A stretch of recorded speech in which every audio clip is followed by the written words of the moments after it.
On a spacious office desk, there is a purple book with a delicately decorated cover. The sunlight shone through the window, making the appearance of this book clearer. At this moment, a hand wearing black gloves touched the book and caressed it.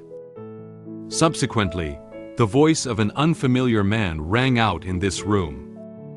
There was once a great philosopher who said a sentence: "All death is the beginning of new life." It seems quite reasonable now that I think about it. This unfamiliar man is currently in a luxurious room. He sat on a spacious chair with his coat behind it. He picked up the purple book from his desk and introduced himself. "My name is Moen, and my full name is Moen Campbell. This is my current name." At that moment, the sunlight outside the window revealed the appearance of the man named Moen. He had blonde hair and a pair of blue eyes. He held his chin in his right hand and held the book in his left hand, moving gracefully like a beautiful boy. Moen went on to describe the special nature of his identity. "That's right, I'm a traveler, and my way of traveling is..." To explain why Moen became a blonde and beautiful young man, it has to start with an unexpected event in his past life. At dusk, a mischievous little cat ran onto a big road. Just as the kitten was happily playing on the road, a big red lorry was about to drive by. A girl wearing a school uniform saw this scene and immediately rushed out from the side of the road and pounced on the kitten. Moon's voice rang out. "My way of traveling is still classic and outdated." After saving the kitten, the girl held it in her arms. However, the dump truck is already heading towards the girl and the kitten. The girl tightly hugged the kitten, knelt on the ground, and looked at the large truck in front of her in shock, already at a loss. However, the protagonist in this scene is a girl. What is the connection between this and Moen? Halfway through the story, Moen suddenly popped out of the frame. He tilted his head and looked ahead, as if wondering if the audience had any questions about the scene description above. Why is the person above a girl? No, brother. Returning to the scene just now, the driver of the dump truck noticed that someone had not had time to escape, so he suddenly turned the steering wheel to avoid them. However, unfortunately, the dump truck crashed into a dirt wall next to the road. And because of this violent impact, the big lorry has burst into flames and surrounded the whole lorry. In the truck that was engulfed in flames, the driver's head was bleeding profusely due to severe injuries. Obviously, he had lost consciousness and leaned against the steering wheel. His body was also surrounded by flames. That's right, this male with yellow hair and wearing blue work clothes is Moon's past life. This is me, the truck driver who drifted and slammed himself into a wall to create death to avoid saving a little cat girl, is me. In this way, the soul of Moon's past life crossed from the real world into a world of light novel. So, I arrived at a world of light novels that I had been reading before my death. A magical world made up of sword and magic. The continent of Matthias. There is a very magnificent castle in front of us now. This castle is magnificent, and the decoration is very gorgeous. It belongs to the Duke of Campbell. Unlike the middle-aged corporate slave who worked tirelessly every day to make a living in my past life, I am now the only son of the 4 dukes of the empire. The Lionheart King, Grand Duke Campbell. In the castle, a blonde woman in a black halter nightgown happily hugged Moon tightly in her arms and kept stroking his head with her hand. Moon was a bit overwhelmed by the impact of her twin peaks, but was not in a position to struggle out of her embrace.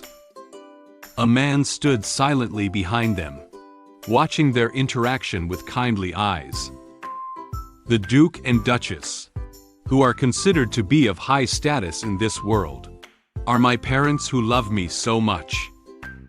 This is a brief introduction to Moon's family background. Next, Moon will introduce one by one the partners he has met. The third princess of the Empire, known as the Pure White Girl, and the future Queen of Ice. The third princess of the Empire mentioned by Moon is named Cecilia Leopold. She has long white hair and a pair of blue eyes. She was wearing a white dress that could reflect her figure, perfectly embodying the unique temperament of a princess. And this gentle and elegant princess is about to become the most important person in Moon's life. She is my future wife. She lay shyly on the ground, her eyes dodging, but there was also a hint of expectation inside. She seems to have a side that we don't know about. The girl to be introduced next is named Anna Kablin. She has long black hair with a red hair tie tied to the left of her hair. She was wearing a red student uniform, clearly a student. She lifted her cheek and looked ahead, her movements very cute.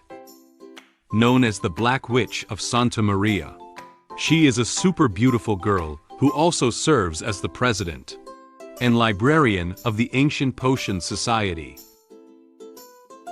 She is my most respected schoolmate, one level higher than me. Although she is the person that Moon respects the most, Anna, who is so lovely, actually has some unknown things. Look, she's holding a feather and gently teasing Moon lying on her lap like a puppy. She looked at him with a teasing expression. Moon held a bone in his mouth and looked at her with a wooden expression, his face looking a bit bad. Oh, by the way, it's also known as the strongest human in the world. This girl wearing a mage robe and a black dress. Her name is Mela Demille. Although she looks relatively small, she is someone who can master various types of magic. Well, it's this little girl with white hair and red eyes. She is my mentor. She looked ahead with a teasing expression, seeming to look like she had a side to her that the others didn't know about. After introducing so many female companions around him, according to the development of the story, shouldn't Moon be the one with the protagonist's aura? However, he closed his eyes and spread his hands, muttering to himself. At this point, some people will say, "You have money and power and beautiful girls. Aren't you a definite winner in life?" He put his hand into his bangs, with a helpless expression on his face. Ha! At first, I thought the same thing, but... Suddenly, Moon opened his eyes and looked ahead with a weathered expression. I'm not the protagonist. It turned out that in this world that Moon was in, he himself was not the main character. The real protagonist was someone else. Standing here from left to right are Anna, the brave person Ariel Bugard, and the holy maiden Leah Angel. They are the true protagonists of this world. I have been following this book for 2 years, and it is a world with talented women as the main characters. The real protagonist is a girl. A girl. However, Moon is different from them. His character's setting in this world was a camp opposite to theirs. Moon walked in front wearing a gray school uniform. He was followed by some students who looked like delinquents around him. It looked like the environment of the school Moon wasn't too good. And I, Moon Campbell, am just a yellow-haired villain in this book. I am the kind of idiot that the protagonist team will inevitably encounter on their growth path, who specializes in causing destruction and giving the protagonist growth experience. I'm like the classic goblin that everyone passing by has to kill a few to train themselves. Then, Moon turned the book in his hand to a certain page, and excitedly pointed to a few big characters on the book. The words written in black ink on this page are irreversible, predicted destiny. The most frustrating thing is that this damn prophecy book told me that I couldn't change this fate. Otherwise, I would die faster. It turned out that the book in Moon's hand was the book of prophecy. Words already written down in the book meant that the person's fate could no longer be changed. Seeing that he couldn't change his predetermined fate, Moon had no other choice. He sighed, closed the book, and stood up from his seat. This doesn't work. That doesn't work. Then I have no choice but to use my trump card. Moon left his desk and sat on his arse, sitting on the sofa next to him. He lay down on the couch in a crooked position, with a tired expression on his face. He tossed the book of prophecy onto the bed behind him in one fell swoop. I've completely given up, guys. The ship will sink naturally at the bridgehead. Let me enjoy my time as a noble young master before my inevitable fate comes. Suddenly, Moon thought of such a thing. He touched his chin and looked ahead with contempt. Hey, since I was reincarnated as a noble young master, is there a possibility that a 1.75 meter tall, versatile, and super beautiful black-haired maid sister would say to me, "Young master, I like you the most. Please go out with me?" Moon thought for a moment. As the villain of this world, how could anyone like him? Realizing his character's setting in this world, he couldn't help but cover his mouth with his hand and burst into laughter. How can this be possible? The original owner of this body is the Empire's notorious, everyone crying scum. How could anyone possibly like that? At this moment, a maid walked into Moon's room. "Young master." Upon hearing the sound, Moon was a bit scared and immediately turned around to look at her. He seemed unaware that someone had walked into his room. The woman wearing a maid outfit that reflects her figure is named An. She looked at Moon and said to him seriously, "And likes young master." Moon seemed somewhat surprised by Anne's words. He closed his eyes and lightly tapped his forehead with his hand, as if trying to conceal his embarrassment. Ah, really? He doesn't know if anyone really likes him. He whispered in his heart. I didn't expect someone to really like me. Suddenly, Anne activated his own magic. She lifted her hand forward. The red energy emanating from the surroundings enveloped her body. Subsequently, these red energies formed chains and flew towards Moon. Yes, technically, my feelings for the young master are not fondness. Moon was directly bound by these chains. He looked at the chains on his body in horror, then looked up at Anne, not knowing what had happened now. At this point, Anne continued speaking what she had just said. It's love. Moon watched as Anne took a step towards him, feeling that the current situation seemed a little bad. While launching her magic to control the chains, Anne took her long black silk legs and slowly walked towards him. I will fulfill all the capricious requests of the young master. She walked up to Moen and suddenly stuck one of her legs between Moon's two legs. Moen was clearly startled by her actions. "I will eliminate all the insects around the young master." So, she approached Moen, her twin peaks tightly pressed against his body. She reached out a hand and lifted Moon's chin, forcing Moen to look at her. Moen was at a loss for words, not knowing what to say for a moment, but could only stare at this maid, who was behaving strangely in front of him, and softly uttered that heavy sentence. "You become something that belongs only to me." Perhaps it was due to the use of magic that Anne exhaled a warm breath. This made Moon's face itch. She gazed at Moen with deep affection and tenderness. But little did she know, her eyes contained a strong desire to monopolize Moen, and she had long wanted to take Mu for herself. "Young master." She softly called out Moen in a tone containing special emotions. "My name is Moen Campbell. As you can see, after a car accident, I traveled from the real world to the world of light novel. When I feel pain from being stabbed by a knife, many memories flood into my mind. I turned out to be the yellow-haired villain in the novel.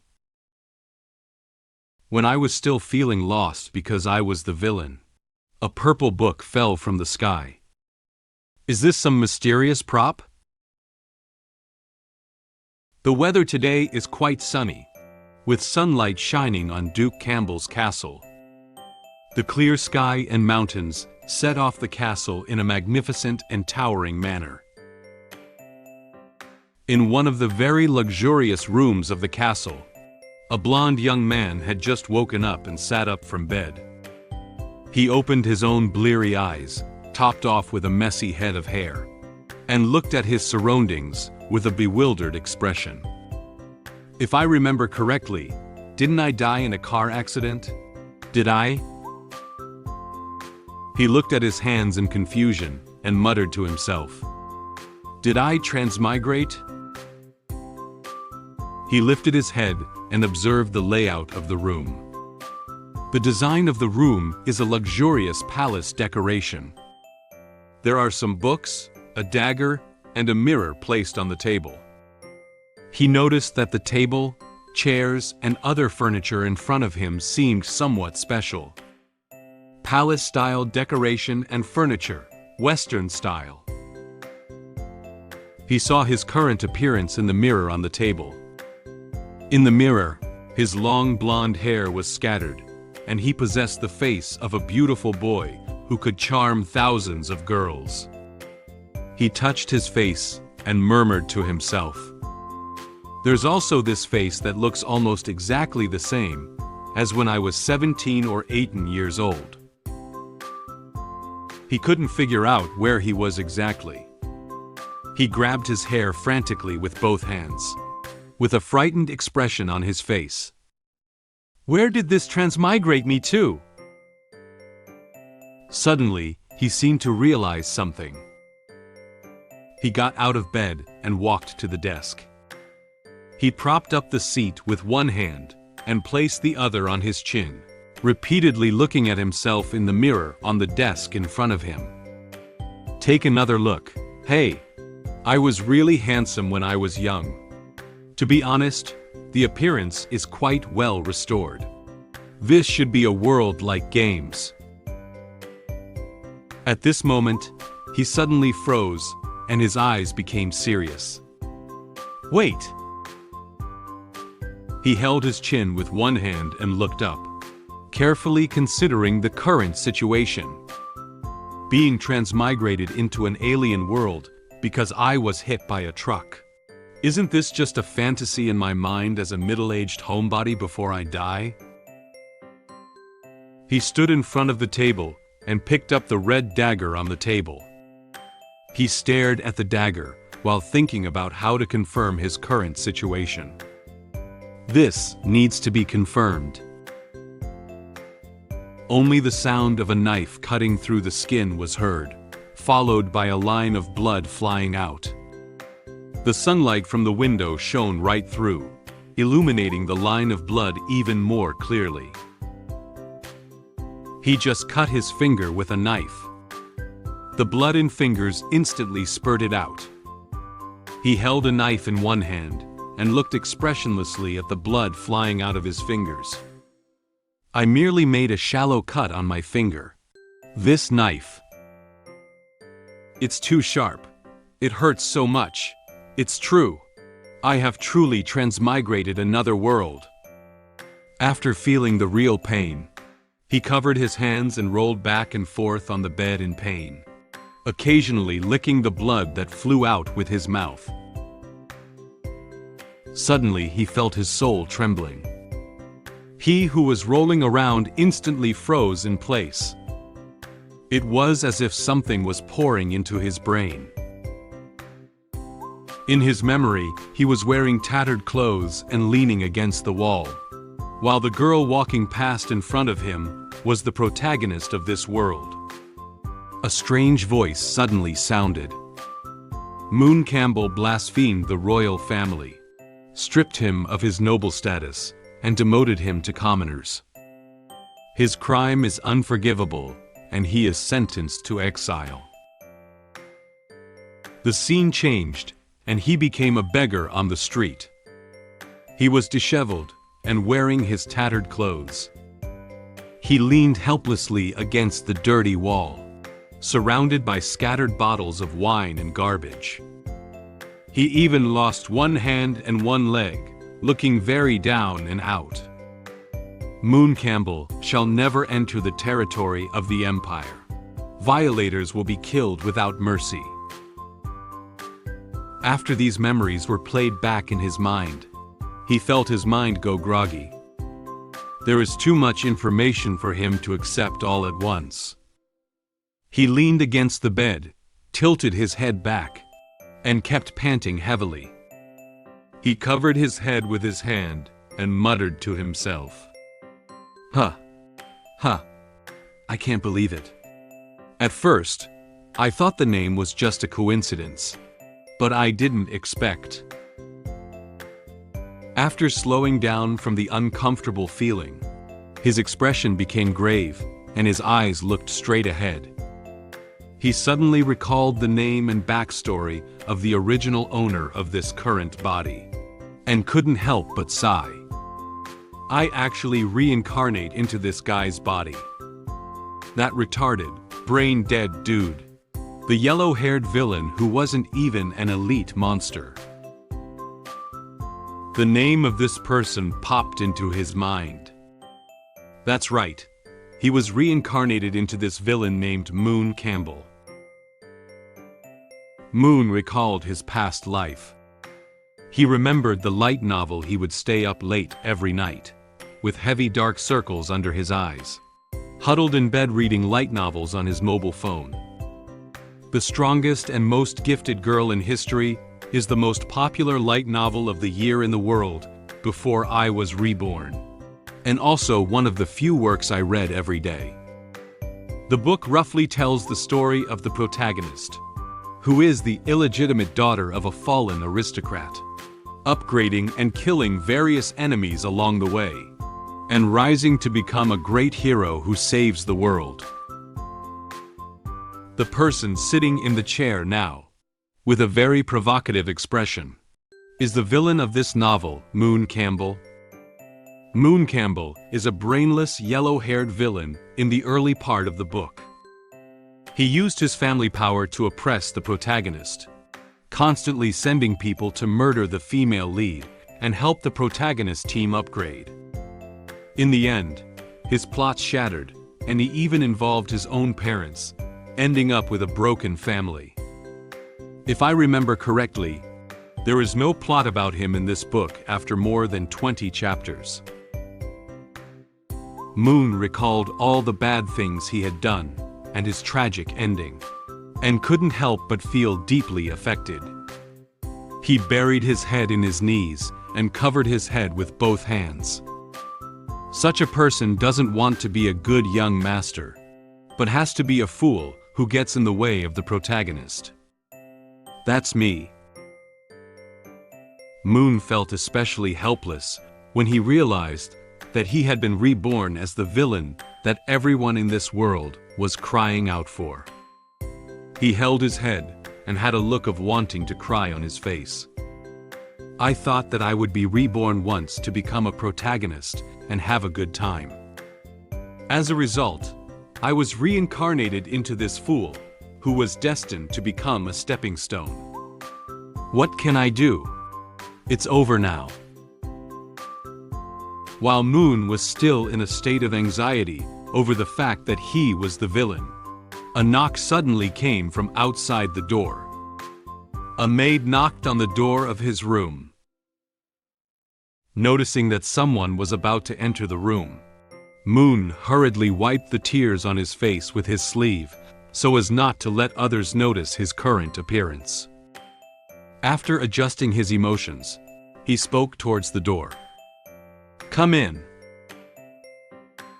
The door to the room was opened, and a very pretty maid came in with a small suitcase and a graceful step. She is the maid of Duke Campbell's mansion. Her name is Anne, and stood in front of Moen and greeted him first. Young master. When Anne first came in, Moen didn't think of her name for a moment. He stammered out the name of the person that happened to pop into his head. Oh, you're Anne. What's up? And held up the small box in his hand and showed it to him. Young master's formal attire for tomorrow's banquet has been delivered. Madam asks me to bring it to you for a try. Moen sat on the bed, scratching his head and awkwardly replying to Anne's words. He doesn't want others to know that the current Moen is no longer the same as before. Okay, I know. Put it over there. At this moment, Anne frowned slightly. She stared at Moen as if sensing something unusual about him. She leaned down slightly and noticed bloodstains on Moon's fingers. She asked him softly, "Young master, are you injured?" Moen lifted his hand and looked at it, only to find that his fingers were still bleeding. He smiled lightly and replied to Anne's question. "Yes, I accidentally broke my skin just now. It's okay. Do you have any medication to stop the bleeding or a band-aid?" Band-aid?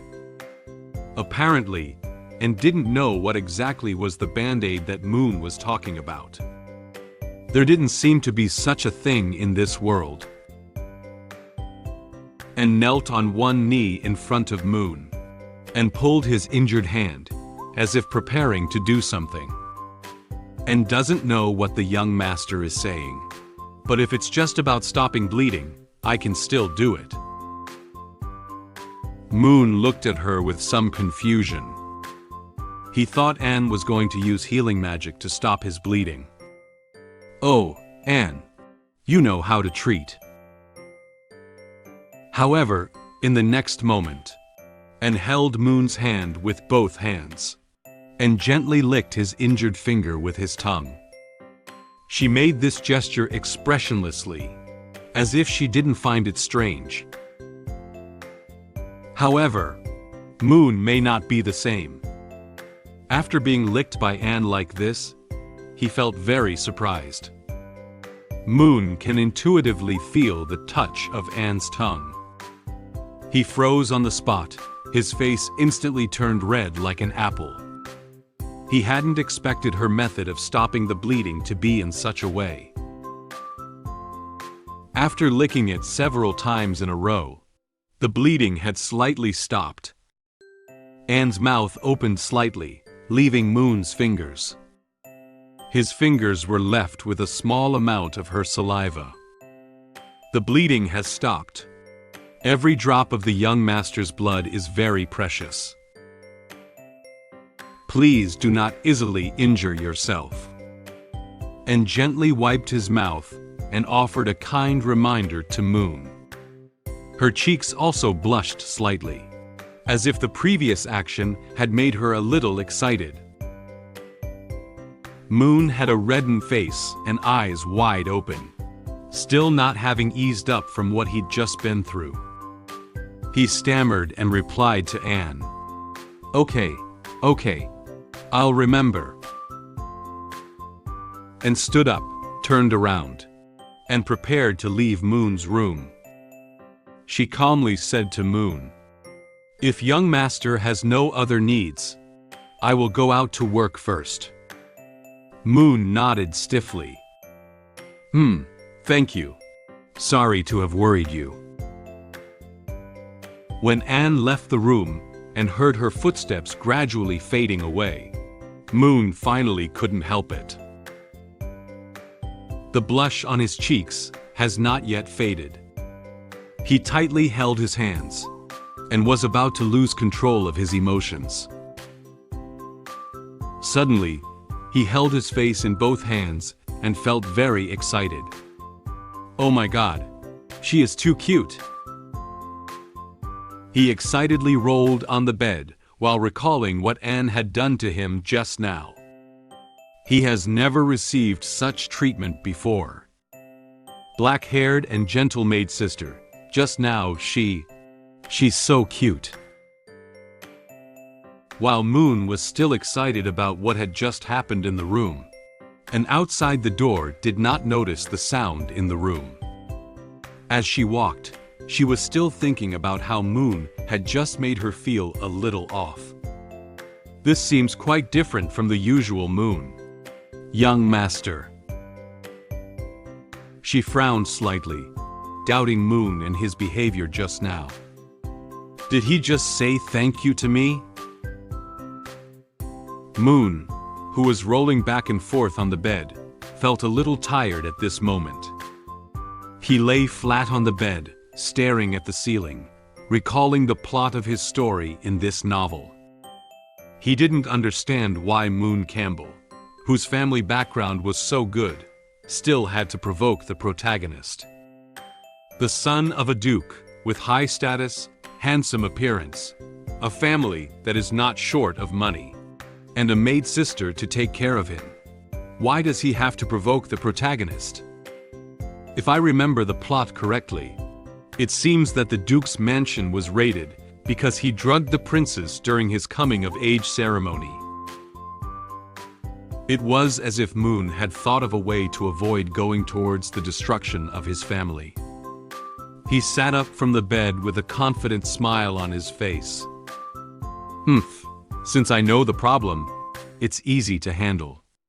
As long as I try not to provoke that protagonist, and don't do anything stupid at the coming-of-age ceremony. I, Moen, still have a chance to change my destiny against all odds. Moen held his chin with one hand, pondering how he should continue to live in this world in the future. In order to still be a wealthy playboy in the future, I need to plan carefully and carefully. Speaking of which, when was the coming-of-age ceremony?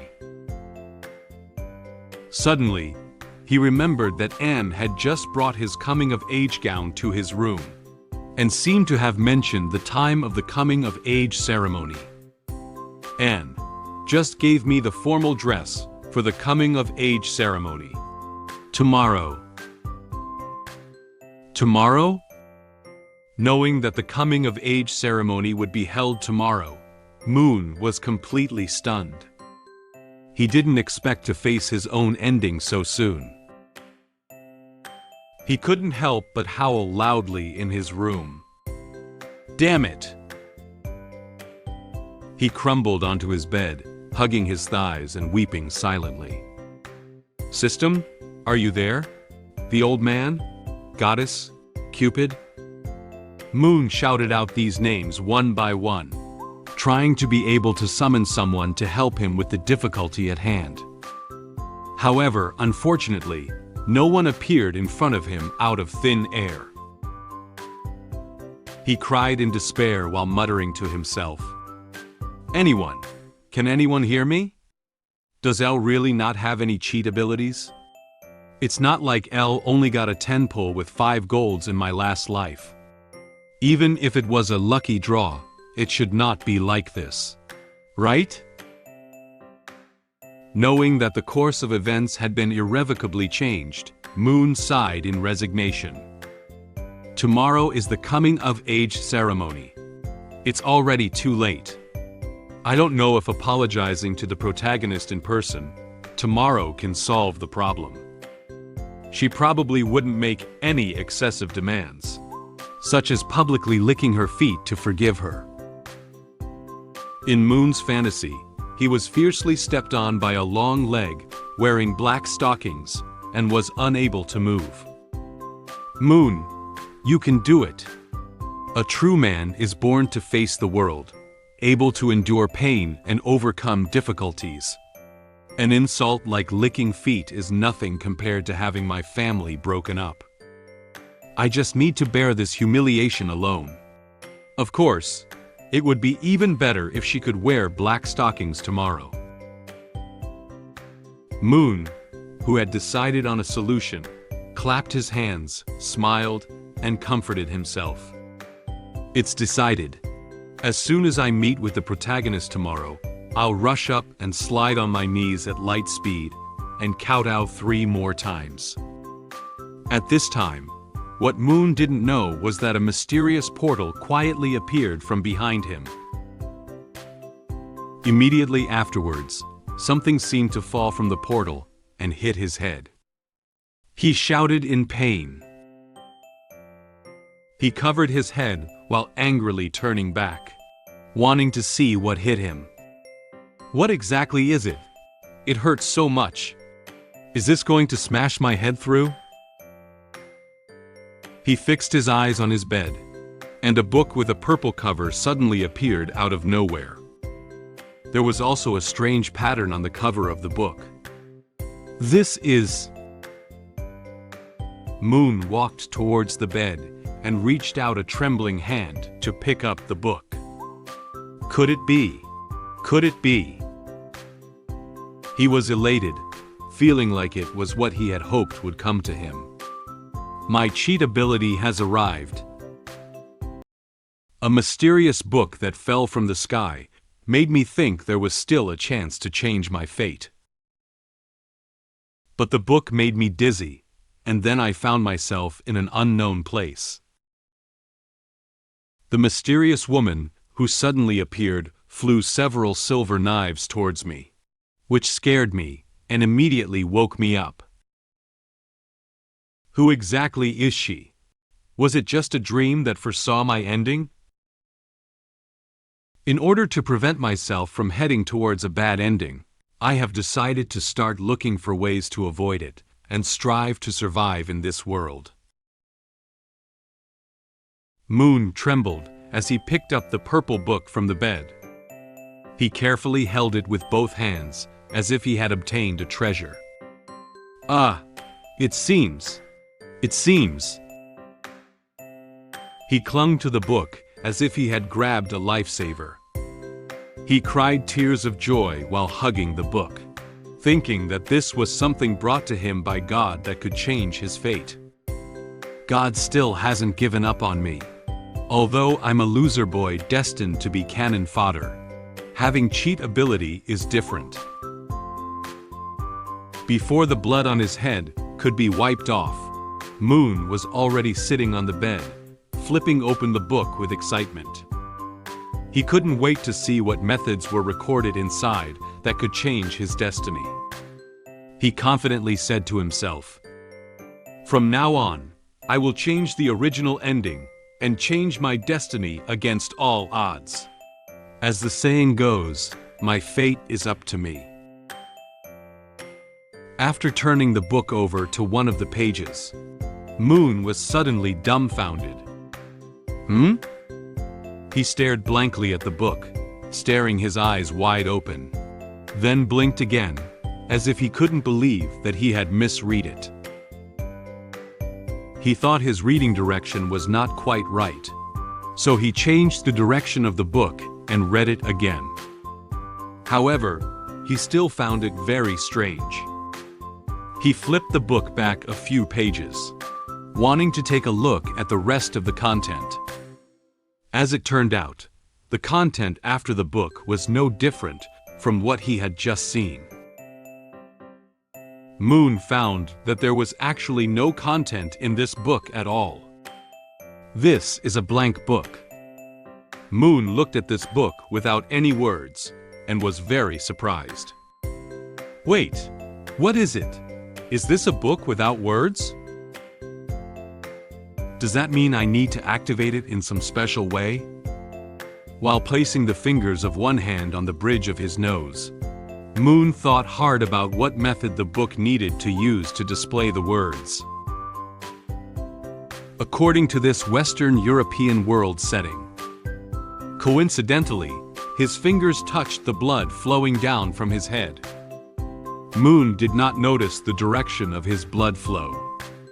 His fingers moved gently, and some blood flowed down his cheeks towards his chin. A few drops of blood dripped from his chin. Blood dripped onto one page of the book placed on Moon's leg. The pages quickly sucked the blood into the book, and then suddenly emitted black-purple energy from the book. At this moment, Moen realized that something was wrong. He lowered his head and looked at the book, noticing that it emitted a strange light, and the black-purple energy emanating from it surrounded him. The book suddenly floated out of his hand and flipped frantically in front of him. The sound of flipping through books echoed throughout the room, making him increasingly feel that something was wrong. During the process of flipping pages, a black-purple vortex gradually formed in the center of the book, followed by a huge suction force attempting to suck Moen into the book. Moen had no idea what happened. He looked at the strange book in front of him in surprise and cursed loudly. "Damn it! What's going on?" The book frantically flipped through pages while absorbing the blood that had flowed down Moon's head. "My blood." He crossed his hands in front of him to block it, and tried to lean back to prevent himself from being sucked in. However, the suction force is too strong, and Moon's hair is about to be sucked in. He looked at the current uncontrollable situation and felt somewhat helpless. Soon, due to the large amount of blood absorbed by the book, Moen felt unusually weak. His eyes were almost closed, and the scene in front of him gradually blurred. He could only see his own blood flying past his eyes and dripping into the book. After a while, he closed his eyes and lost consciousness. Unsure of what had happened, Moen seemed to have been transported by the book to an unknown place. His hands were secured to a wooden board, and there were many bruises and cuts on his hands. His feet were also fixed on the wooden board, covered in many bruises and scars. Take another look at the front of Moen. He was stripped of all his clothes and had a collar and chain around his neck. Not only the face, but even the body was covered with many red wounds. These terrible scars and bruises are so numerous that he seems to have been abused. His body was trembling, apparently due to a physical reaction caused by excessive pain. Moen woke up from a coma. He slowly opened his eyes. He looked around in a daze and realized he was in a place he didn't know. It was pitch black around him, and he couldn't see anything clearly. Where is this? Suddenly, the voice of an unfamiliar woman sounded somewhere. Oh! This mysterious woman appeared from nowhere and suddenly approached Moen. She looked at him with a very frightening expression on her face. She opened her red eyes wide, as if trying to reflect everything about Moen in her eyes. You finally woke up. I've been waiting for you for a long time." Moen was startled by her sudden appearance. He looked in surprise at the unfamiliar woman in front of him, who couldn't see her exact appearance. "Who are you?" Then, Moen realized that his entire body was bound by chains, and he couldn't move. He tried to break free of these chains, but found that whenever he moved, he pulled at the wounds on his body. He was in so much pain that his whole body was trembling. Ah, it hurt so much. The strange woman stood next to him, with no intention of trying to free him from the chains. She said to him in a relaxed tone, "Pain is inevitable. It's all to make you remember."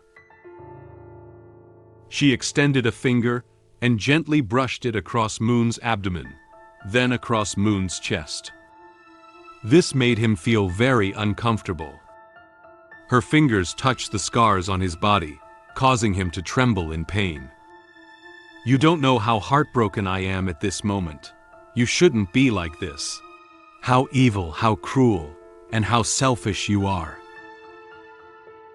Moen wanted to refute her, but had to give up because the wound was aching faintly. He could only close his eyes, bite his teeth, and try to endure. You should bring pain to others instead of tolerance, and make everyone hate you. Only then can you belong to me alone. But you have changed. You have changed your heart. Changing your heart is not acceptable." She propped her hand on her cheek. Her red eyes looked like they were radiating a ghastly red light. She stared at Moen with eyes like she was staring at prey. With a voice that was completely different from the one she had just used, she said the most possessive words to him. "But don't worry. No matter how much time it takes, I will purify you thoroughly with my love over and over again." She held several silver knives, and her eyes curved upwards. "We will be together forever. Even death cannot separate us."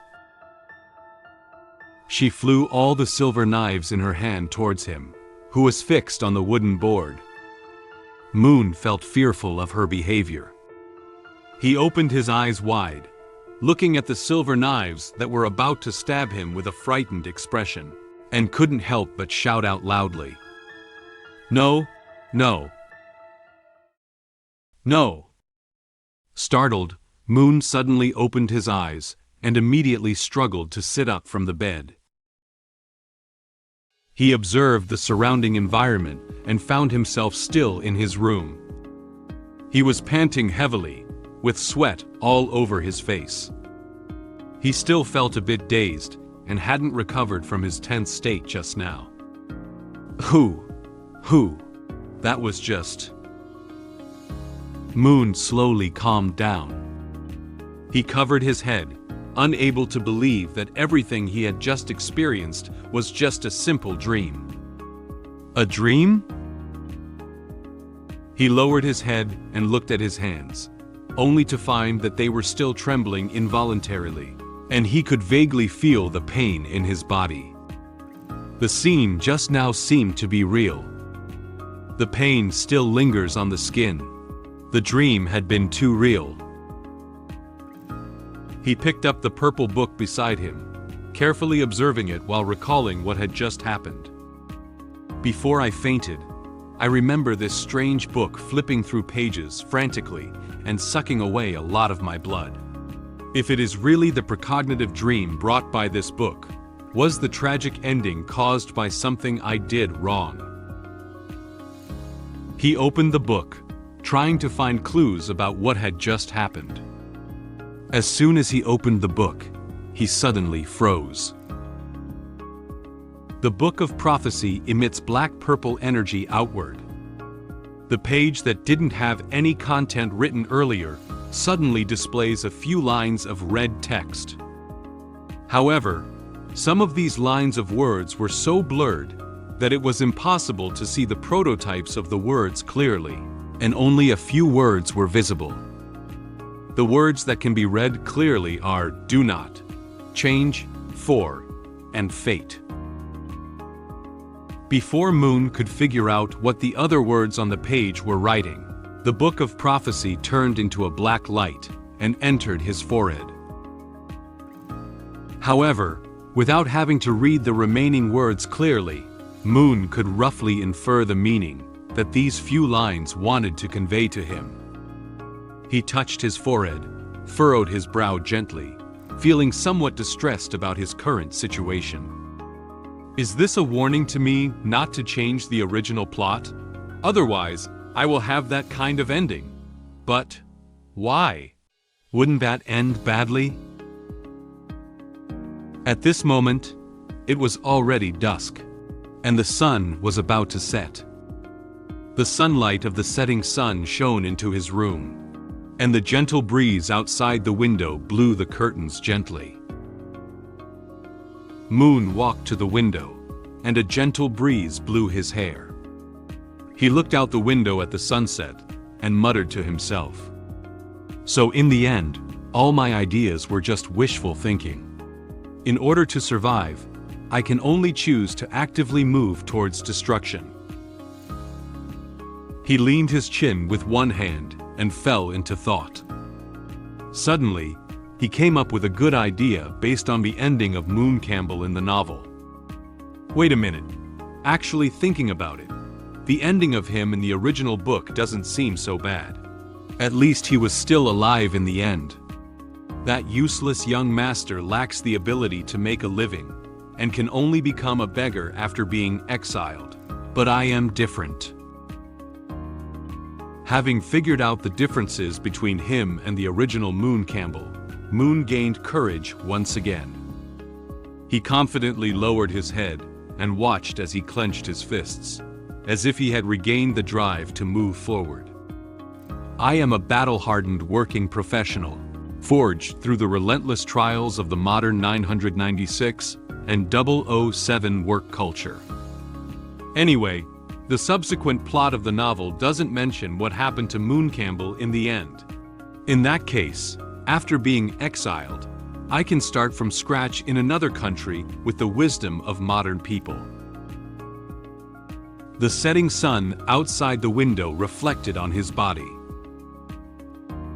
He stood in front of the window, facing the fiery red sunset, and revealed a confident smile.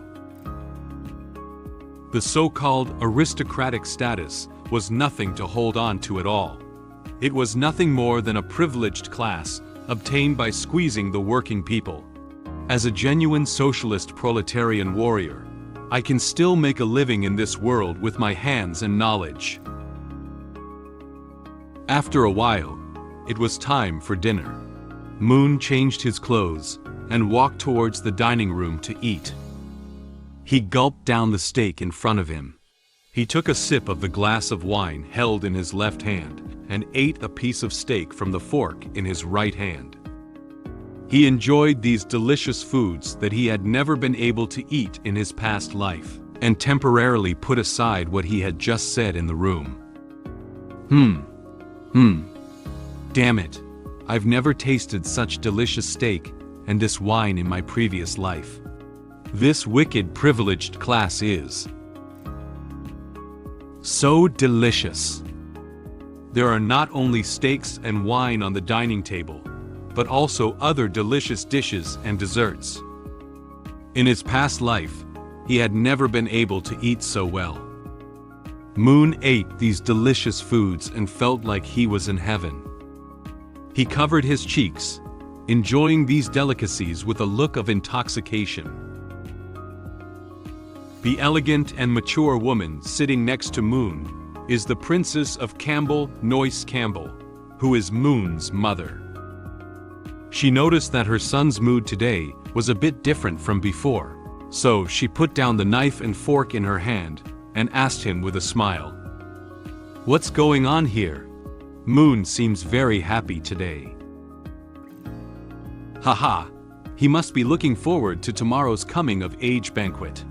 After all, that was one of the most important banquets in Moen's life. the slightly dignified man sitting on the other side of the princess. He is the Grand Duke of Campbell, Ron Campbell. He also known as Moon's father. He inserted a stake and looked at his son beside him with a smile, answering the princess's question. Upon hearing her parents mention the topic of coming-of-age ceremony, Moon elegantly put down the utensils in her hand and replied to them with a relaxed tone. "Yes, father, mother, I am looking forward to it." The princess held her face in both hands and looked happily at her beloved son. "Tomorrow, my son will definitely be the most eye-catching presence at the banquet. I don't know how many noble girls he will charm."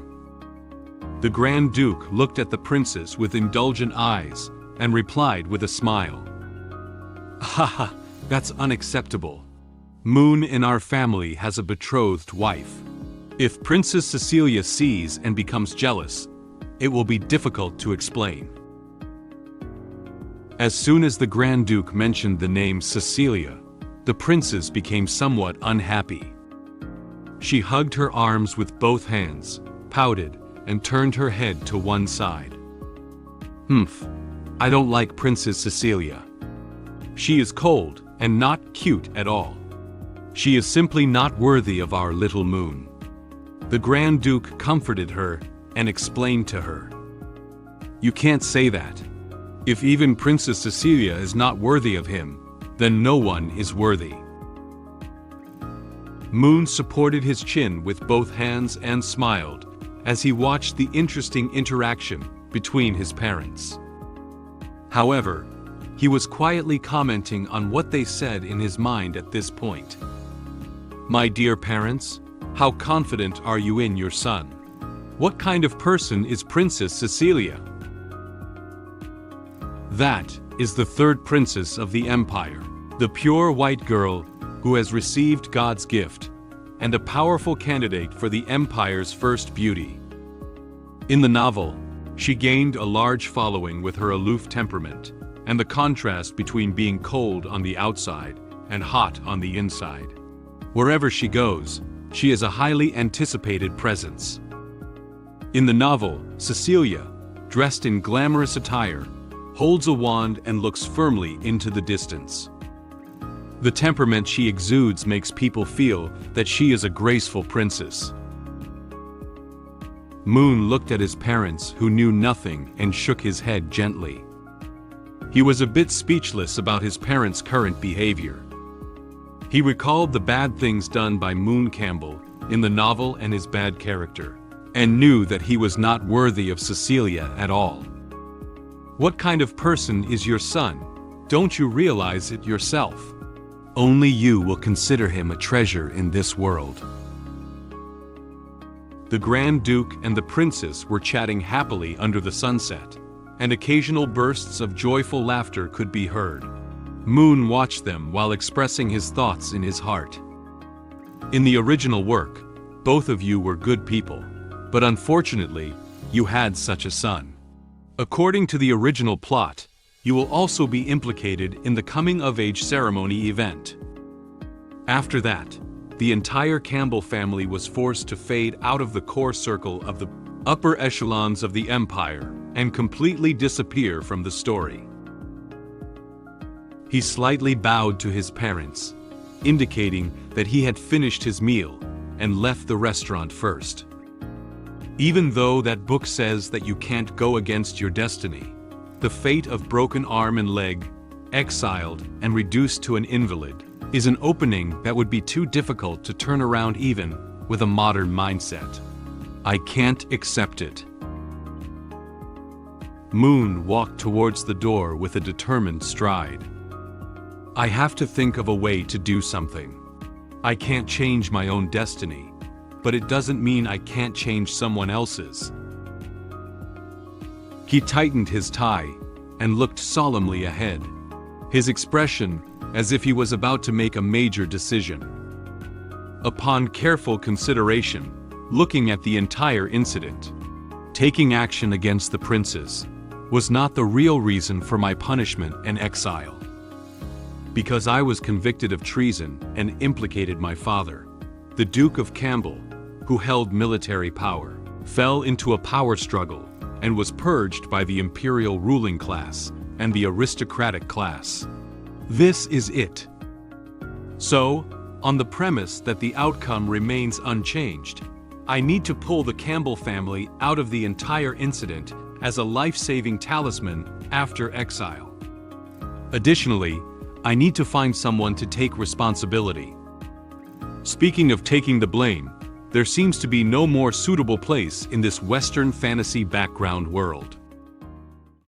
In order to avoid a bad ending, I started planning to change the conditions that trigger the ending. I found the black card hidden in the treasure chest, and planned to enter the underground black market to find the medicine that can bewitch the princess. Based on my memory, I found a small shop selling this medicine. After I explained the situation, the shop owner turned around and searched among a pile of bottles. Can the shop owner find what I'm looking for? The sun outside the castle has slowly set. The clouds slowly disappeared into the sky. The orange sunset shines on every corner of the castle. A gust of wind blew gently, making the leaves on the tree rustle. After dinner, Moen walked down the corridor of the Grand Duke's mansion. He is preparing to return to his room. As he walked, he pondered on how to change the triggering ending for the outcome next. There is only one day left before the coming-of-age ceremony, and it is too late to make any more arrangements now. But we can only take one step at a time and improvise. The first order of business is still to solve the established end of offending the royal family. Pure white girl, future imperial Queen Cecilia. It is obviously impossible to defeat that once-in-a-millennium magical genius with ordinary drugs. And this guy has never had any related drugs in his memory, which proves that there is currently no such thing in the mansion.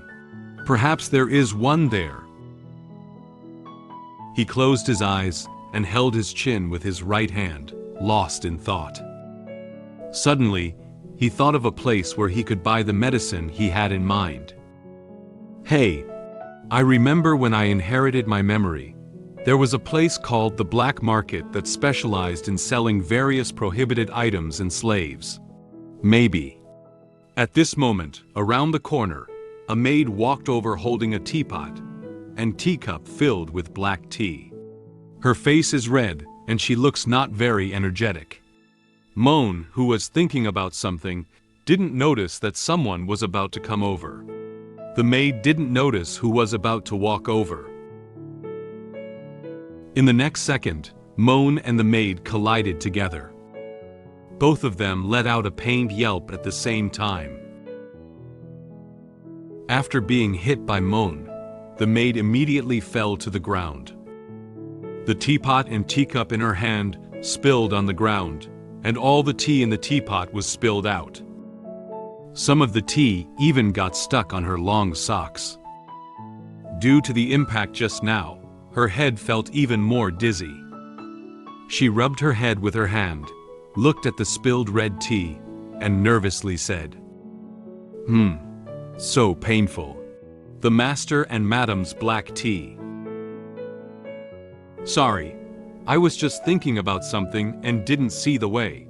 Are you okay? Moen, who had already stood up, saw that the maid who had been bumped into was still sitting on the ground, so he reached out his hand and tried to pull her up. The maid raised her head, and after seeing the person standing in front of her clearly, the expression on her face suddenly turned to fear. She backed away in fear and stammered. You are young Master Moen.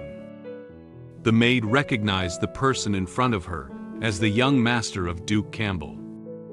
She exclaimed in panic. Seeing the tea splashing onto Moen's collar, she became even more nervous. Moen raised an eyebrow and didn't seem too concerned about the maid bumping into him. The maid hurriedly took out a handkerchief to wipe his collar, wanting to remove the stains. She nervously said to him, "Young master, I'm sorry. I'll help you now." Moen looked down in confusion and realized that his collar was a bit dirty.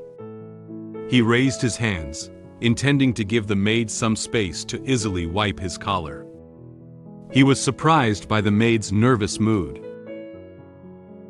However, the white collar was getting dirtier as she wiped it, and the traces of tea were getting bigger and bigger. Seeing the dirty collar unable to be wiped clean, the maid panicked.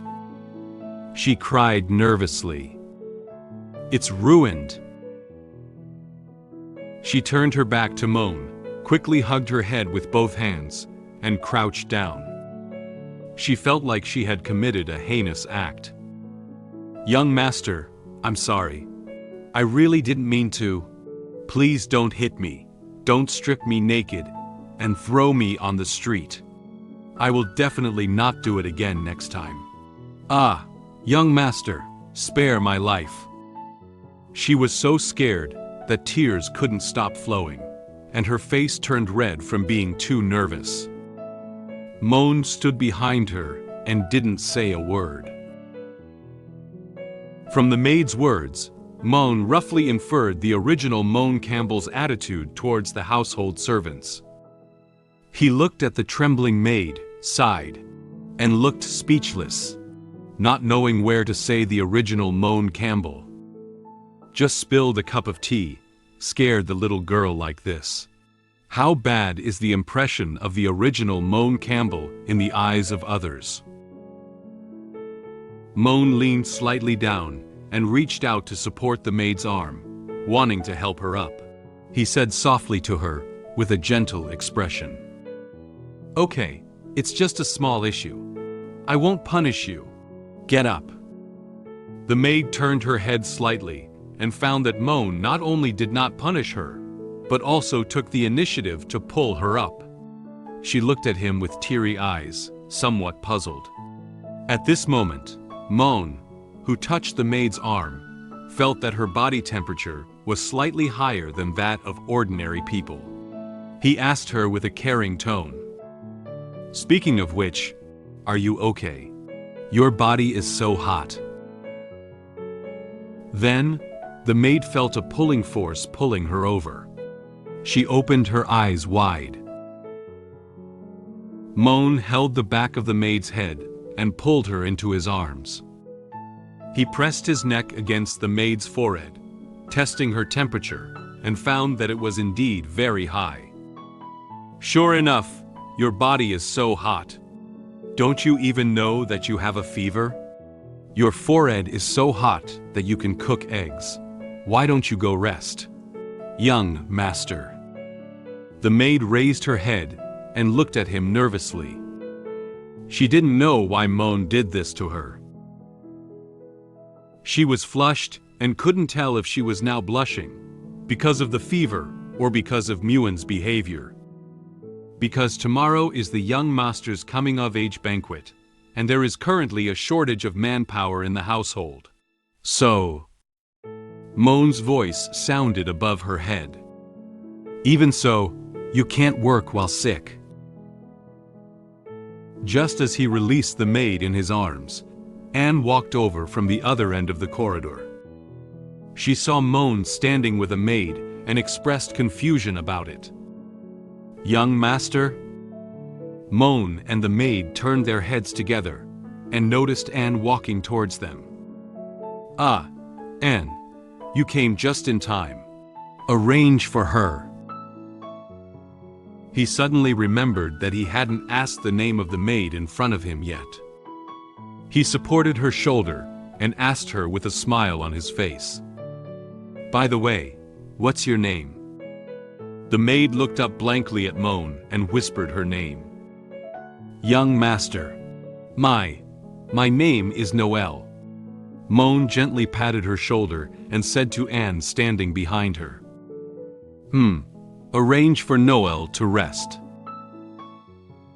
regarding the arrangement mentioned by Moen, and explained the current situation expressionlessly.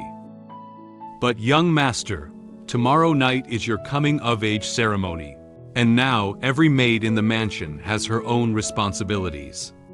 If Noel takes a break, the workload of other maids will increase significantly." Without hesitation, Moen immediately gave an answer. "Recruit people from outside.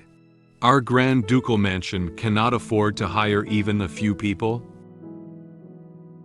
Moen turned around and prepared to return to his room. He looked at Anne with a firm gaze. He said softly to her, "That's how it was decided. Tell the head maid to arrange for all unwell servants to rest, and for vacant staff to be recruited from outside. I don't want a large group of mentally confused patients to cause inconvenience to the guests at tomorrow's coming-of-age ceremony." And closed his eyes and bowed slightly, indicating that he had received instructions from Moen. "I understand. I will convey this command to the head maid." After Moen finished explaining the maid's affairs, he left here directly and walked back to his room. Anne and Noel stood behind him, watching him leave until his figure disappeared around the corner and the sound of footsteps gradually faded away. Noel looked at Moen's back, feeling a little confused about his behavior and what had just happened. She asked Anne, who was standing next to her. "Anne, I remember the young master said before that he didn't want dirty outsiders to dirty the Duke's mansion. So he didn't let the maid master recruit foreign aid? Today's young master. And seems to know what she wants to ask." She didn't give a direct answer, but asked her to go rest quickly. "Don't overthink. Follow the young master's orders and go rest quickly." Although Noel was still confused about the current situation, Anne said so, and had no choice but to comply. "Okay." Noel turned around and took a step back to his room to rest. However, Anne remained standing still, seemingly pondering something. She turned around with a meaningful expression and looked towards a certain part of the hallway. Compared to before, there have indeed been some subtle changes. In order to avoid uncontrollable situations, it seems that the plan must be brought forward. After returning to the room, Moen searched for something in the room. He threw out some jewelry, and then threw the scroll he found on the ground. These don't seem to be what he's looking for. There is a large treasure chest placed somewhere in the room. Moen knelt on the ground and crawled into the treasure chest to search for things. Various types of jewelry are scattered around the treasure chest. He searched and threw out a batch of unnecessary jewelry while muttering to himself. "This is not, and neither is this. It's impossible. This guy's memory."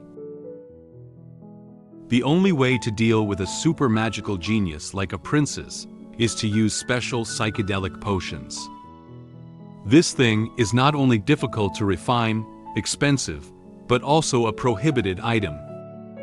The only place where it can be sold is... "I found it. This guy is really a scumbag. In the novel, I remember it was quite difficult to get this thing." After searching for a while, Moen finally found a black card in the treasure chest. He crawled out of the treasure chest and also dropped some jewelry. He had several strings of precious jewelry hanging on his head and shoulders, some of which even fell to the ground. However, Moen didn't care about those. When he found the card, a satisfied smile appeared on his face. The black card in Moen's hand is also decorated with gold borders. Although it may seem ordinary, this card is very useful. This is a proof of access to the underground black market. A VIP pass for the underground black market.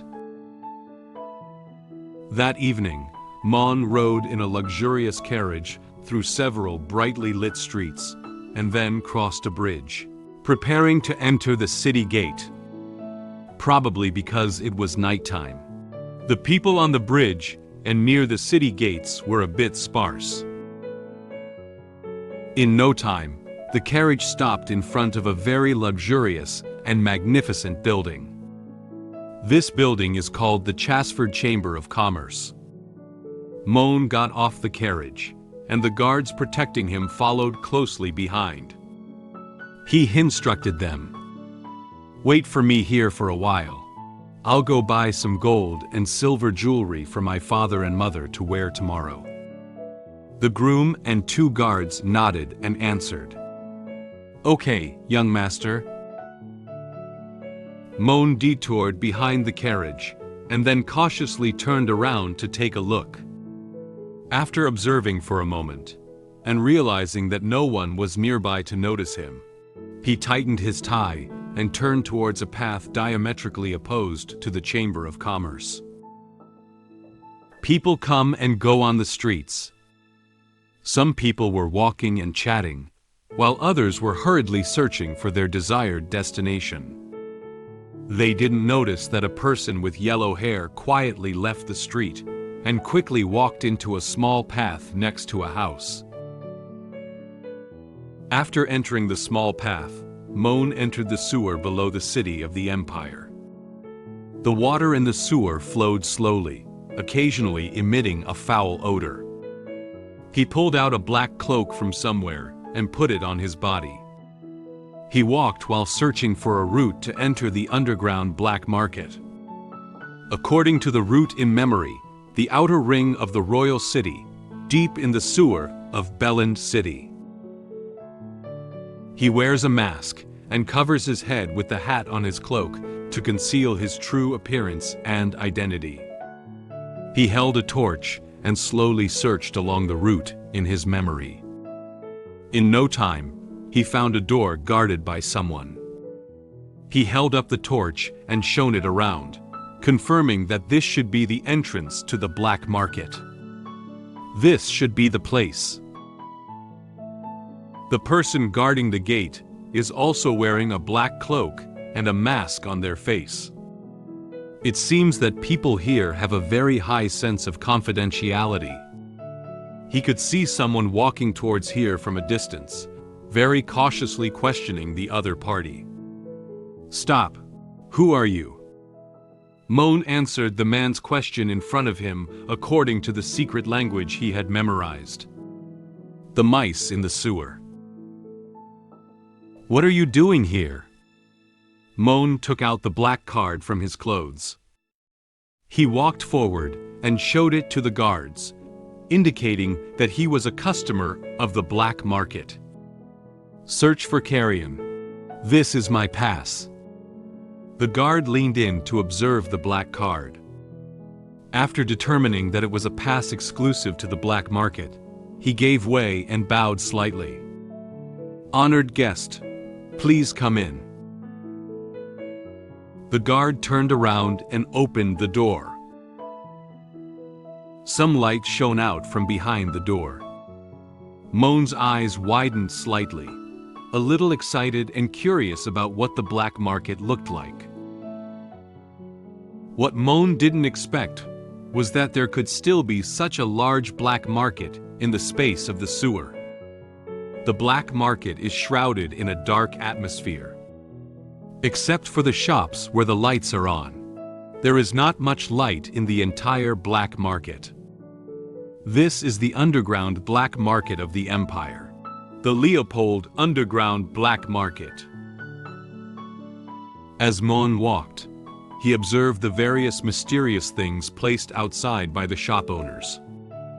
He saw many bottles containing magical herbs on the shelves of a shop. These bottles come in various sizes and contain medicinal herbs of different shapes. Magical herbs material. He looked at another shop again. There are many iron cages next to the shop, which contain several fierce-looking animals. Magic synthesis beast. Moen was surprised by the things sold on the black market, while muttering to himself. This truly embodies a fantastical world. If I recall correctly, this place even deals in the trade of demi-human slaves. It seems that one of the protagonist's later teammates bought it from here. Well, these are all secondary. Let's focus on the main task at hand. Moen found a small shop based on the address in his memory. He pushed the door open, and the bell on the wall made a pleasant sound, reminding the shop owner that a customer had come in. Upon hearing the sound of the bell, the shop owner immediately stood up from his seat. The shop owner is wearing a red cloak with cat ears and a mask with a cat-like mouth, making him look like a red kitten. She waved her hand and warmly welcomed the arrival of the guests. Wow! Finally a guest came to our door today. Please come in. After welcoming the guests, the shop owner sat down with her hands on her face and looked towards Moen. What does this young master want to see? Although the store is small, it doesn't lack anything. Moen won't beat around the bush either. He directly told the shop owner what he wanted. I want that kind of medicine. The shop owner had some doubts. That kind? It's the kind that is colorless and odorless, specifically designed for wizards, and immediately leaves them unconscious for several hours after taking it. The shop owner thought for a moment and then gestured okay to Moen, as if she immediately knew what medicine he was looking for. Oh, it's that kind. I understand. Wealthy people all like to play like this, right? Haha. Then, the shop owner placed an advertisement for Moen. I happen to know several good shops that sell slaves. Can I recommend them to you? Just need to pay some referral fees. Reporting my name can also offer discounts. Seeing that the shop owner had been talking here for so long without intending to find what he wanted, Moen turned around and wanted to leave the store. Don't you have it here? If not, I'll leave. The shop owner found that his promotion had caused his impatience, so she quickly reached out her hand to persuade him. There is. Of course there is. Young master, please stay. This small shop has several rows of cabinets, on which there are also many unknown jars containing magical herbs. The shop owner hurriedly got up and walked towards the cabinet at the back, pointing to it and saying to Moen, "But this treasure is a scarce item. I need to look for it. Young master, please wait for me for a moment." The shopkeeper opened some bottles and jars on the cabinet, searching for the medicine that Moen wanted. Moen stood still, watching the busy movements of the shop owner, silently analyzing in his heart. This person has camouflage magic on their face, and voice has been processed by magic, making it difficult to distinguish whether male or female. However, the tone and demeanor. And this amazing figure. The shop owner searched for a while, but still couldn't find the bottle that stored that medicine. Oh no, the 2 bottles of medicine that were refined 2 days ago. I remember they were placed in this box. Where did they go? Through these, Moen roughly determined the gender of the shop owner. Female, most likely still a beautiful girl. To secure a foothold in such a murky and cutthroat environment, the shop owner's skills are probably more powerful than her figure. If I could establish a good relationship with such a person, she might be able to help me when I am exiled by the Empire in the future. Just as the shop owner was searching for the magic potion I was looking for, another mysterious customer entered the store. She also wants to buy the same magic potion as me. When I was about to pay for the potion, The mysterious customer exchanged one of the bottles with a piece of information. I was curious about the customer's information, but the expensive price proposed by the shop owner was unacceptable to me. Finally, the day of the coming-of-age ceremony arrived. Cecilia, the third princess of the empire, also arrived at the duke's residence. Since the shopkeeper couldn't immediately remember where the potion Moen had requested was stored, and there were so many different types of potions on the shelf, she searched for a while but couldn't find it. She was worried that Moen would become impatient if he waited too long, so she turned around and informed him in advance. "Wait for me a moment, young master." Fortunately, Moen is a patient person. As long as this store has the potion he wants, he doesn't mind waiting for a long time. "It's okay, as long as you have it. I'm not in a hurry."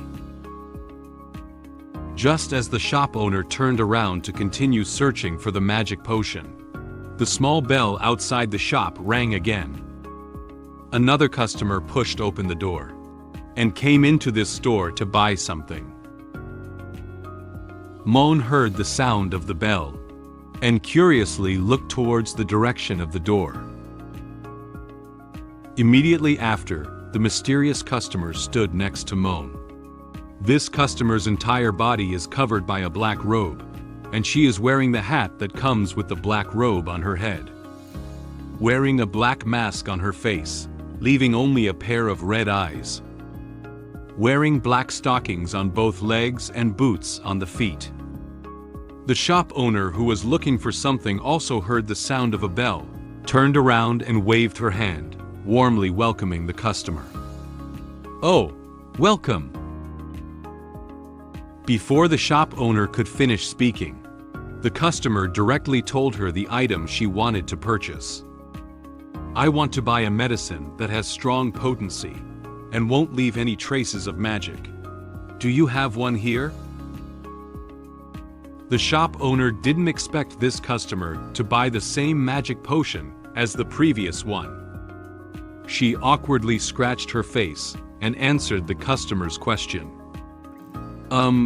I have it here. Wait a moment."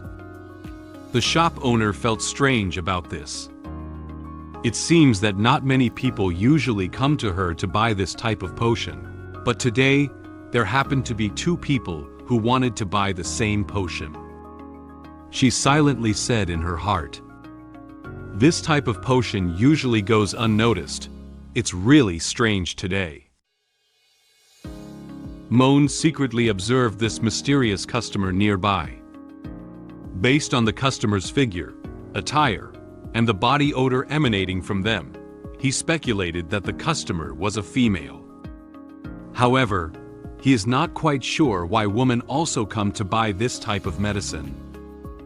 This figure, as well as the faint fragrance emanating from it. Do women also have this need? The mysterious woman wearing a black robe quietly lowered her head, without saying a word, waiting for the shop owner to find what she was looking for. She didn't seem to notice Moen's gaze for the time being. Although Moen doesn't know the reason why she bought this medicine, she probably has similar thoughts to him. He silently speculated in his heart. Well, most people who buy this medicine are likely to harm someone. Unfortunately, I couldn't stop it. The guy who was drugged, good luck to you. The shop owner carefully searched every floor of the cabinet and finally found the type of potion they were looking for in the corner of one floor. She placed 2 bottles on the table and showed them. "I found it. That's it. The magic potion is a dark red liquid. It is contained in a heart-shaped bottle, and the outer body of the bottle is decorated with gold-colored metal roses." Seeing the color of the potion, Moen was a bit stunned. "Wait a moment. Isn't this color a bit too conspicuous?" The shop owner seemed to know that Moen had doubts about this bottle of medicine. So he picked up one of the bottles and introduced some details to him and another customer. Customers don't need to worry, although the color of this medicine is indeed a bit bright. As long as it is placed in drinks such as red wine, it will not be noticed at all. And compared to the small flaw that is a bit eye-catching, its advantages are much greater. As long as a person drinks a small drop, even an elephant will instantly lose consciousness and faint for 2 to 3 hours. Moen was very surprised by the effect of this bottle of potion. He has never seen a potion that can even stun animals. He said in great shock, "A drop of potion can knock out an elephant. Really?" The shop owner didn't find his reaction strange. She kindly explained to him, "Of course it's true. You get what you pay for. If you don't believe it, you can give it a try. I declare in advance that if you fall asleep here, you will be charged 5,000 Emir's sleep fee per hour." Moen smiled awkwardly.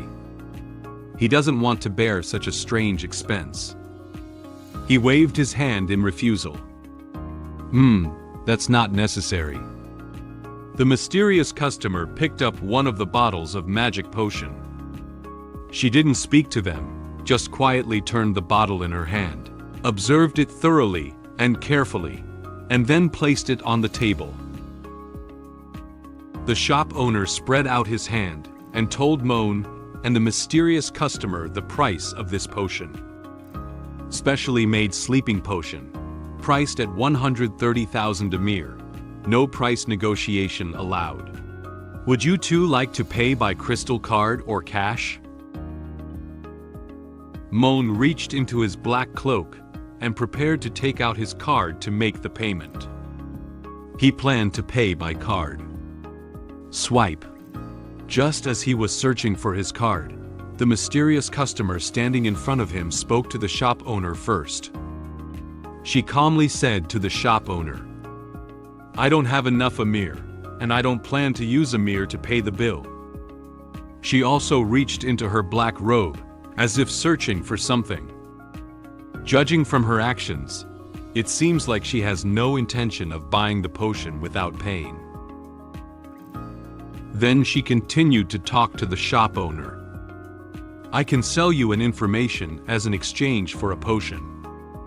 Although the shop owner's expression was invisible, she seemed very interested in the information that the customer was saying. However, is just one piece of information enough to be worth 130,000 Emir? She touched her face, thought for a moment, and replied to the customer with a playful tone. "Oh, I have to remind you, 130,000 is not a small amount." The customer took out a sealed envelope and handed it to the shop owner.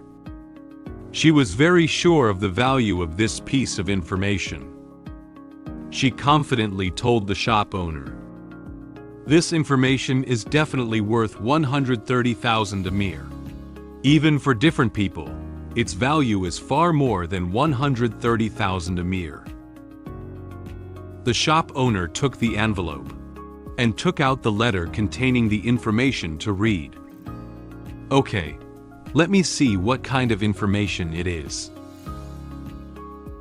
She quickly browsed through the information on the paper, seeming a little skeptical of the content. She brought the letter closer and read it carefully again. Based on the content on the letter, she seemed to infer what might happen next. She said to the customer with a slightly surprised tone, "Well, it's interesting. Are you sure this information is true?" The mysterious customer did not directly state the authenticity of the information. Whether it is true or not, based on your abilities as the shop owner, you can easily find out. The shopkeeper put down the letter and acknowledged the customer's understanding of her abilities with approval. "Oh, this guest really trusts me. However, As you said, this information is indeed worth 130,000. She pushed a bottle of magic potion over to her. Take it. This bottle of magic potion is yours now. Thank you. The mysterious customer left a thank you and didn't say much more.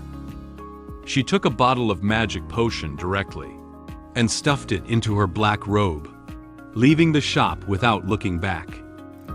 The shop owner waved her hand and watched her leave. Take care and see you next time.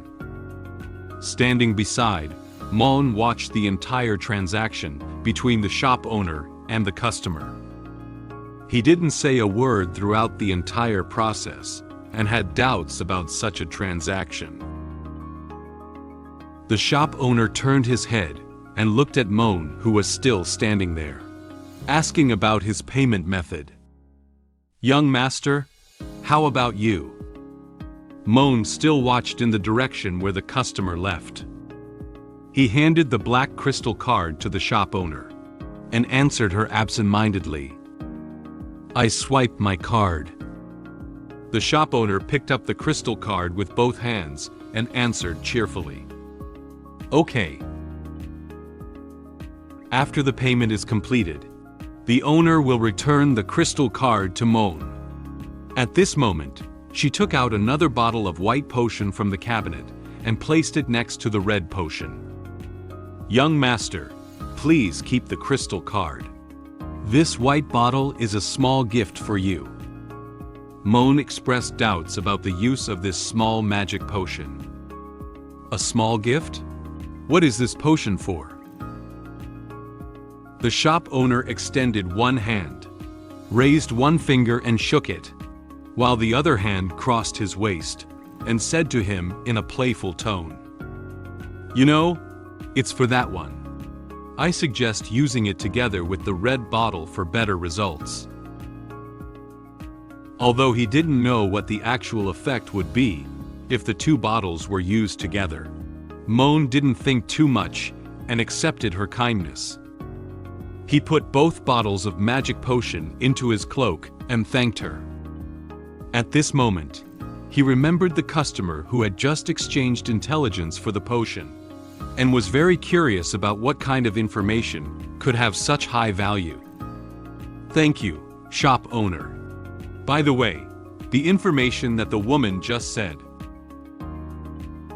Noticing that Moen was also interested in the information just now, the shop owner quickly sat down. Her body moved slightly forward, her hands supporting her face, and her eyes shining brightly as she looked at him. Moen was startled by her sudden movement, and instinctively took a step back.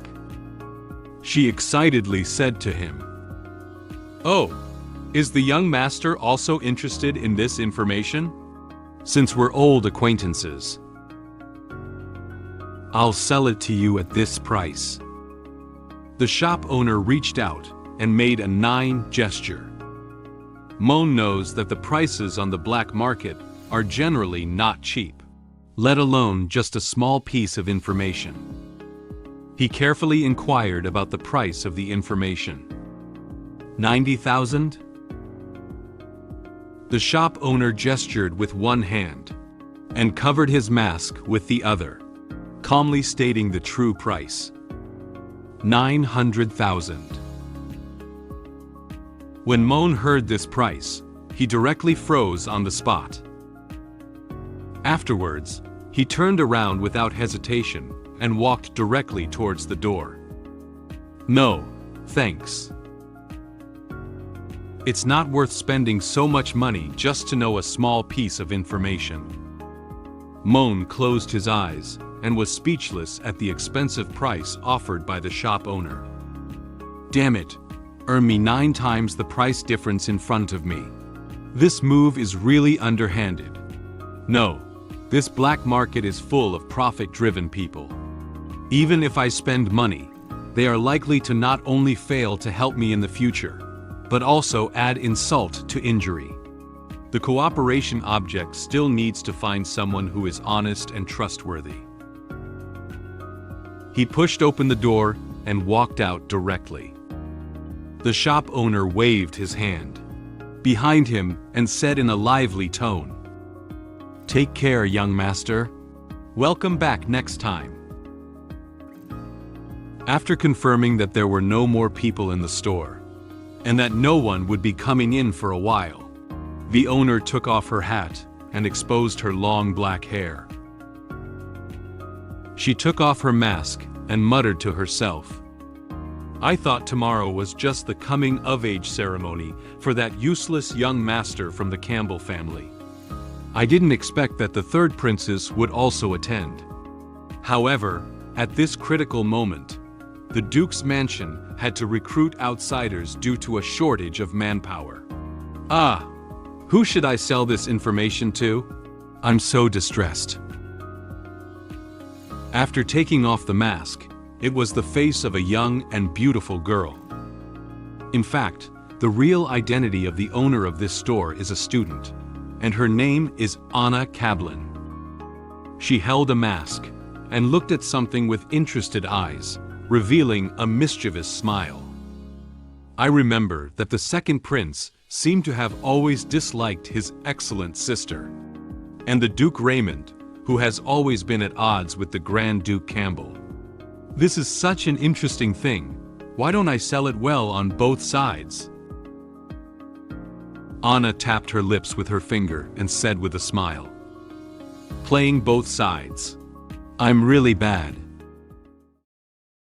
Time came to the next night, the day of Moen's coming-of-age ceremony.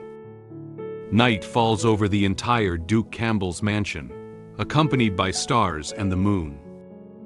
This is the backyard of the Duke's mansion. On the road, there were many nobles dressed up and traveling together to attend the coming-of-age ceremony of Moen at the Duke's mansion. Inside the Duke's mansion, many nobles were chatting and laughing with each other, discussing the arrangements for tonight's coming-of-age ceremony. Grand Duke Ron and Moen greeted every guest who arrived with a smile on their faces. Moen also bowed to each and every one of them, expressing his greetings. At this moment, a marquis greeted them with his daughter. The marquis gently patted his daughter and introduced her to them with a smile. "Duke, this is my third daughter. Come on, greet to the Duke." The daughter of the marquis seems very nervous and shy. She lowered her head, bowed slightly, and greeted them in a small voice. "I have met Grand Duke Campbell. I have met." When she lifted her head and met Moen's gaze, the expression in her eyes was not happiness, but fear. She gently covered her mouth with her hand, her body trembling uncontrollably. Moen also felt her emotions at this moment from her eyes, but he couldn't say anything either. The daughter of the marquis quickly turned around, picked up her skirt, and ran away with her eyes closed. She ran while speaking. "My mother is calling me. Sorry, I'll excuse myself first." The marquis felt embarrassed as he watched his daughter run away impolitely. The Grand Duke and Moen watched her run away in a daze, unable to inquire about what had happened. The marquis awkwardly touched his head and apologized to Moen on behalf of his daughter. "Sorry, Moen. My daughter is quite shy. I apologize on her behalf." Moen waved his hand, indicating that he did not care about her daughter's behavior just now. He said to him with a smile, "It's okay. I didn't take it to heart. We didn't greet each other properly. Please take a seat." After seeing off the marquis, he continued to greet the guests with a smile.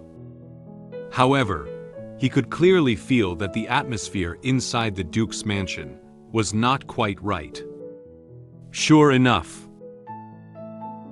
not only the daughter of the Marquis Hill, everyone's eyes are almost the same.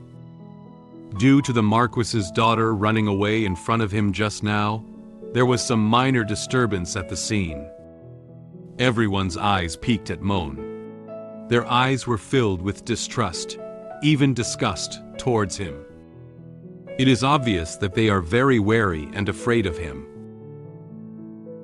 Moen sighed. He closed his eyes, supported his forehead with his hand, and had a helpless expression on his face. For the actions of the original Moen Campbell, he also had no choice. Ultimately, it's because the original owner's reputation is too bad. The Grand Duke seemed to sense Moen's emotions and reached out to touch his head, expressing comfort. He said to him in a relaxed tone, "You performed very well today." Moen raised his head and expressed surprise at his father's behavior. He looked at his father and said in confusion, "Father?"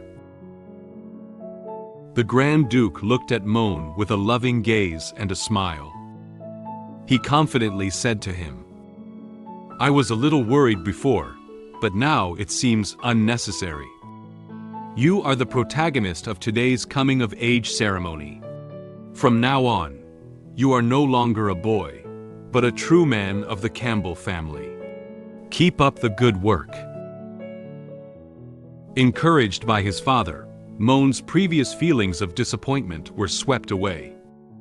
He looked ahead and confidently replied, "I'll try my best." The lights in the Duke's mansion shone on him, as if to illuminate his future.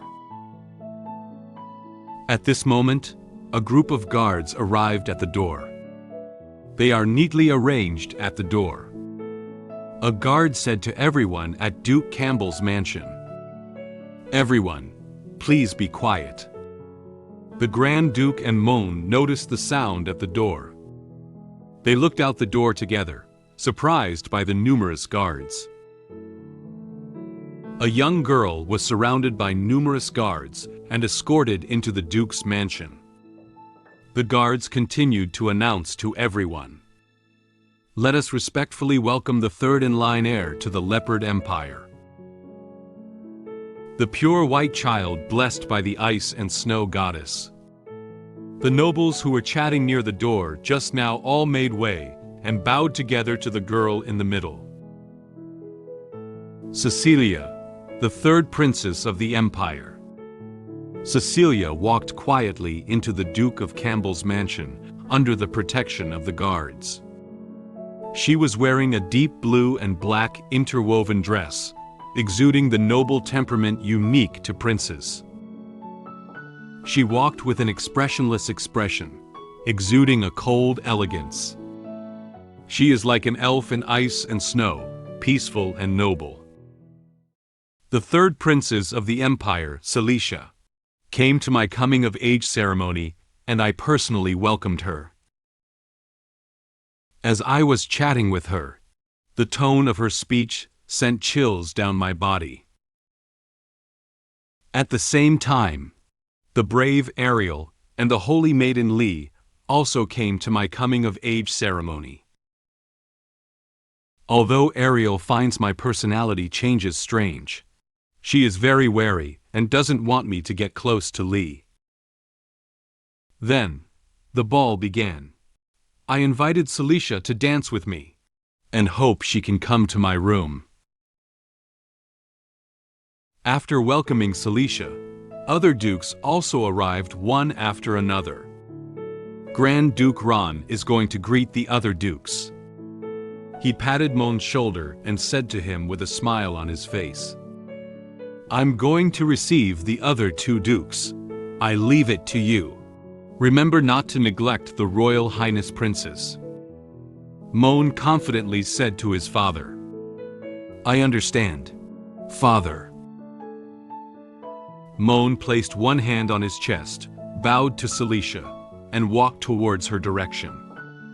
Cecilia also noticed the protagonist of tonight's coming-of-age ceremony, Moen, from a distance.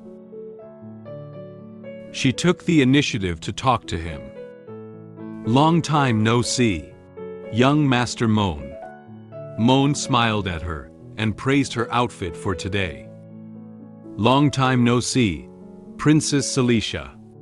You are extraordinarily beautiful today. Cecilia didn't feel happy because of his words. She coldly replied to him. Is that so? Thank you for your compliment. But it's really rare to hear such praise from young Master Moen's mouth. Then, she lifted her skirt with both hands, leaned forward slightly, and bowed to Moen. Her movements flow smoothly, elegant, and beautiful, perfectly showcasing the princess temperament she possesses. Moen smiled politely, covered his chest with one hand, and bowed slightly, performing a return salute. He seemed to be able to hear that Cecilia was talking about his bad personality. Aha! Your Highness, what you're saying makes me seem like the kind of rude person who can't even control their mouth. Don't you think so?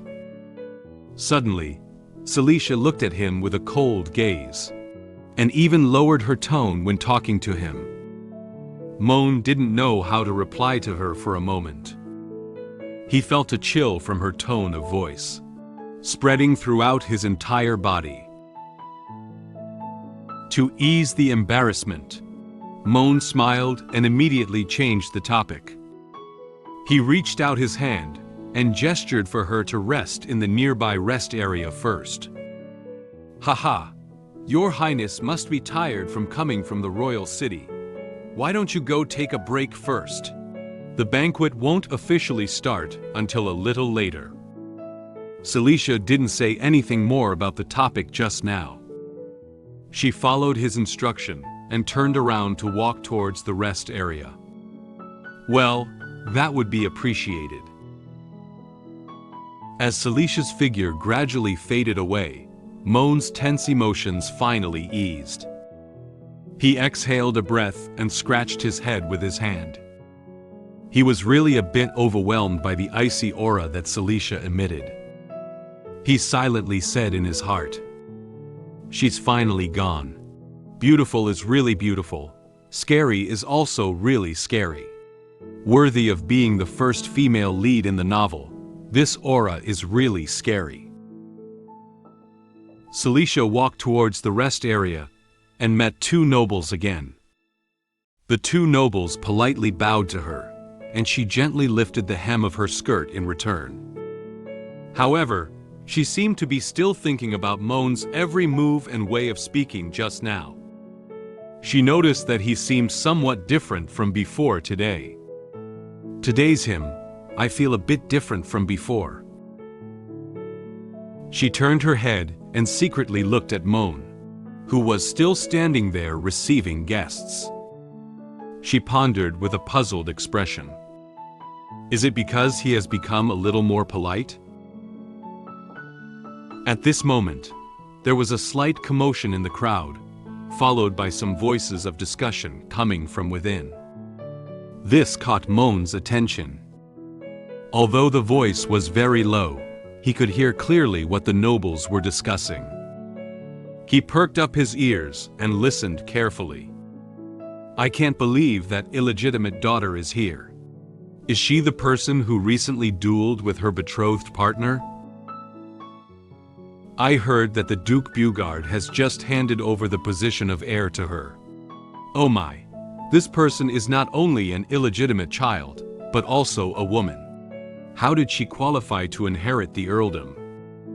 Moen turned his head to look towards the direction of the door, and the person the nobles were discussing had already walked in. I really don't know what Duke Bugard is thinking. The Duke is also present, don't let him hear. There is a tall girl and a short girl walking side by side.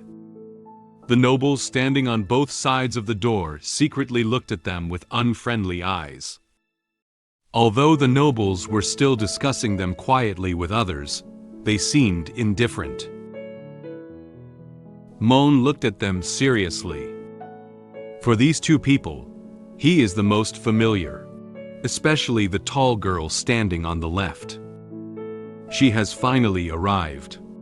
The true protagonist of the original story, the ultimate girl overlord of this world.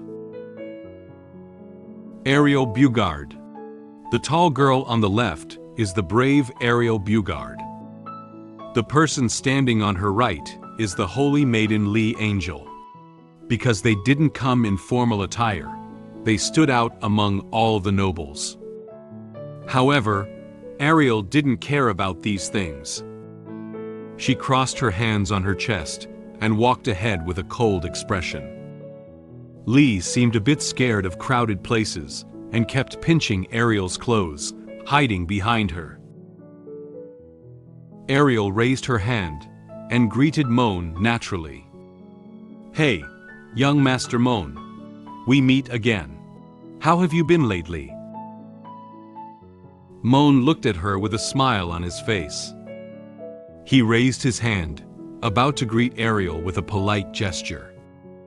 Suddenly, someone stepped out from beside him. An obese nobleman wearing glasses suddenly stood in front of Moen. He pointed his hand very excitedly at Ariel and raised his voice, saying very rudely, "You lowly illegitimate daughter, how can you talk to our young master Moen?" Moen was stunned by his behavior and froze in place. He instantly felt something was wrong. If he let that nobleman continue talking, something big would happen. "Shut up." He immediately pounced on the obese nobleman with a frightened expression, covering his mouth with his hand and preventing him from continuing to speak.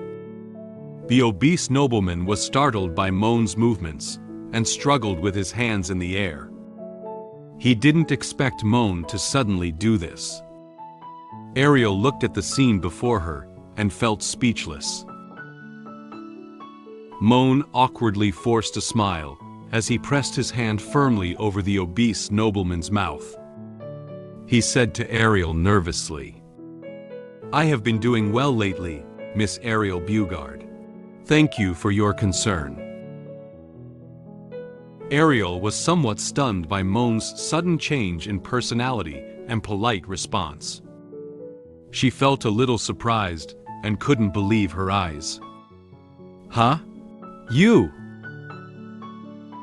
She lowered her head, covered her mouth with her hand, and pondered why he had become like this. "What's going on here?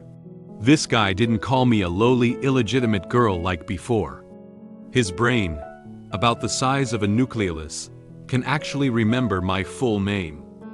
Has he come to his senses? Or is he having some conspiracy? Lee was not quite sure about the current situation.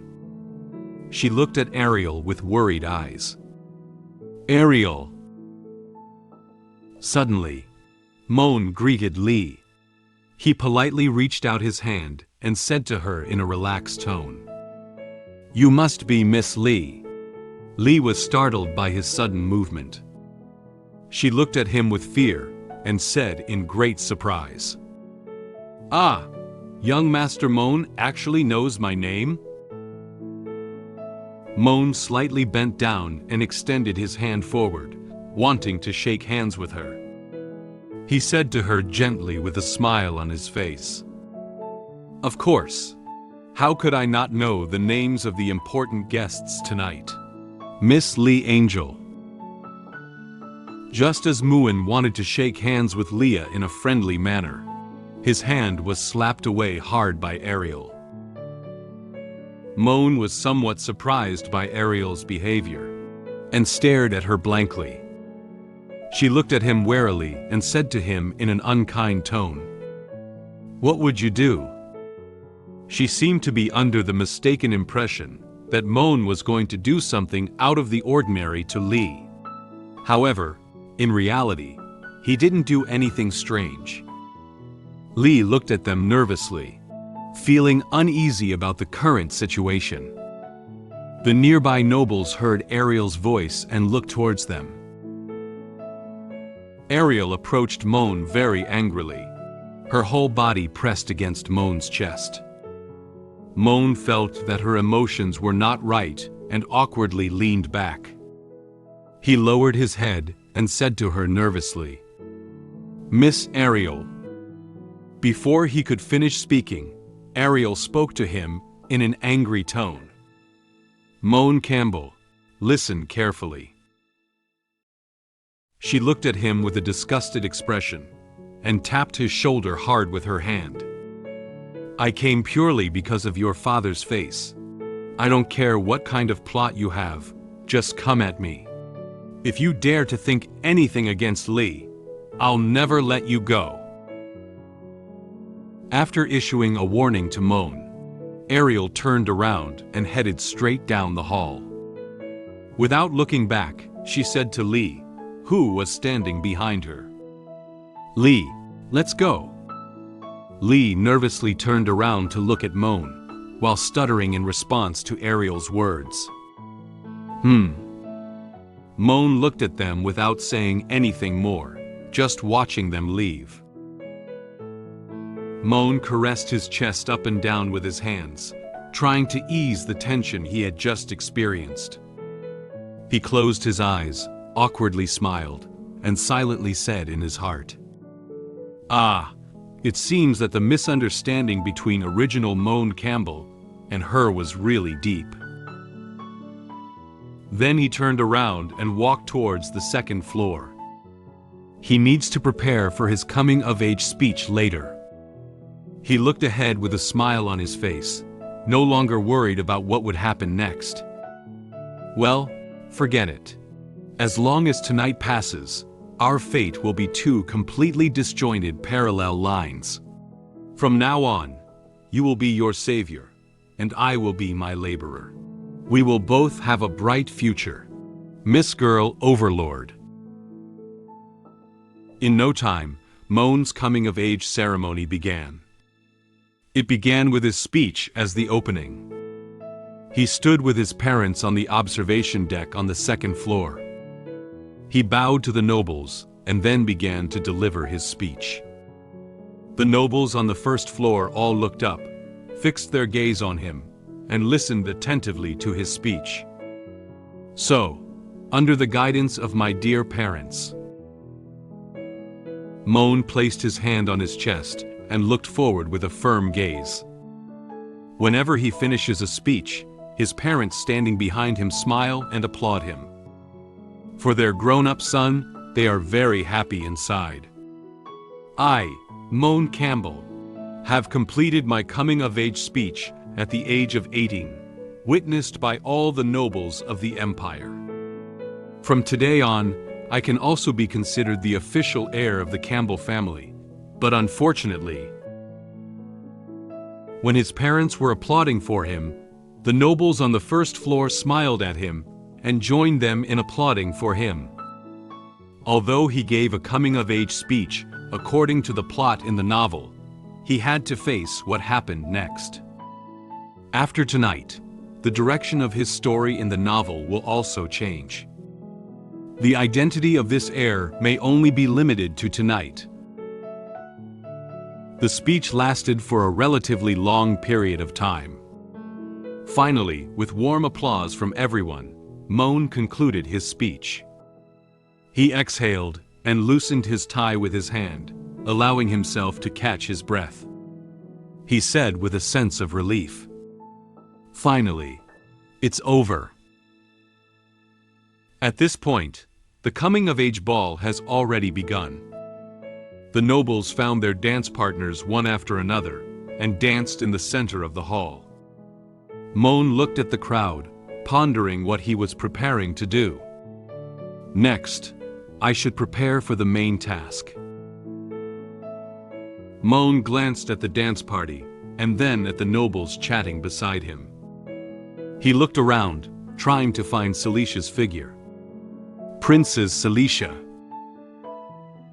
Suddenly, he noticed a figure in front of the French window. Found her. That's Cecilia. She didn't attend the dance and stood alone in front of the French window. She held up red wine and quietly watched the night view outside the window. Moen went to the French window and bowed to Cecilia. He felt a little sorry for leaving her here alone. I unexpectedly let the noble Royal Highness Princess be left alone. It seems that I acted disrespectfully. Cecilia turned her head to look at him with some confusion. She raised an eyebrow. Moen Campbell. Moen elegantly extended one hand and placed the other behind her, making an invitation gesture to Cecilia. I don't know if I'm lucky enough to invite you to dance with me? Cecilia asked in confusion. Are you inviting me? He answered her softly. Of course, my beautiful highness. Cecilia hesitated for a moment, wanting to say something to him. However, at this moment, she couldn't say anything. She closed her eyes, sighed, and placed one hand on Moen's hand. Well, tonight is your coming-of-age ceremony. I naturally have no reason to refuse. Moen smiled and thanked her for accepting his invitation. Thank you, Your Highness. At this moment, the nobles who were drinking and chatting were all looking in one direction. They all looked at the center of the dance floor with surprised eyes. Some nobles occasionally whispered to the people next to them about the scene in front of them. Ah, that is. What? Lee saw the person in the center of the dance floor and quickly tugged at Ariel's hem, reminding her to look over there. Ariel, look! Ariel, who was busy eating dessert, heard Lee calling her and looked up at the dance floor. She asked Lee in confusion. What's wrong? Accompanied by music, Moen and Cecilia danced elegantly in the center of the dance floor under everyone's gaze. They held hands with each other, changing different dance moves. Cecilia danced slowly to his rhythm, while lifting her head and softly praising his dance steps. Your dance steps are good. Moen smiled back at her and humbly said, Thank you for your praise, but it's just at the beginner's level. Cecilia carefully observed Moen's face. Through tonight's conversation with him, Cecilia can confirm that there have been changes in him compared to before. You have indeed changed a bit, Moen Campbell. Moen had some doubts about her words. What aspect? Is it that I'm not behaving like a nobleman? She said to him expressionlessly. No, it's the way you invite people. Upon hearing Celicia's words, Moen became even more puzzled. Invitation method? He didn't quite know how the original Moen Campbell used to invite others. Cecilia explained to him. I remember the last time you invited the daughter of a viscount to the academy ball, you said that. Cecilia imitated the tone and expression of Moen's speech at that time. Woman, rejoice and cheer. I have mercifully rewarded you with a dance with me. After listening, Moen awkwardly tilted his head aside. He didn't expect the original Moen Campbell to say so. He stuttered. No, wait. Cecilia stared at Moen and returned to her original cold tone and said to him, How is it? Did I imitate it well? Moen smiled awkwardly at her. It was my mistake. Your Highness Cecilia, can you please forget about that time? At that moment, the band playing in the hall played the tune to the next part. The people on the dance floor also changed their dance positions. Moen and Cecilia changed their dance moves to another one. Cecilia leaned against Moen, who held her hand. He lowered his head and whispered in Celicia's ear. After this dance, may I invite your Highness to come to my room? Cecilia thought he had other ideas. She intends to reject him. Moen Campbell.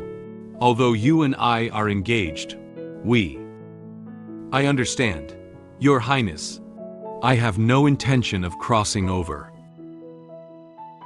Moen knew what Cecilia wants to say. In order to prevent her from rejecting him, he came up with a reason. What I want to discuss with Your Highness in detail is about the engagement. Cecilia raised her eyebrows gently. Oh? In order for the princes to agree to come to my room, I lied and said I wanted to discuss the engagement with her. After believing my words, the princes pulled me towards my room. I can only provide her with red wine and black tea in order to make the princes drink the potion. When the princess was about to drink the black tea with magic potion, she took the tea that was supposed to be mine. After drinking it, the princess fainted directly. I also took the opportunity to prepare according to the plot of the novel, waiting for the protagonist to appear. At this moment, the band playing in the hall moved on to the next part of the piece. Moen and Cecilia changed their dance moves again and continued to dance slowly to the music. The nobles dancing around them follows the music and change their dance moves. Moen supported Cecilia while whispering to her, "Do you need to have a private discussion with me about our engagement?" In order to make Cecilia believe his words, Moen came up with corresponding lines in his mind based on their engagement. He held Celicia's hand with one hand, slowly approaching her and saying the lines he had already made up. "I know Your Highness doesn't like me, and our relationship is actually just a political marriage made by Your Majesty to maintain his relationship with my father." He looked at Cecilia with a smile and continued to explain the impact of the engagement. "This is the will of the king. If Your Highness proposes to cancel the engagement, it will inevitably affect the credibility of the royal family and the relationship between Your Majesty and you. Am I right?" Cecilia nodded in agreement with his statement. Then Moen leaned into Celicia's ear and whispered his own opinion on the engagement. "So, I think, at least when it comes to the issue of canceling our engagement, we are in agreement. If we work together, perhaps we can find a dignified way to terminate our engagement. What do you think, Your Highness?" After hearing his suggestion, Cecilia slightly widened her eyes. She didn't expect the person in front of her to have the same thoughts as her. Cecilia closed her eyes, pondered for a moment, and then gave him a plain answer. "I understand. This matter can only be discussed privately between you and me." Upon hearing Celicia's response, Moen smiled back. He was secretly happy in his heart that Cecilia had already believed what he said. She took the bait. "Sorry, Your Highness. In order for the plot to proceed smoothly, I can only..." Just as Moen was still immersed in the joy of Cecilia being deceived by him, Cecilia suddenly said to him, "Where is your room?" "Eh?" Upon Celicia's question, Moen froze in place. He didn't expect Cecilia to want to go to his room so soon. Perhaps Cecilia took Moen's words seriously and wanted to immediately go to his room to discuss ways to break the engagement. She eagerly grabbed his hand, wanting to take him away from the ball. She turned her head slightly to look at Moen and said to him, "Don't wait for the dance to end, let's leave now." Moen felt a bit at a loss about her sudden behavior. He staggered forward with her steps. Your Highness." Some nobles standing around noticed that the protagonist of the ball was heading towards another place. They looked at Moen and Cecilia with curious eyes. Cecilia walked ahead with Moen's arm. Due to her fast walking speed, Moen couldn't keep up with her pace, but it was also inconvenient to tell her. He could only let her take him away. At this moment, not far from the Duke's Hall, it seemed that someone was staring at their actions. In a corner where no one was paying attention, two mysterious maids were staring closely at Moen and Cecilia. One of the short-haired maids noticed the direction they were leaving. She put down the broom and said to the long-haired maid next to her, "She left with that idiot young master." The long-haired maid stole a glance and nodded. The two maids looked solemnly ahead, as if they had already decided what to do to them next. The short-haired maid planned to follow Moen and Cecilia alone. "Keep an eye out for me, I'll take care of it." The long-haired maid responded softly to her, not forgetting to remind her. Be quickly. After all, this is the territory of the Lionheart King. Fortunately, not many people noticed that Moen and Cecilia had already left the ball. Cecilia arrived smoothly at Moen's room. Moen took out a bottle of red wine and a wine glass from the room, and was about to bring it over to ask Cecilia if she was drinking, when Cecilia rejected him outright. "Sorry, I don't drink alcohol." Moen felt a bit embarrassed at this moment. "It's just red wine, drinking a little should." Red wine is also not allowed. Cecilia closed her eyes and elegantly lifted a strand of hair behind her ear. She explained to Moen, "My constitution cannot tolerate alcohol, not even a drop." Moen smiled awkwardly. He didn't expect Cecilia to not drink. He answered her hesitantly. "Ah, okay." Moen placed the red wine in his hand on the cabinet while secretly looking back at Cecilia. Due to her inability to drink red wine, he was unable to pour the red potion into the wine. At this moment, he felt a bit flustered. He silently said in his heart, "This isn't good!" The novel does not describe how the princess fainted. "That potion is so red she doesn't drink wine, how can I pour it in?" Moen turned his head, smiled nervously, and asked Cecilia if she could change to another drink. "If your highness doesn't drink wine, what would you like to drink?" Cecilia thought for a moment and then answered Moen, "Coffee? Only black tea." Before she could complete the name of the drink, Moen immediately said the name of another drink that was still red. Cecilia was a little puzzled. Moen walked over to Celicia's side. He touched his chest with one hand, bowed slightly, and made an apologetic posture.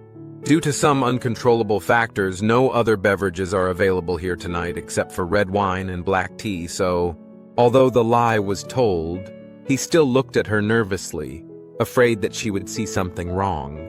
Cecilia covered her chin with her hand and lowered her head to think for a moment. "Is there only black tea? Then I'll have that." She didn't seem to think too much, so she asked Moen to brew her black tea. After Cecilia agreed to drink black tea, Moen happily searched for the black tea leaves in the cabinet. He said to her with a hint of joy, "Okay, I'll go get it now." Cecilia watched as Moen happily searched for tea leaves and brought a teapot and teacup to brew tea.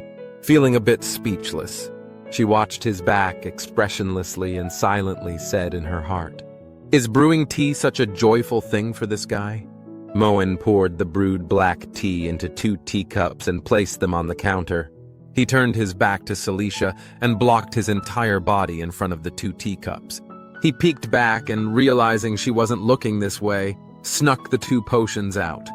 He nervously opened the lid of the red potion and dropped a few drops into one of the cups of black tea.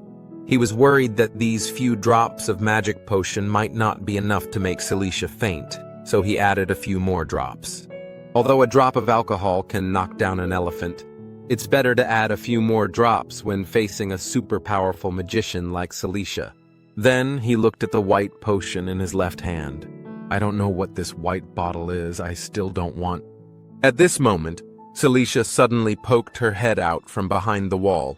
She asked expressionlessly, "Is the tea ready?"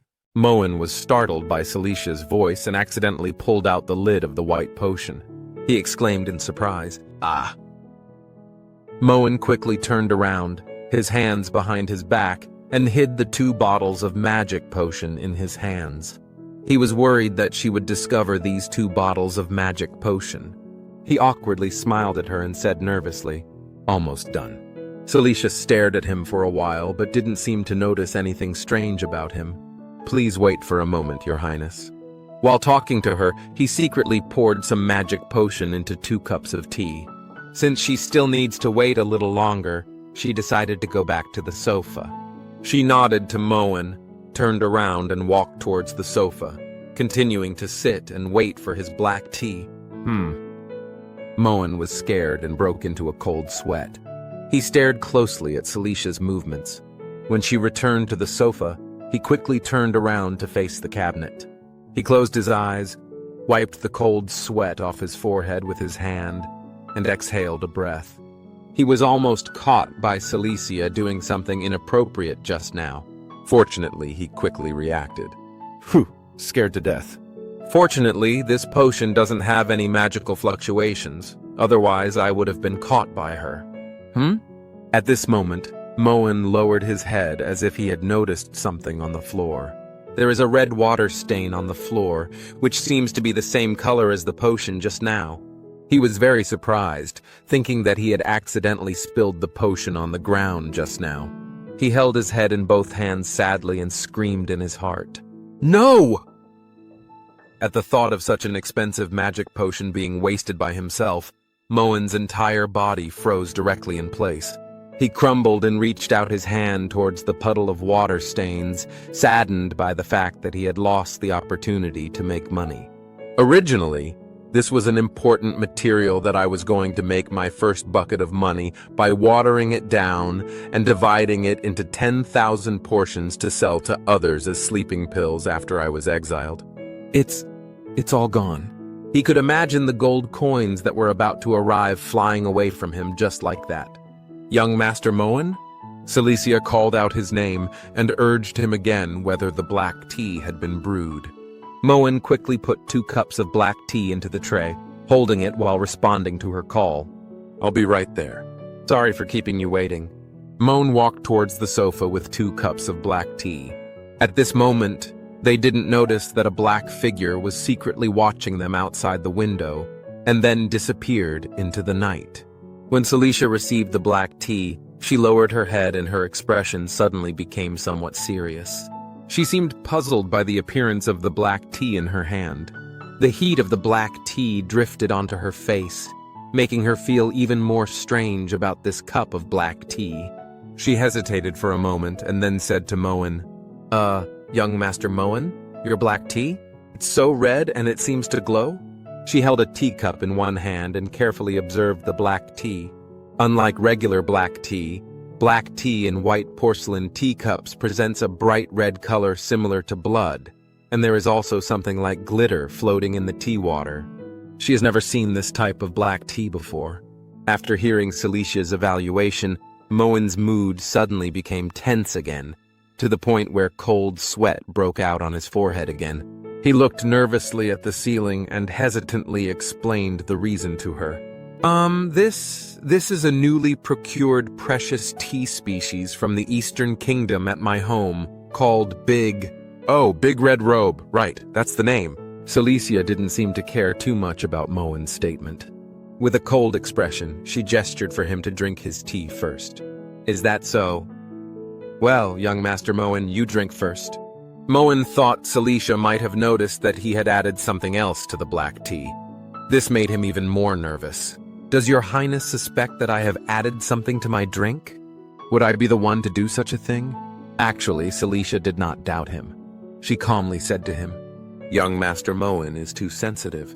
As the host, you should have tea first. This is the basic etiquette of nobility." Moen dare not continue thinking. Since Cecilia doesn't believe him, he can only take a gamble. "Okay, since your highness doesn't believe me, then I can only—" He picked up the teacup and was about to touch it with his mouth when Cecilia suddenly said to him, "Wait a moment." He stopped and looked at Cecilia. He didn't know why she suddenly stopped him. Cecilia observed beside for a while. Then she took the teacup from Moen's hand. She seems to be more interested in his tea. "Young Master Moen's tea seems to be a bit better than mine." She held Moen's teacup and smiled at him for the first time tonight.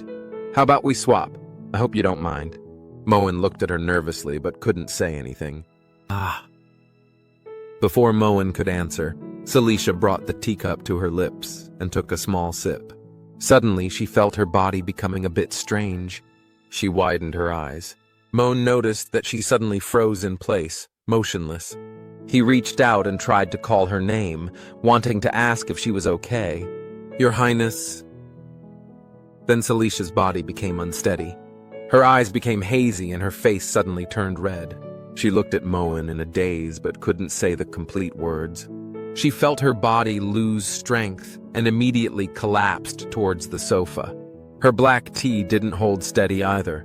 It slipped directly from her hand and fell onto the floor, spilling all over. She was lying on the sofa, her eyes closed, obviously unconscious. Moen was so scared that he quickly stood up. He remained silent and looked at her quietly for a while before realizing that she had stopped moving. It seems that the potion has already started to take effect. He was surprised by the effectiveness of this potion. Fortunately, I was smart enough to put the potion in both cups. Otherwise, I would have almost gotten into trouble. It's worthy of being a secret potion that can charm an elephant with a single drop. The merchant who sells magic potions didn't deceive me about its quality. However, it seems that the original text did not mention that the princess cannot drink alcohol. Could it be that Moen Campbell in the book also poured the potion into the tea? Am I just getting it right? Moen pinched his chin with his hand and began to recall the original plot of the novel. No, now is not the time to talk about this. In the original plot, not long after she fainted, Girl Overlord would come over. I need to prepare quickly. He messed up Celicia's clothes according to the plot of the novel. He gently pulled down her stockings a little. Pull down the stockings a little. Maybe I should also loosen her skirt a bit. He untied her skirt a little, but was also worried about her physical condition. This doesn't seem very good. If I untie the bottom, she will reveal her belly. This will catch a cold. Maybe I should just mess up my hair a little bit. After everything was ready, Moen found that his clothes had not been taken off yet. Oh, there are also my own clothes. He tried to take off his clothes according to the modern way of taking them off. However, this aristocratic outfit seemed somewhat difficult for him. Why is this outfit so difficult to take off? Phew, I finally took it off. After several attempts, Moen finally took off his clothes. He also got his hair loose. He hugged his chest with both hands and looked at the current scene with satisfaction. Cecilia lay unconscious on the sofa, with her clothes and socks taken off a bit. Moen has recreated the scene according to the plot of the novel. Now there is only one final step left before he is caught. Great success has been achieved. The rest is waiting for that girl Overlord. I waited for the protagonist to come and save the princess. But after a long time, the protagonist still didn't come. I carefully analyzed the reasons and found that I accidentally changed the plot of the story. When I was still thinking of a solution, the princess suddenly pounced on me. Outside the room, the brave, who was supposed to come to the door of my room, was also guided back to the Duke's mansion hall by the maid. In an unknown room, two mysterious maids are preparing to embark on a mysterious plan. After Cecilia drank black tea containing magic potion and fainted, Moen stayed in the room the whole time. He was waiting for the brave Ariel to break into his room and save the princess, and then his plot in the novel could end here. However, it was already time for Ariel to appear, but she didn't enter the room. Moen took out his silver pocket watch and confirmed the current time. What's going on here? Moen sat on the table with his clothes and pants off, looking at the time on his pocket watch with great confusion. He found that Ariel's appearance time had already passed a long time ago. He didn't understand why Ariel hadn't appeared yet. Half an hour has passed, according to the original plot. Shouldn't Ariel rush in quickly to save the princess and control me? What's going on now? Where is she? Suddenly, Moen seemed to remember something. He pinched his chin with his hand and recalled the original plot of the novel. Wait a minute. How was the plot of this section originally written? Little by little, Moen combed through the development of the story's plot, presenting several familiar images in his mind. In his recollection, a blonde maid didn't hold the tray steady and accidentally poured tea on Ariel's dress. He muttered to himself as he recalled it. If I remember correctly, it seems like Ariel's skirt was accidentally soiled by a very sick maid in the Duke's mansion. Later, this guy was on her way to the bathroom to find something to clean her dress. She noticed something unusual and looked me, who was about to do something indescribable to the princess, Pooh, the original Moen Campbell. Recalling this, Moen realized that there was something wrong with this whole incident. Wait a minute, a very sick maid? He furrowed his brows and opened his mouth slightly in surprise, sensing that something was not quite right. Noel. He loudly called out the name of the maid Noel. Yesterday, due to illness, she didn't see the road in front of her clearly and accidentally bumped into him. He noticed that she was still working while sick, so he asked her to go back to her room to rest and recruited new maids from outside to replace all the sick maids in the house. She must still be in her room at this hour. At this moment, Moen realized that he had already changed the plot of the original novel. He nervously turned around and looked at Cecilia lying on the sofa, feeling lost in the current situation. Gosh. Isn't this equivalent to changing the original storyline? Cecilia is still in a coma. Her face was flushed, her eyes closed, and her eyebrows were lowered, as if she felt discomfort in her body. Moen suddenly panicked when the story changed direction. He didn't know what to do next. If the original storyline is not followed, there is a high possibility that major events will occur in the subsequent development of the story. This is a huge problem, he called out softly. He turned his head and sat in place, anxious. However, at this moment, Cecilia opened her eyes groggily. She unconsciously activated the ice magic, emitting a terrifying chill, and slowly sat up from the sofa. She stared at Moen's back with very terrifying eyes and walked towards him. At this moment, Moen was still immersed in his own world, not realizing that Cecilia had already woken up. He lowered his head, covered his mouth with his hand, and quickly thought about the next solution. Calm down. Although something went wrong unexpectedly, the most crucial princess had already fainted. There must be a remedy now. Celicia's ice magic has spread behind Moen. At this moment, he felt that the temperature in his room seemed a bit different. The room that was originally somewhat hot was slowly starting to get colder at this point. He turned his head to the side and said in confusion, Why does the temperature seem to suddenly drop? The summer shouldn't be. Before Moen could finish speaking, he saw a pair of hands stretched out in front of him. He was very surprised and opened his eyes wide. Suddenly, Cecilia unconsciously unleashed ice magic of greater intensity. The blue magical energy blasted all the furniture in Moen's room away. The entire room was instantly enveloped in a large amount of coldness. Due to the overly powerful magic she unleashed, Moen's room was covered in ice crystals everywhere. The temperature of the room instantly plummeted to the same as an ice cellar. Moen didn't have time to react just now before he was already pounced on by Cecilia.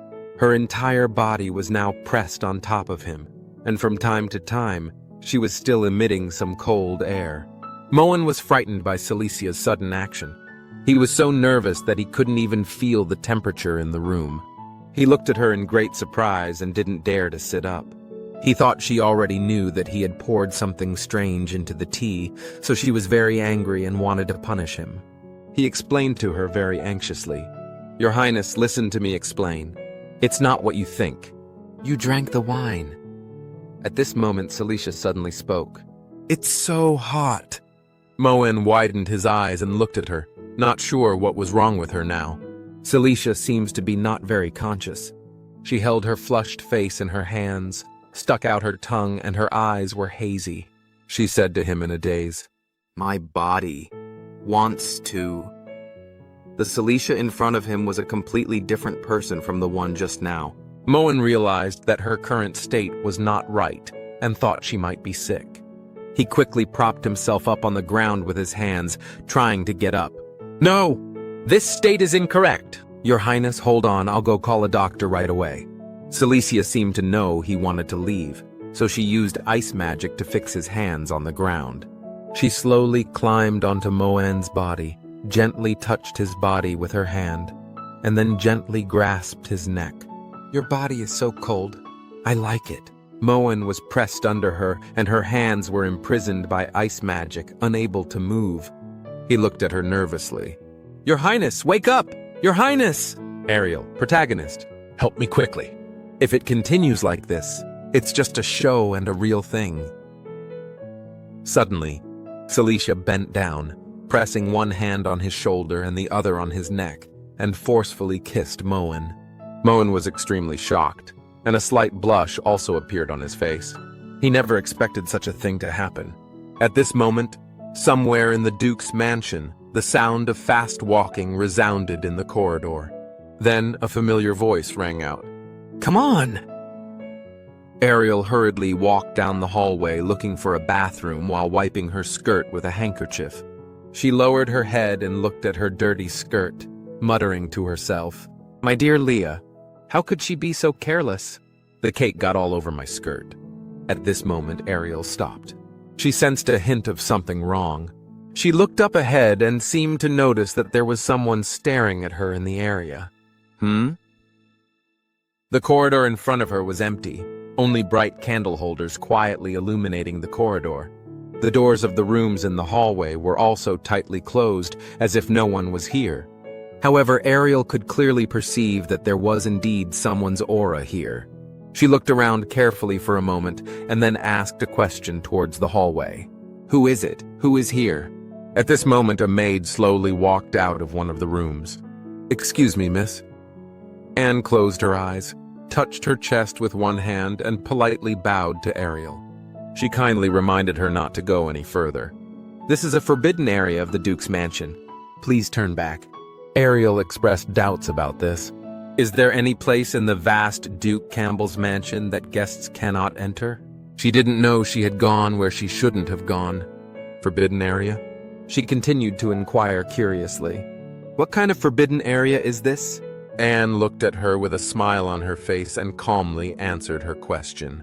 "Sorry, this is a confidential matter of the Duke's mansion. I'm not authorized to explain." Upon hearing that Anne was unable to provide her with clear information, Ariel hugged her chest with both hands and looked at Anne with a slightly unhappy expression. She whispered a sentence. How stingy. At this moment, Anne noticed the stains on Ariel's skirt. She squatted in front of Ariel and observed her dress. "Miss, it seems like your skirt is dirty," Ariel replied. "Yeah, I'm looking for a bathroom." Anne offered to help her clean her skirt. "Let me help you with this small matter." She reached out her hands and approached Ariel's dress, gathering magical energy in her own hands. Clean.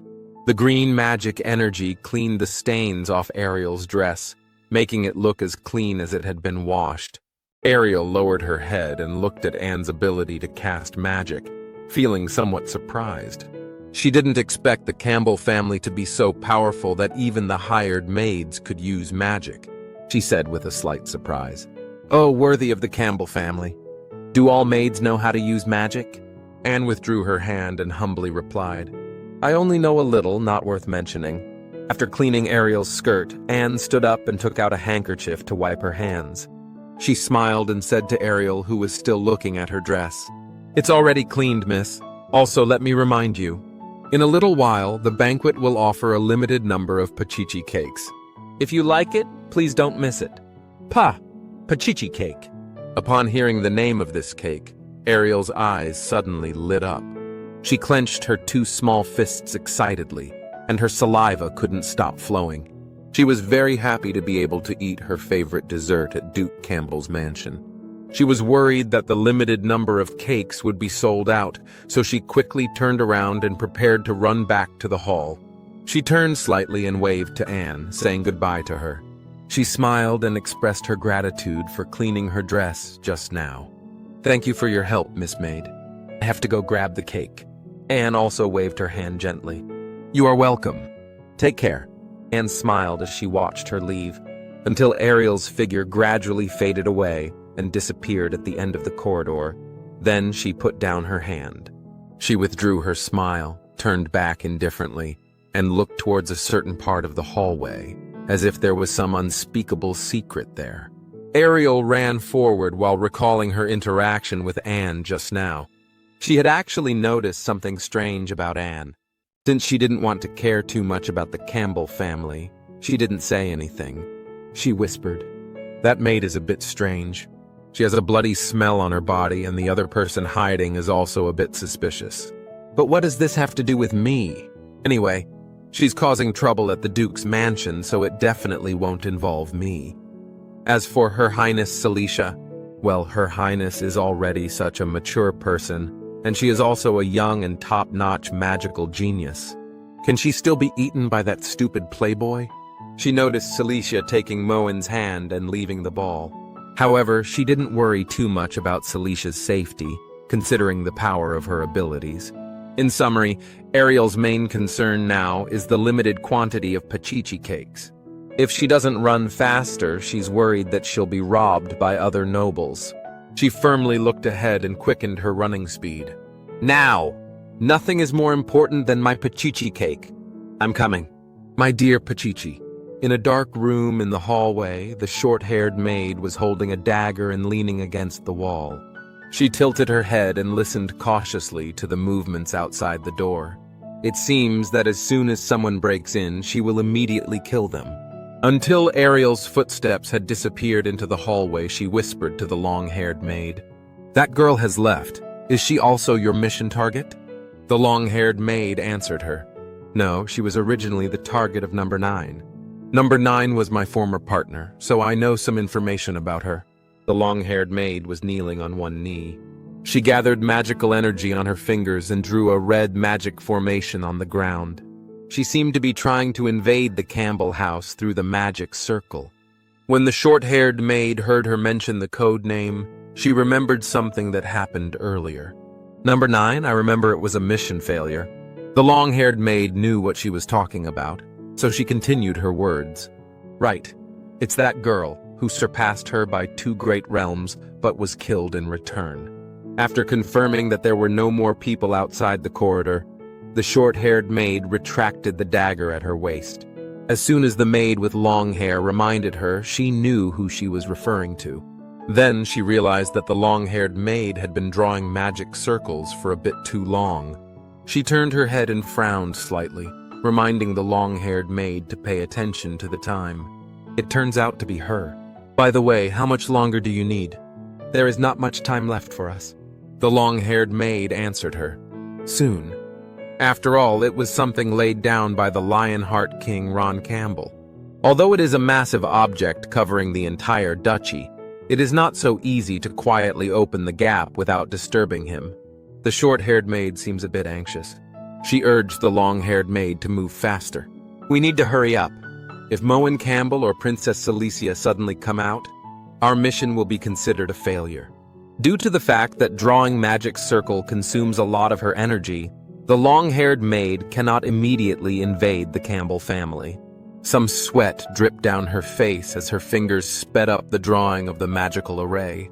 However, she doesn't seem to be worried about not having enough time. I know, but I think there's still plenty of time. Just now, when I was exploring the exterior wall, it seems like they are doing that kind of thing. The long-haired maid remembered when she was secretly observing them outside just now. She looked through the window of Moen's room and saw what was happening inside. The short-haired maid didn't understand what she was saying for a moment. She asked her in confusion. That kind? At this moment, in the room, Cecilia, who was unconscious, was lying on Moen's body and forcibly kissing him. Moen was pinned down by her, unable to move at all. He was still in shock from her kiss. After a period of intense biting, the princess finally calmed down. However, the princess was very angry about this matter and intended to punish me. I had intended to calm her emotions first, but the princess refused to listen to my explanation. Just then, a maid with short hair came to the door and claimed to be delivering dessert. Just as I was suspecting the identity of the maid, she rushed straight towards the princess. The princess is currently in crisis. Moen lay on the ground, with a weak face and a lot of sweat flowing from his body. Celicia's white stockings were casually thrown on his head by her. He gasped for breath while silently saying in his heart, "Finally, it's over." Just now, Cecilia, who had drunk black tea containing magic potion, crazily vented her emotions to Moen. She not only nibbled on Moen's chest and arms, but also left one red scratch after another on his body. After a while, Cecilia finally calmed down. He recalled Cecilia venting on him just now. He kept dodging the attack from Cecilia just now. finally restraining himself from doing something that would lead him to that extent. I tried my best to dodge her and finally saved my pure body. Otherwise, if I take the last step and really do something like that to the princess, the outcome that awaits me is probably not exile, but really ruin. But now it seems that the situation is also similar. Moen closed his eyes, feeling helpless about the current situation between him and Cecilia. At this moment, as he was still immersed in his own world, he did not notice that a sword had appeared on his face and pointed at him. Cecilia held a sword condensed from ice magic, pointing with a serious expression and angry emotions towards Moen, who was still lying on the ground. She said coldly, "Say your last words, Moon Campbell. This is your last chance before you die." Just now her clothes had become a bit tattered due to her emotional outburst against Moen. However, it didn't matter. She was very angry at Moen for pouring an unknown drug into her tea. Seeing Cecilia, who was clearly not in the right mood, Moen got a little nervous. He braced his hands on the ground and slowly stepped back while smiling awkwardly at her, intending to muddle through. "So if I don't say it, I won't." Upon hearing that Moen had no intention of saying her last words, Cecilia decided to kill him directly. She cast her own ice magic, emitting a stronger frost aura. "Since you have no last words," Moen noticed that what he had just said not only did not stabilize Celicia's emotions, but also made her even angrier. He took a few steps back in fear and raised a hand, trying to stop her from using magic. Wait a minute! I do. Let me think about it." For the current situation, Moen feels at a loss. Due to Celicia's extreme anger now, Moen was worried that she would rush towards him with her sword in the next second.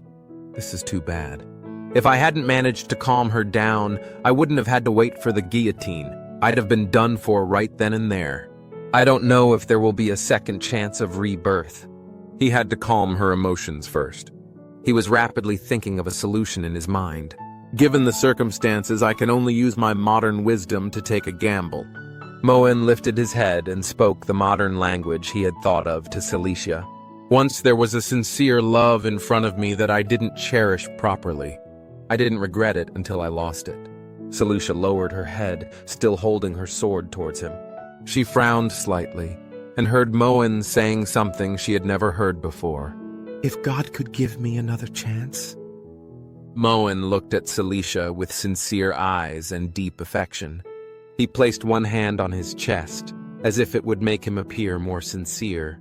He hoped that Cecilia could stabilize her emotions due to his modern language. Unfortunately, Cecilia was not moved by his words. She wrapped the entire sword in ice magic.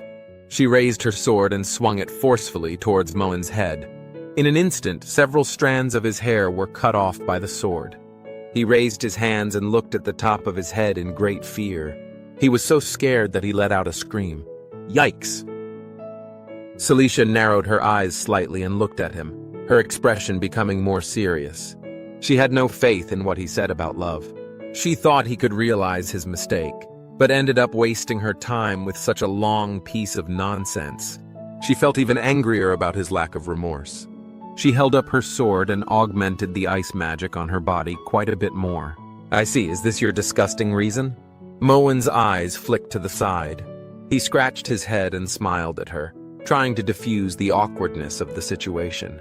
Disgusting? In a sense, this can also be considered a very sincere emotion, and in fact, we haven't taken that step forward. So today, do you call this dirty, nasty tactic sincere? What are you joking about, Moen Campbell? Cecilia shouted at him loudly. Hearing Moen say such words so unashamedly, she felt extremely angry. For someone like him who drugged her and turned her into that unpleasant appearance just now, how could there be any genuine emotions? She didn't approve of this kind of dirty person who would do anything to make him like her.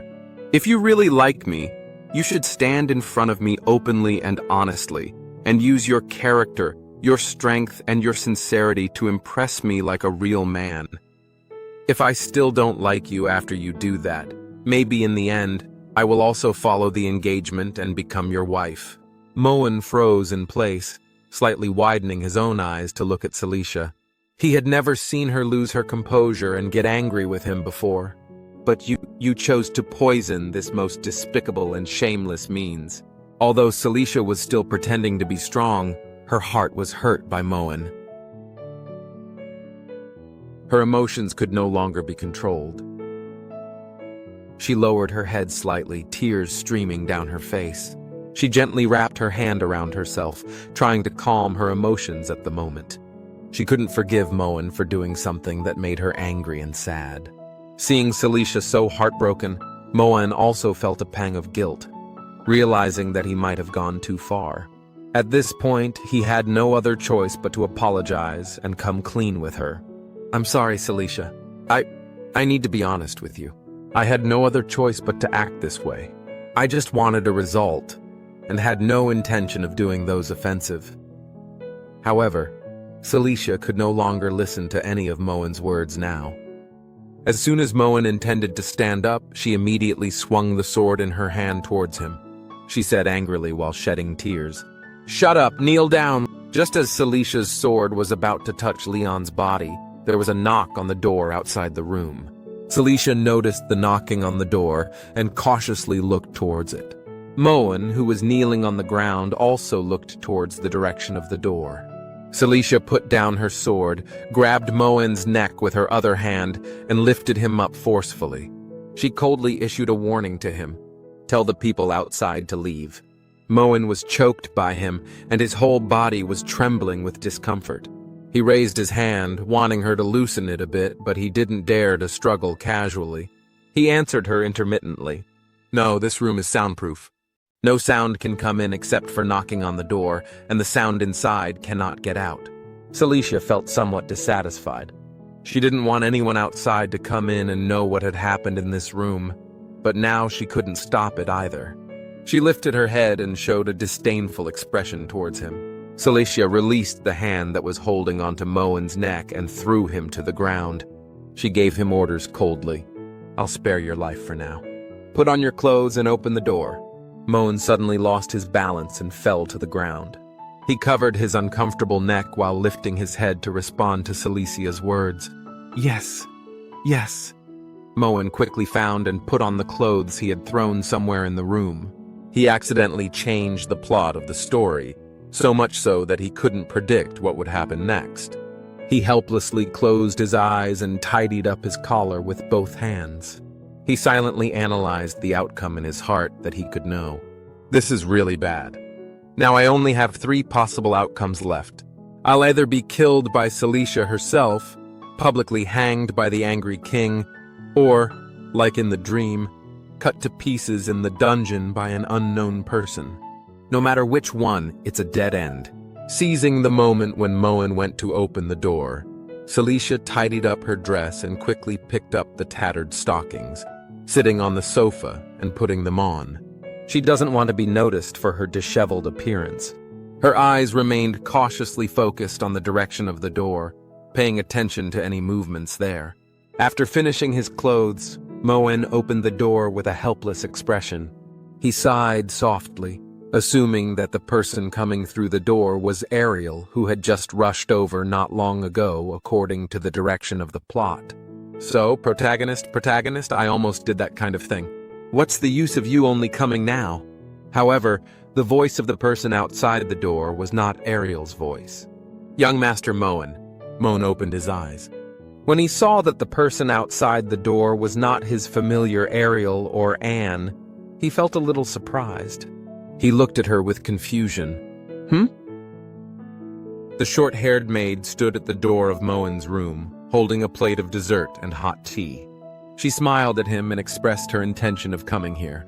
"The madam saw that you talked with Royal Highness Princess for a long time and thought you should be hungry. She specially asked me to send some dessert.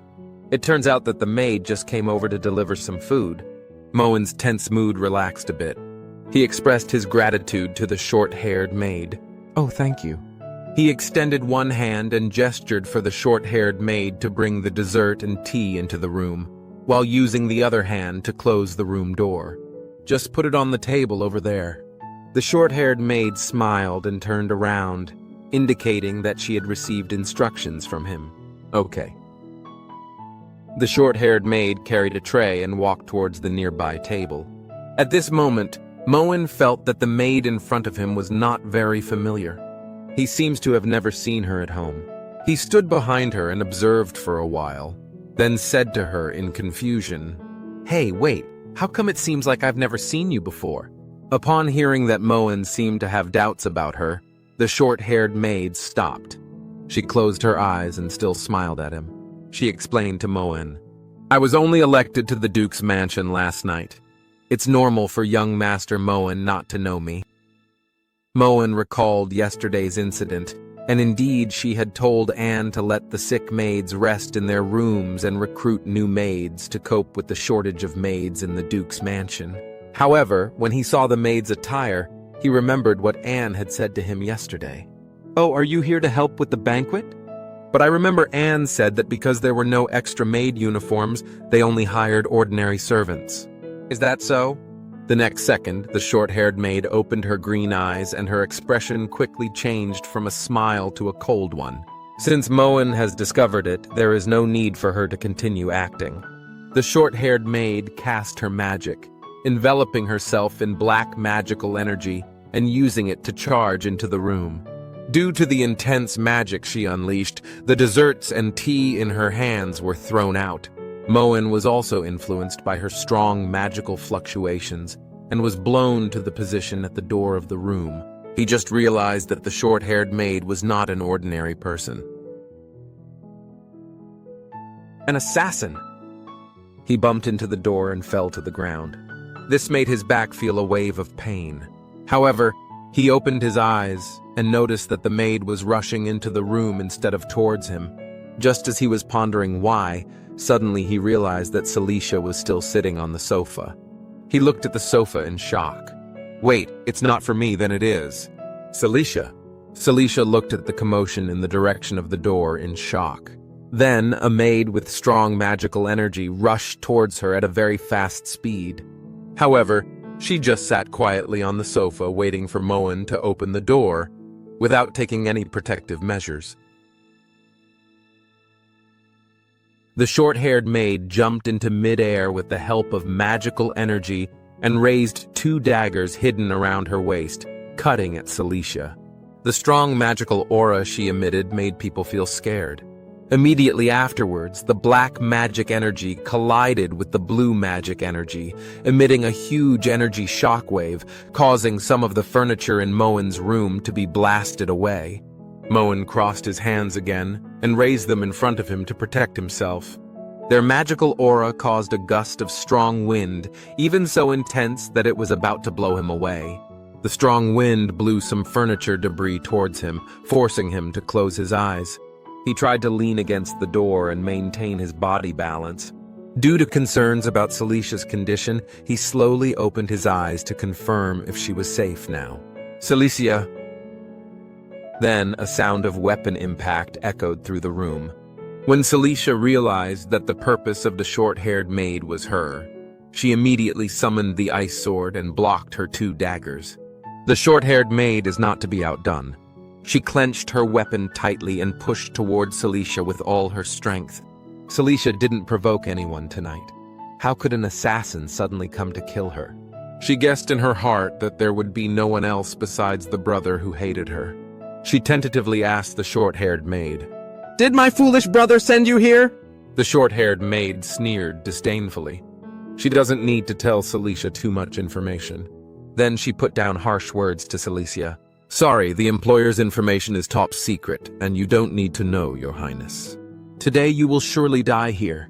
Suddenly, for some unknown reason, several golden magic circles appeared on the walls of Moen's room. These magic circles condense magical energy into golden orbs of light.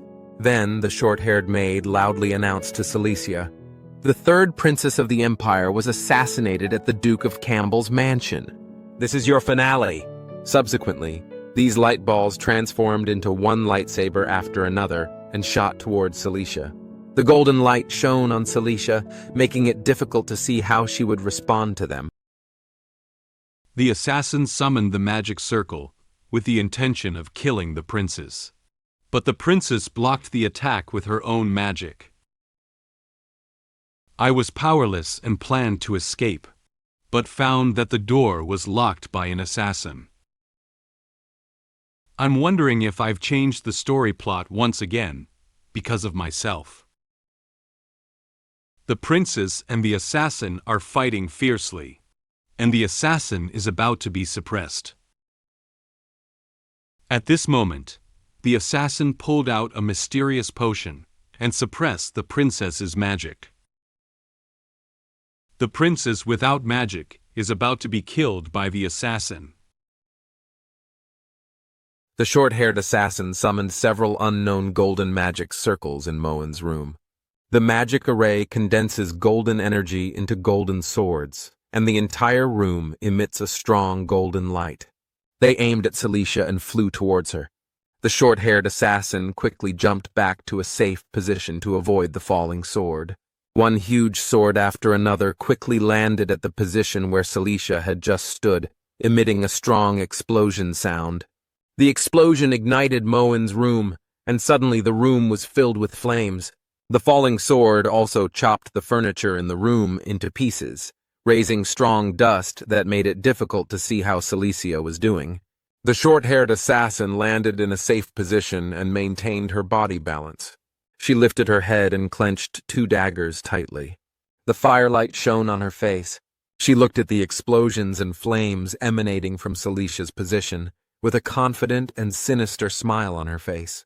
Such a large-scale attack, Cecilia will definitely be unable to withstand it, she proudly said. Such a dense magic assault, even a Santa Maria College instructor would only be able to. However, after a while, the flames and explosions instantly disappeared, and in their place, very icy cold air and ice took over the entire room. Ice crystals and cold air came towards the assassin maid. She slightly widened her own eyes and froze in place. Then she heard the sound of Cecilia reciting an incantation. Ice, take form. Frost, turn into a spear. Grant the power of supremacy. Cecilia rushed out of the thick smoke with a serious expression. Her hands held a long spear condensed from ice magic energy. She jumped into midair, raised her long spear, and charged towards the short-haired assassin. Cecilia attached ice magic to the long spear and then stabbed it at the short-haired assassin. The short-haired assassin reacted quickly when he saw Cecilia rushing towards her. She bent back and stabilized her body. She raised a dagger in one hand to resist Celicia's long spear attack. 2 weapons collided, unleashing strong waves of magical energy. Cecilia looked down at the short-haired assassin with a cold expression. The attack that the short-haired assassin just launched on her seemed to have no effect on her, and she didn't even feel scared because of it. She unleashed ice magic again and launched another attack on the short-haired assassin. The short-haired assassin did not expect Cecilia to be able to withstand the attack of such a powerful magic circle just now, and even protrude from the encirclement of the magic circle. She desperately resisted Celicia's attack, but her face was still scratched by flying ice crystals, and some blood flowed out. She glared angrily at Cecilia with a dissatisfied expression on her face. Due to Celicia's sudden attack, she was temporarily suppressed by her ice magic. At this moment, Moen, standing near the door, noticed that Cecilia and the short-haired assassin had started fighting. Celicia's ice magic has a wide range of activation, and even some ice crystals have flown to the vicinity of Moen. Moen covered his face with his hand to avoid being accidentally injured by the ice magic, while slowly groping for the door handle of the room, intending to escape directly. He nervously said to himself, "Damn it, God's fight, mortals suffer. I can't stay here, otherwise I wouldn't know how I died." After touching the door handle, he pressed down hard and found that the room door seemed to be closed. He tried opening the door a few more times, but the door handle remained motionless and couldn't be pressed down no matter how hard he tried. Moen noticed the seriousness of the matter. He widened his eyes and showed a frightened expression. "It's locked?" At this moment, Cecilia and the short-haired assassin were in a fierce battle. Celicia's ice magic once again fell near Moen. Moen was so scared that he quickly found a place to hide. He found a table not far behind him. He lay on the ground, dodging the ice magic from Cecilia over and over again, while awkwardly crawling towards the table. He feels helpless about the current situation. Damn it! After safely climbing behind the table, Moen poked his head out and carefully observed the battle between Cecilia and the short-haired assassin. When they were fighting each other, some sawdust and magical energy would occasionally hit the area near him, but he couldn't control them temporarily. He silently analyzed the current situation. The door was tampered with. This must be done by this maid. But this shouldn't be. The section about assassins doesn't even exist in the original novel. How could the Duke's mansion? At this moment, Moen seemed to have remembered something. He suddenly widened his eyes and recalled what he had said to Anne last night. Wait, could it be? In memory, Moen prepared to leave the hallway and return to the room. He turned his head and said to Anne standing behind him, "That's how it was decided. Tell the head maid to arrange for all unwell servants to rest, and for vacant staff to be recruited from outside. I don't want a large group of mentally confused patients to cause inconvenience to the guests at tomorrow's coming-of-age ceremony." Moen realized that this was a huge mistake he had made. Because he requested to recruit external maids to help the Duke's mansion, it led to assassins sneaking in. He opened his mouth slightly in surprise. "It's my command? How is this possible?" Seeking external assistance was a temporary decision made just last night. Could it be that someone has been surveilling the Duke's mansion 24 hours a day? At this moment, Cecilia fired a magical ice cone at the short-haired assassin, accidentally hitting the table that was used as a defensive weapon for Moen. The ice cone exploded directly on the surface of the table, turning into countless small ice cones scattered around the table. After hearing the explosion, Moen screamed in fear and immediately covered his head with both hands to prevent being injured by the ice cone. He covered his head with one hand while looking sideways. Cecilia and the short-haired assassin fought fiercely, never even stopping. With someone like him who has neither magic nor force, going out to fight is impossible to defeat an assassin. At present, I can only pray that Cecilia can defeat the assassin. After all, my physical fitness cannot participate in the battle of this level. But Moen quietly poked his head out and looked nervously at Cecilia and the short-haired assassin. Due to his reasons, the plot of the story has changed. He is also difficult to predict what the future story will become. He began to worry a little about what would happen next. The assassin's target is clearly only Cecilia.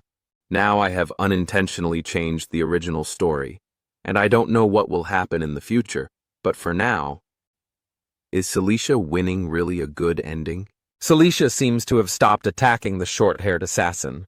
She held a long spear in her hand and looked ahead with a serious expression. The blue ice magic energy surrounded her, emitting waves of icy coldness. Although her attire had become a bit tattered due to the battle, the princess-like aura that belonged solely to her did not dissipate as a result. If Cecilia unfortunately dies here, won't no one know what just happened? Moen closed his eyes and pondered the question seriously. Whether Cecilia wins or loses, it may lead to a change in the storyline in another direction. This makes Moen very worried. Suddenly, Moen heard the voice of the short-haired assassin speaking. Truly a super genius chosen by the gods, Princess Cecilia. He opened his eyes and quietly listened to her conversation with Cecilia. Although Cecilia had slight abrasions on her face and body, she still stood straight. She held her long spear and explained to the short-haired assassin what type of magic she had just used. Sudden bursts of footwork, light arrow magic, and gravity magic that makes my body heavy. The last two spells have no magic power to activate. It must be the means of the assassin in the next room. Cecilia had been aware for some time that the assassin wasn't solitary. Another lurked in a separate room. You can see through our magic at a glance, just like what was rumored. No, the hearsay is not accurate enough. I have also killed a magical genius. Even in the realm of genius, you can be considered a monster. Cecilia was able to quickly recognize the magic she was using, and the short-haired assassin praised Celicia's insight. Although her clothes had become a bit tattered due to the battle with Cecilia, Frost had formed on some parts of her face and clothes. It seems that the magic of ice magic is very powerful. Cecilia unleashed ice magic, transforming her long spear into an energy of ice magic, which then condensed into a long sword. She clenched her long sword tightly and pointed at the short-haired assassin, saying coldly to her, "Tell the person behind the scenes who instructed you, and I will spare you from death." "Is that so?" The short-haired assassin doesn't seem to intend to reveal the name of her employer. She found Celicia's demands ridiculous. She clenched 2 daggers tightly and raised her hand, making a gesture of wanting to attack. She gave a sinister smile and then said to Cecilia, "Actually, as an assassin, I shouldn't have talked too much nonsense with you, but sometimes, even an assassin, I also need to stall, don't I?" She opened her green eyes and looked at Cecilia. She showed an expression that her plan had already succeeded. Her words seemed to be about to carry out some unknown and sinister plan. At this moment, a sudden vibration came from Moen's room. Some gravel and dust fell from the ceiling. Not long after, a dazzling golden light suddenly appeared on the wall.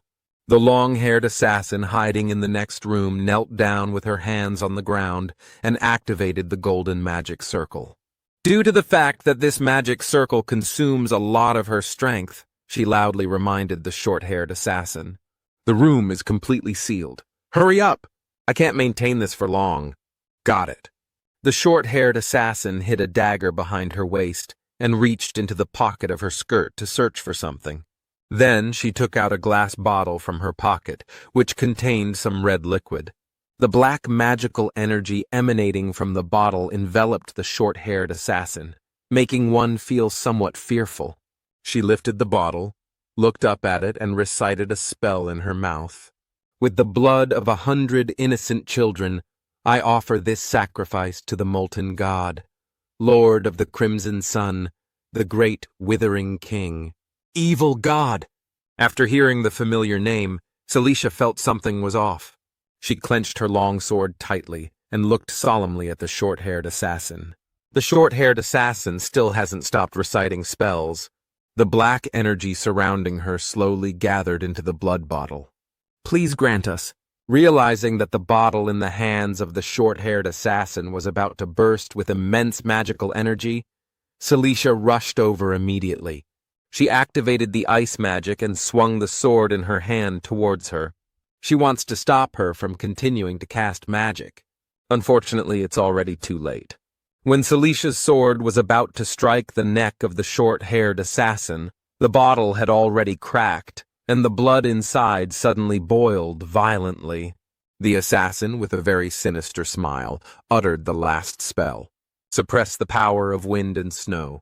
In an instant, the bottle suddenly exploded and all the blood inside flew toward Cecilia. The room was immediately shrouded in red blood, which looked very terrifying. These blood with evil god energy split into blood bullets, immediately devouring Celicia's ice magic and even bouncing her out. Cecilia fiercely bumped into the bookshelf in the room before stopping. The books on the bookshelf also fell down due to her impact. Although she felt a great pain in her back, she slowly lifted her head, gritted her teeth, and cursed the short-haired assassin with an angry expression. "Evil priest, you mice in the sewer dare to appear in front of me!" The short-haired assassin casually threw away the cap of the blood bottle. Celicia's ice magic has been suppressed, and she has nothing to fear anymore. She clenched the dagger in her hand with a relaxed expression and slowly walked towards her. She said contemptuously to Cecilia, "Mouse? Indeed, for Royal Highness Princess, we may seem like nothing more than vermin. But the noble Royal Highness Princess." Suddenly her expression became grotesque and twisted, and she quickly rushed towards Cecilia. "You're about to die at the hands of a mouse!" Cecilia noticed that the short-haired assassin was about to rush over and kill her, so she quickly observed her surroundings. She lowered her head and noticed a dagger with a red blade near her. She quickly grabbed the dagger. "Ha ha ha ha ha ha!" The short-haired assassin showed a crazy expression, laughing wildly while quickly waving the dagger in his hand and cutting towards Cecilia. Her attack speed is very fast, even causing a large amount of blood to splash out. Cecilia clenched the red dagger tightly, desperately resisting her attack. At this moment, she suddenly stopped attacking. She showed an unexpected expression as she looked at Cecilia standing in front of her. Huh? Cecilia trembled and maintained her balance so as not to fall to the ground. She held the dagger, although she blocked the quick attack of the short-haired assassin. There were many bloody wounds on her face and body. The skirt and socks also became even more tattered in resisting the attack just now. The short-haired assassin commented on her when he saw that she was still standing. Interesting. I didn't expect that besides magic, your swordsmanship is also good, and you managed to avoid all important parts of your body. Since the sharp slash just now failed to make Cecilia fall, the short-haired assassin decided to continue attacking until she had no strength to resist. After all, Cecilia cannot use magic now, and she cannot hold on for too long. The short-haired assassin quickly punched forward, and Cecilia urgently dodged the punch backwards. She said very arrogantly, "But without your ice magic. You're nothing but a helpless lamb waiting for slaughter." The short-haired assassin raised his leg again and aimed a kick directly at Celicia's waist. At this moment, Cecilia was very weak and was kicked out before she could react. She violently bumped into a wooden cabinet in the room again, emitting a strong impact sound. The wooden cabinet was smashed into several pieces, raising thick dust. After the thick smoke dissipated, Cecilia still hadn't fallen. She slowly stood up and walked towards the short-haired assassin. Her body had several bloody wounds, and her blood had already soaked her dress. She bent slightly, panting weakly, and her gaze became somewhat unfocused. She grabbed her arm to maintain her balance. The short-haired assassin saw Celicia's appearance and guessed that she no longer had any power to rebel. She happily turned the dagger in her hand, revealing an arrogant smile. Phew, comfortable. The time is also about the same. Next, princess, your head. I'll be taking it now. The expression of the short-haired assassin suddenly became distorted. She clenched the dagger in her hand and fiercely stabbed Cecilia. She thrust the dagger forward with such force and a lot of blood immediately splattered out. However, she seemed somewhat surprised by the person in front of her. She slightly widened her eyes, somewhat unable to believe what she was seeing. Cecilia stared blankly at the person with yellow hair in front of her. He stood in front of her, and his blood even splattered onto her. Seeing Cecilia in crisis, Moen rushed over and stood in front of her, blocking the knife. His chest was immediately stained red with blood. His gaze became unfocused, and a cold sweat broke out on his face. Cecilia looked at the person in front of her who was blocking her knife in surprise and couldn't say anything.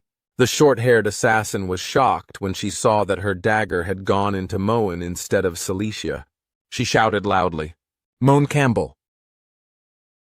My appearance prevented the short-haired assassin from stabbing the princess.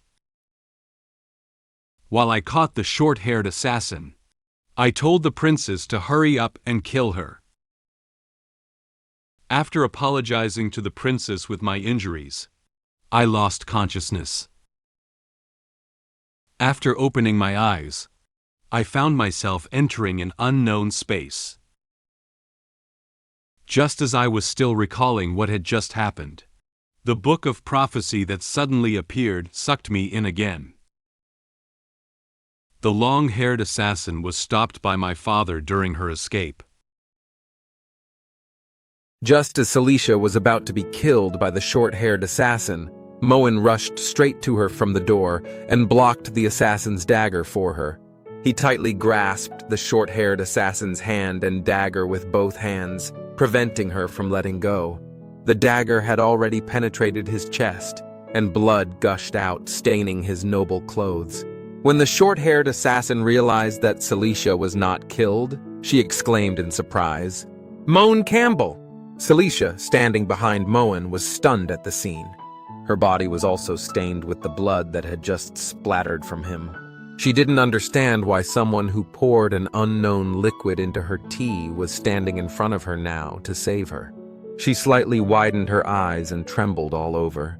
She looked at Moen and said to him in confusion, "You, why?"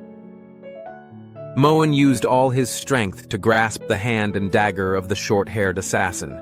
However, his trembling body and constantly losing blood also told him that there was not much strength left. He lowered his head and kept coughing, spitting out a big mouthful of blood from his mouth. He listened to Celicia's question and silently said in his heart, "Yeah, why exactly is that?" The way out was right there. Just now, while Moen was hiding behind the table observing the battle between Cecilia and the short-haired assassin, the door behind him suddenly opened. The long-haired assassin hiding in the next room stood behind the door and whispered to him, "Our goal is only Cecilia. You can go now, young Master Moen." Upon hearing these words, Moen felt both nervous and surprised. When he turned his head, the long-haired assassin was no longer behind the door. I could have stood by and watched Cecilia die. But, with a nervous expression, Moen reached into the air as if trying to push it open and escape from here. As long as he can leave this room, he will not be implicated again and can still save his hard-earned second life.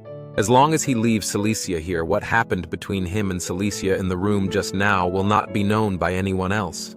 However, he made another choice. I just couldn't do it. He chose to turn around and rush towards Cecilia at the fastest speed, grabbing the dagger that was aimed at her with force and stabbing himself. He recalled what had just happened, lifted his head, slowly opened his gradually blurred eyes, and forced an awkward smile. He couldn't watch a living person die in front of him. Before the short-haired assassin could react, Moen used his remaining strength to tightly grasp her hand again, preventing her from attacking Cecilia again. Now is a good opportunity to attack short-haired assassins. He bent slightly and shouted Celicia's name desperately. "Cecilia! What are you waiting for?" Cecilia was a little surprised by Moen's behavior at this moment. However, she immediately knew that he was creating an opportunity for her to kill the short-haired assassin. She couldn't think of any other way to attack the short-haired assassin besides seizing this opportunity. The short-haired assassin, who had been caught and unable to move, was very anxious at this moment. She opened her eyes wide, her expression turning fierce with anger. She tried to break free from the hand held by Moen, wanting to retreat to avoid Celicia's next attack. However, unfortunately, she only realized now that it was too late. She glared angrily at Moen and cursed him loudly. "Moen Campbell, useless playboy. How dare you!" Before the short-haired assassin could finish speaking, Cecilia had already charged towards her with a dagger.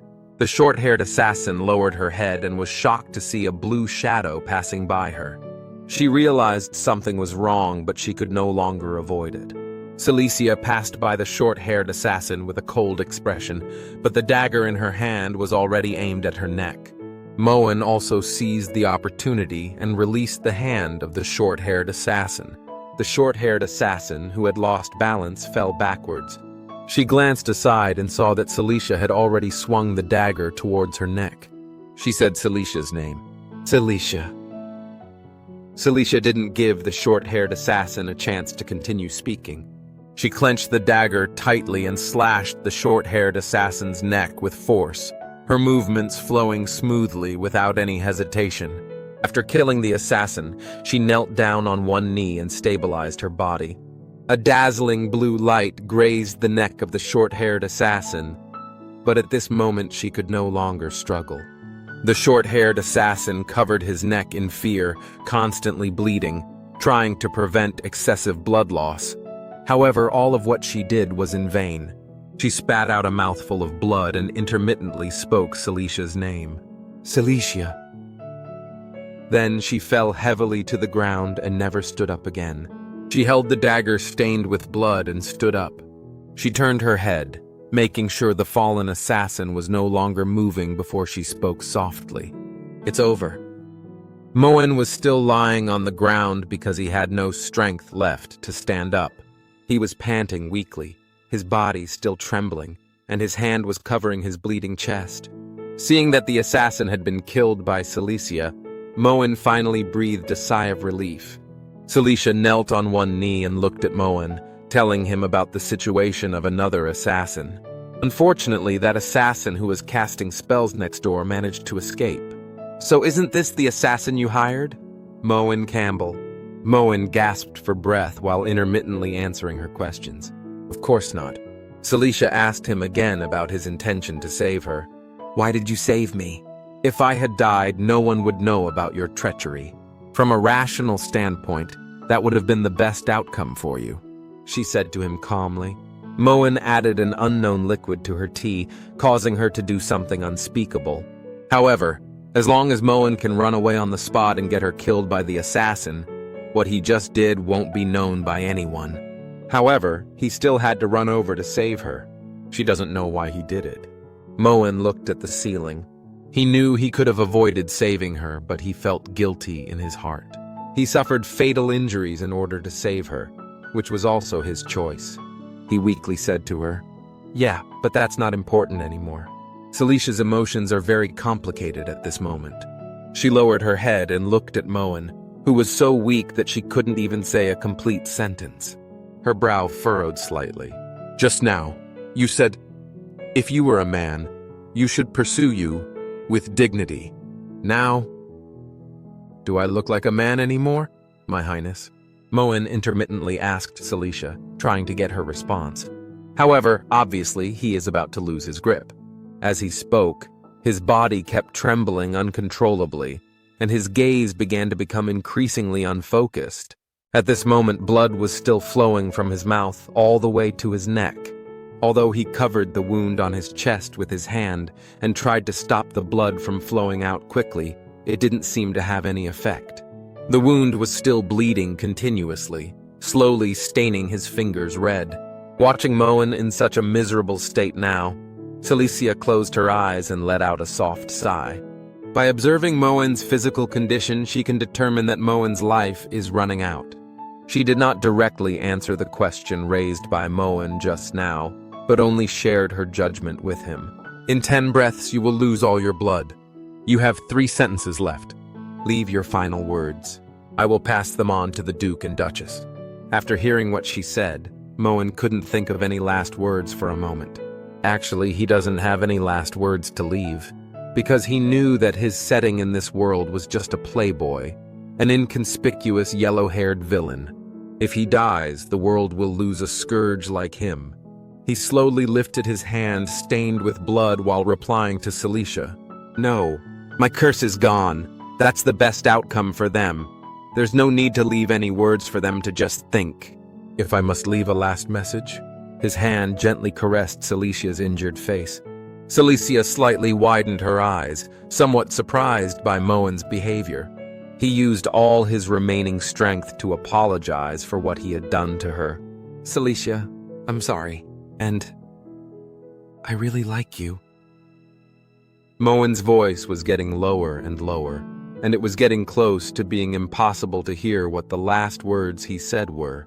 However, Cecilia still listened to what he said clearly. After saying this sentence, Moen slowly closed his eyes, and his consciousness and breath gradually dissipated, until Cecilia could no longer hear his heartbeat and speech, and saw that his body was no longer making any movements. She understood that the person in front of her was already dead. As Moen had lost his strength, the hand that touched Celicia's cheek slowly fell to the ground. Cecilia still maintained a kneeling position on one knee. She looked at the hand at her feet and remained silent for a moment. After a while, Cecilia suddenly said a sentence to Moen. After doing that kind of thing to me, do you think that your life and apology can make it up to me? Moen Campbell! She called out Moen's name with an angry tone. However, a slight blush appeared on her face and her body trembled slightly. She was also unsure whether her current mood was angry because Moen failed to give her a formal apology, or moved by what Moen had just said. She placed Moen on her thigh and used her ice magic to freeze Moen's still bleeding wound, preventing further bleeding. She won't accept Moen's hasty apology and death. This won't make her forget what he did to her. She cast ice magic on him while saying to him, I do not accept your apology. You must live to atone for your sins. After an unknown amount of time, Moen slowly opened his own eyes. He found that he had fallen into an unknown space and the clothes on his body had disappeared. However, none of this mattered anymore. He was dead and the pain in his body had completely disappeared.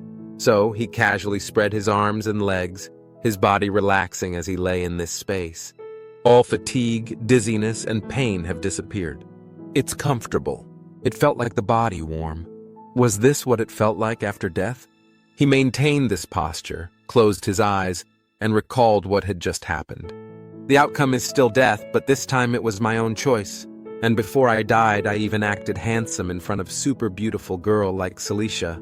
No matter what I think, I haven't suffered any losses, and I even took advantage of it. However, from the results, Moen still felt a little disheartened. He sat up and scratched his head with his hand. Okay, judging from the results, this is indeed a loss. This is my hard-earned chance to be reborn. But I just couldn't be the kind of scumbag who'd take advantage of a girl and then see her to die. After all, I'm not a heartless brute like the original Moen Campbell. Just as Moen was analyzing the situation, he lowered his head and noticed a black energy ball that was constantly gathering energy. Huh? While Moen was still wondering what this was, suddenly, the black energy ball transformed into a book. This book is the prophecy book that predicted the direction of his story before. It suddenly appeared in front of him and flipped the pages wildly again. Moen was startled by it and widened his eyes. Damn it! At this moment, a black energy jumped out of the prophecy book. With the prophecy book constantly flipping pages, this energy slowly spread in front of Moen, forming something similar to a screen. Then, the screen slowly displayed some words. Moen held the prophecy book with both hands. He looked up at the words and then at the book in his hand, completely unaware of what the content meant. He shouted loudly, "What the hell is this?" Suddenly, the prophecy book stopped flipping pages. It stopped on one of the pages, slowly displaying text under the influence of black energy. However, some of these words are invisible. The left page says, "Keep struggling, Moen Campbell." The leaf on the right says, "For the sake of this world, my." As soon as Moen finished reading the contents of the book, the prophecy book emitted a lot of black-purple energy. It surrounded Moen and then sucked him into the book like last time. Under the influence of the black-purple energy, a part of Moen's body slowly transformed into energy that was absorbed. He exclaimed in shock, "Damn it! Just now when I was about to die, I didn't see you come out, and now you want to take me to that terrifying basement. Tiger don't show its strength. You really think I'm a sick cat." Meow. Before Moen could finish speaking, he transformed into a white energy. This energy was sucked into the book along with the black-purple energy. The current location is in the sewer of Duke Campbell's mansion. The long-haired assassin who had just escaped cast a magic circle and teleported from the room to the sewer. She was wearing a black cloak and running frantically in the sewer. She and the short-haired assassin had failed in their mission, and this place was no longer suitable to stay for long. She felt very angry about Moen's sudden appearance, which disrupted their plan. She said through gritted teeth, "Damn it, it is so close. I should have eliminated him first, even if he wasn't the primary target, Moen Campbell. I think I heard something about what to do to my precious son." At this moment, the fleeing long-haired assassin heard a familiar voice. She widened her eyes and was somewhat surprised by the sound. Not far from her, a tall man was standing there, blocking her way. The red magical energy he emitted formed a huge red lion, making people feel very intimidated. The long-haired assassin's body couldn't help but tremble slightly when she saw this red lion. Damn it, how could he be here?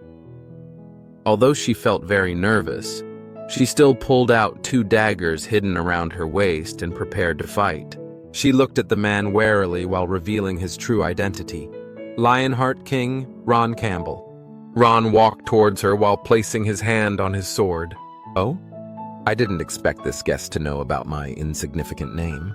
But this guest, I remember the Campbell family never invited you. Why did you come uninvited?" He closed his eyes, pulled out his sword, and cast his magic. He couldn't help but get interested when he heard the long-haired assassin mention the content related to Moen just now. "Tell me well, especially the part about what you want to do to my precious son." I will definitely listen attentively. Ron opened his red eyes and pointed his sword at the long-haired assassin. He looked at her with indifferent eyes, emitting the red magical energy once again. The red lion behind him let out a roar, as if declaring war on the long-haired assassin. Due to my serious injury, I was lying in bed and unconscious. After waking up, in order to go to the toilet faster, the maid carried me out directly. I asked the maid about the duration of my coma, and learned from her that I had been asleep for a long time. When I questioned whether my injury had healed, the maid told me that it was the doctor sent by the princess who quickly cured my injury. Then, the maid explained to me the situation of the princess, and the outcome of the assassination incident. At dusk, the setting sun shone into the room from outside the window. The warm sunshine quietly illuminates the somewhat dim room to prevent it from continuing to be so dull. The sunlight quietly shone on Moen lying in bed and Anne sitting next to him, but they didn't seem to notice much. At this moment, Moen still closed his eyes and was unconscious. Anne sat on a chair by the bed, watching over Moen and silently guarding him. The sunlight shone on Moen's face. At this moment, Moen's eyes suddenly moved a few times. Then, he opened his eyes groggily. Noticing Moen's movement of opening his eyes, Anne quickly stepped forward and tried to call out to him. "Young master." Upon hearing someone calling out to him, Moen slowly turned his head and looked at the person standing next to him. "You are Anne." After blinking a few times, Moen's vision gradually became clearer. He stared at the person in front of him for a while before realizing that the voice calling his name was from Anne. Anne leaned slightly down and used her right hand to lift a tuft of hair behind her ear. She slowly approached Moen in order to assess his state of consciousness.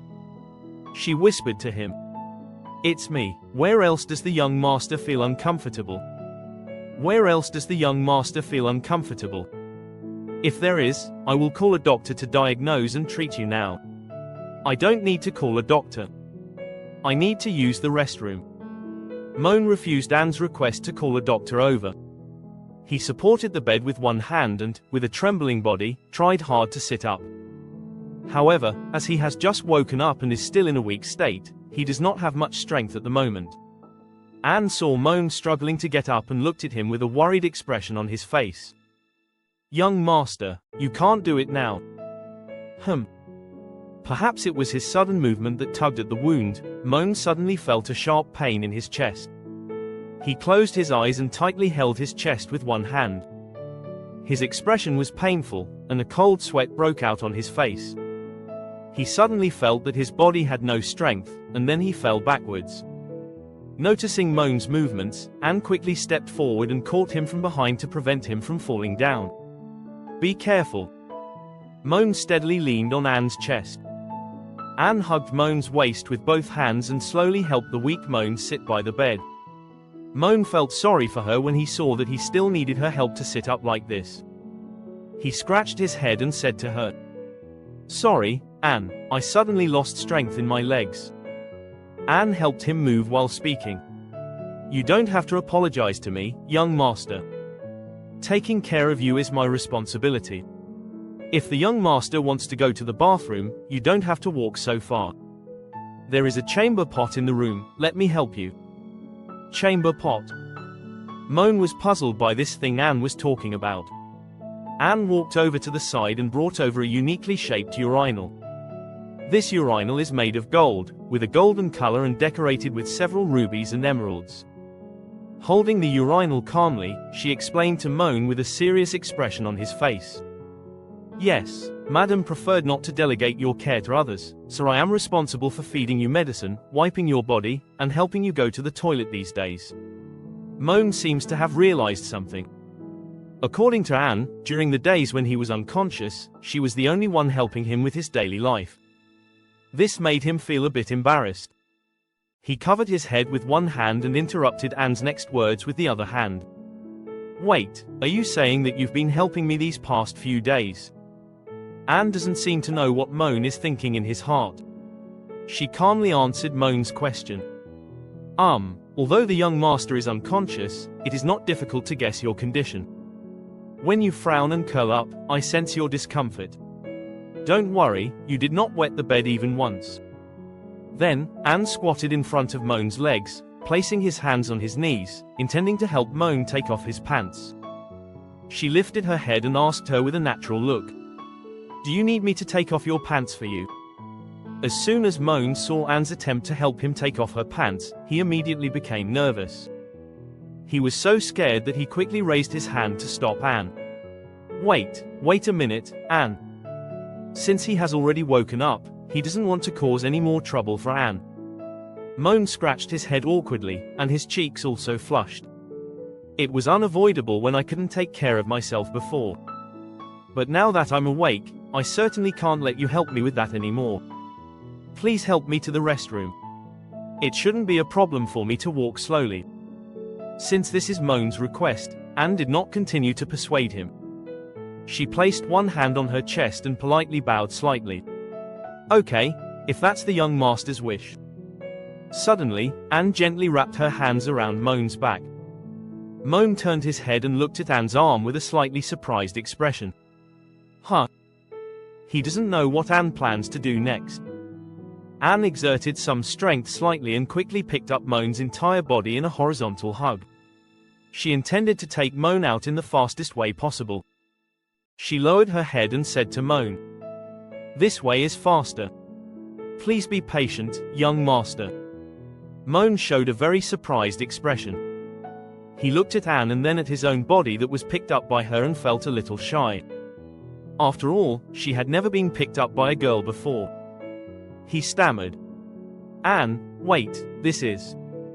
At this moment, in one of the corridors of the Grand Duke's mansion, Noel and other maids were sweeping the corridor together with brooms. Suddenly, there seemed to be a sound of running coming from the hallway. Noticing the sound, Noel turned his head and curiously looked towards the other end of the hallway, wanting to see who was there. Running from the other end of the corridor is Anne. She held someone tightly in her arms.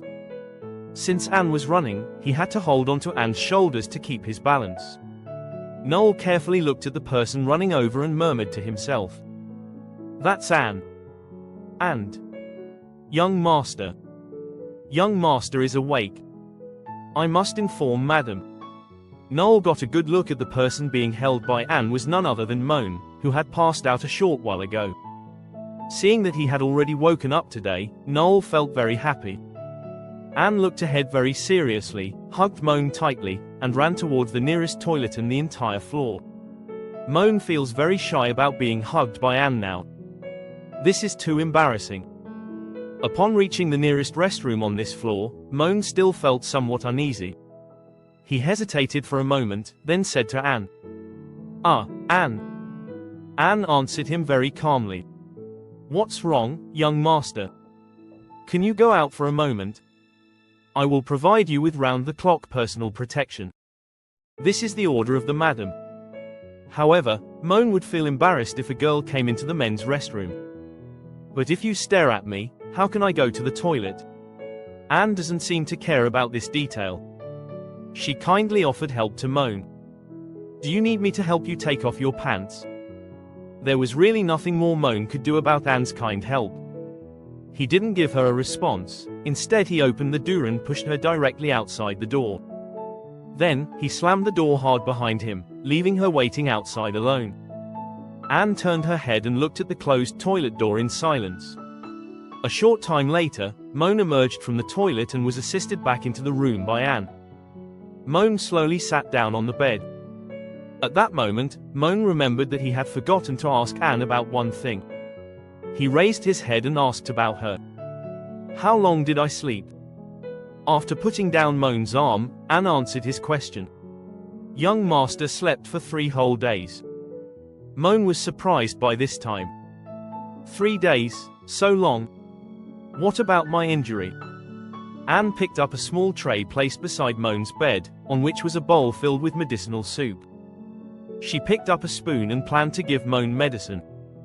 When she heard Moen's words, she knew that Moen was worried about whether there was still a chance for his injury to heal. She explained his injury. It was Her Highness Cecilia. She summoned the chief physician of the Royal Mage Corps to personally treat you. That night, young master's injury had already healed. But due to excessive blood loss, your brain experienced a period of hypoxia. This is why you have been weak and sleeping for so long. Moen lowered his head and looked at the star-like scar on his chest, muttering to himself. It turned out to be her. He didn't expect Cecilia to save him on the brink of death. He couldn't help but feel guilty when he remembered what he had done to her that day, and Cecilia's anger towards him. He was not sure if Cecilia was still angry about what he had done. He looked aside and nervously asked Anne. So, did Her Highness say anything? Anne answered him very calmly. No. Knowing that Cecilia had nothing else to say about him for the time being, Moen breathed a sigh of relief. He covered his chest with his hand to calm his nervousness. Phew, that's good. It seems that Cecilia has no intention of pursuing. At that moment, Anne looked like she suddenly remembered something. She raised her head and thought for a moment, then said to Moen. Oh, wait, Her Highness seems to have said something to His Majesty. Upon hearing Anne's words, Moen widened his eyes and his emotions suddenly became tense again. He was very afraid that Cecilia would really tell the king what he had done to her that day. He hesitantly inquired about the detailed situation of Anne. What did Cecilia say? Anne told him about what had happened during this period. According to subsequent investigations, the target of this assassin incident is Her Highness Cecilia. The initiator was the underground black market that had been entrenched in Belland for many years. His Majesty was furious about this and sent troops to sweep the black market the next day, arresting and executing many people. Moen covered herself with a blanket and slowly leaned against the bedside, listening attentively as she recounted the outcome of the assassin incident. He is afraid of missing any key information. Anne looked at him with serious eyes and continued to tell him. On another note, although Duke Campbell personally captured 2 disguised assassins that night and extracted a full confession from them through interrogation, as the location of this incident, our Duke's mansion theoretically cannot shirk its responsibility. Before entering the palace, the Duke had already steeled himself to face His Majesty's wrath. However, surprisingly, the Duke returned at noon the next day.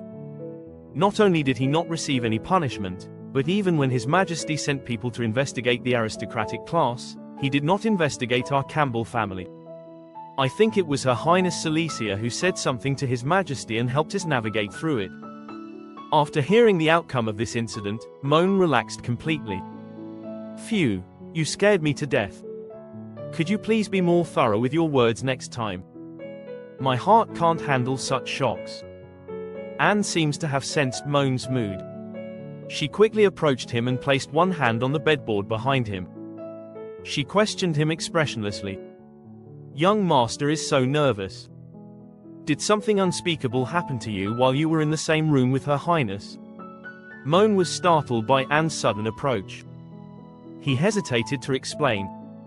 No, A few days ago, Cecilia, who had already been controlled by the potion, pressed onto him and not only kissed him, but also vented her emotions wildly towards him. Moen couldn't help but feel nervous when he thought of the scene of him and her being intimate. In order to prevent Anne from suspecting that he had really done something unspeakable, Moen quickly pondered in his mind how to get this matter over. He turned his head nervously and explained to her. How is that possible? I'm just bad, not stupid. If I dare to do anything to the princess, I will be beheaded, right? At this moment, Moen noticed that Anne not only did not respond to his words, but stared at him for a while. The air suddenly quieted down for a few seconds. He didn't know what she was thinking, so he asked her. What's wrong? Anne didn't seem to doubt Moen's reaction just now. She thought for a moment and realized that what Moen said was not wrong either. She closed her eyes and replied to what Moen had just said. Indeed. Then, Anne picked up a spoon and scooped a spoonful of medicine from the bowl. She plans to give Moen medicine. Young master, take some medicine. The medicine has already cooled down. For the convenience of taking medicine, Moen sat up straight and slightly bent down.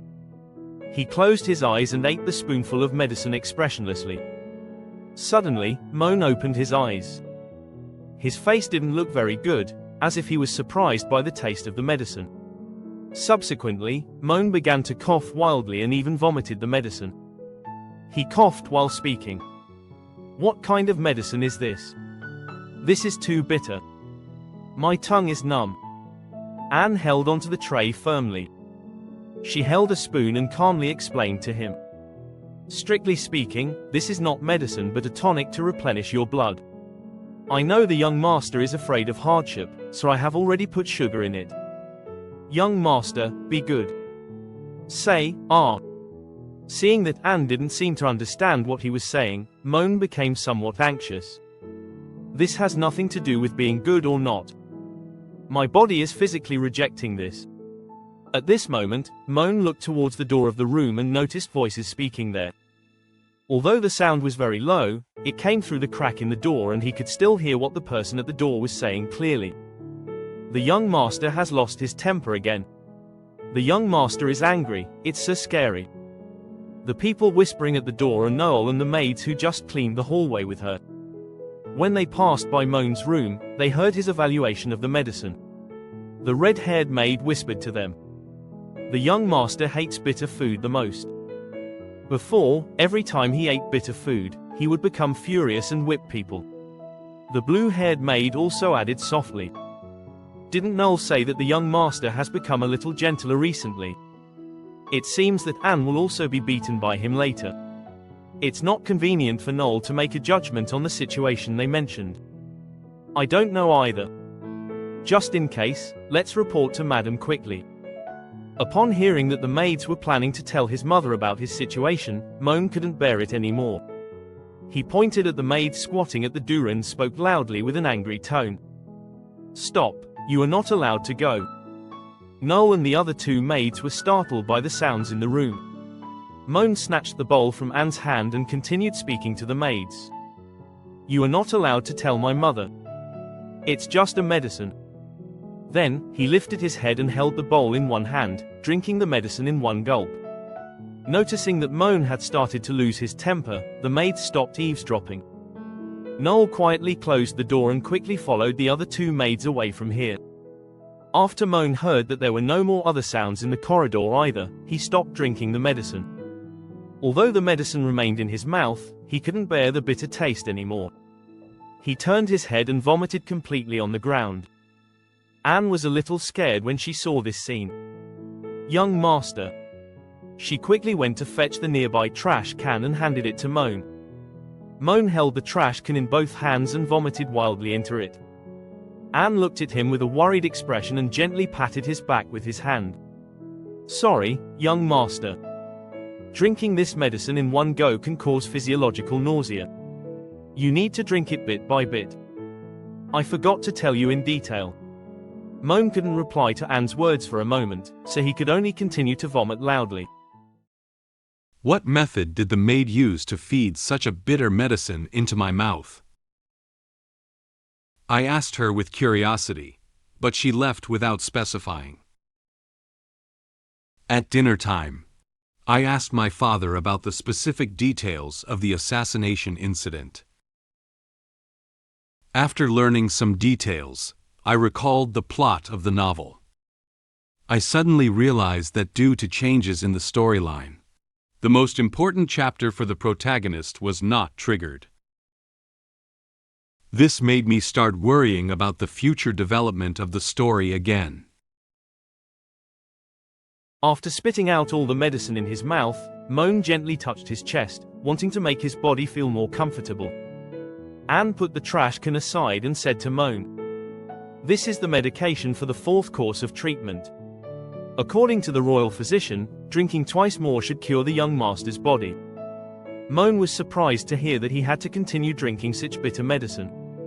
He said to Anne with a distressed expression, "What, I have to drink this stuff 2 more times?" Anne nodded lightly. "Yes, young master." Since there was no way not to take this medicine, Moen had to accept it. The bitter taste from just now still lingered in his mouth, making him feel uncomfortable all over. He felt like his soul was being driven away by this medicine. He lay on the bed, his hands weakly resting on the blanket, his eyes staring blankly at the ceiling. He muttered to himself. Bitter, it's too bitter, it's even worse than my life, I don't want to try anymore. Just let the world be destroyed. After explaining the matter of drinking medicine to Moen, Anne silently cleaned up the bowls and trays on the table, as well as the small trash can that had just been placed next to the table. Then, Anne took out a small plate of exquisite cake and a pot of red tea and placed them on the table. Due to Moen waking up not long ago and having just vomited his medicine, Anne was worried that his stomach might also be hungry. She picked up the teacup and poured tea into it while saying to Moen, "There's still some time before dinner. If you're hungry, young master, here's some black tea and pachichi cake. If it's not enough, you can call me anytime and I'll have Noel guard outside."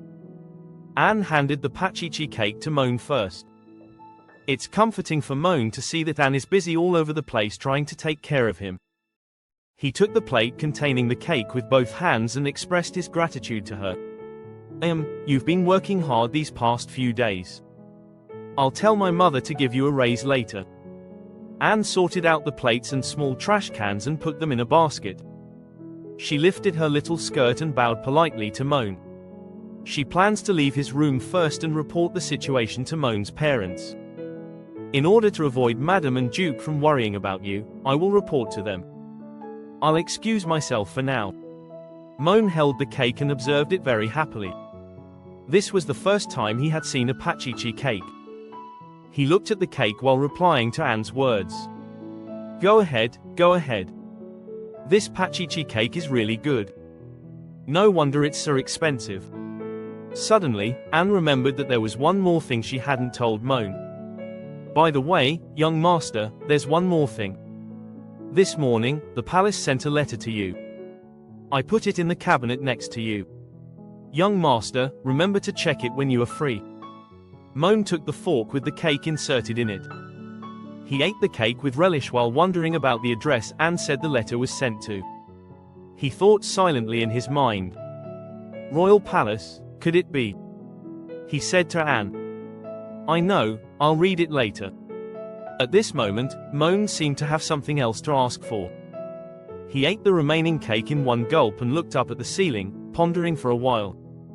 Then, he stopped Anne, who was about to leave the room. Wait a minute, Anne. Anne turned his back to Moen and didn't turn around to look at him. She stood still and asked him if there was anything else she needed to tell her. Does the young master have anything else to do? Moen hesitated for a moment, then said to Anne. I suddenly thought of a question. Moen bit his fork while looking at the ceiling. He said the question he had just been thinking about with a puzzled expression. Something as delicious as pachichi, even if I'm unconscious, I can eat 10 in one gulp by instinct. How did you feed me down that kind of bitter as hell medicinal soup? He really couldn't figure out through what method Anne had fed such a bitter medicine into his mouth. He was worried that Anne might misunderstand his meaning, so he quickly said the next sentence as an explanation. I didn't mean anything else. I was just a little curious. There are no devices such as gastric tubes here. How did you give me medication? He reached out and scratched his cheek, feeling a bit embarrassed about the question he asked her. Upon hearing Moen's question, Anne only slightly turned his head and did not immediately answer. She doesn't seem to have much reaction to his question. She pondered for a moment. Immediately after that, she elegantly turned around and touched her lips with her hand. She looked at Moen with affectionate eyes and answered the question just now expressionlessly. Just like the young master thought. I know you can't endure hardship, so I put a lot of sugar in my mouth. Then, Anne walked quickly out of the room and gently closed the door.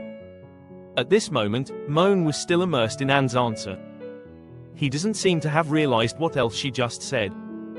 He stared blankly at the closed room door, softly repeating her answer. Oh, so she added sugar. Moen placed the fork in his hand on the plate and slowly leaned against the bed. Just finished eating the cake, he wanted to close his eyes and rest for a while. However, he suddenly remembered what Anne had said in the latter half of his sentence. He slowly recalled Anne's words.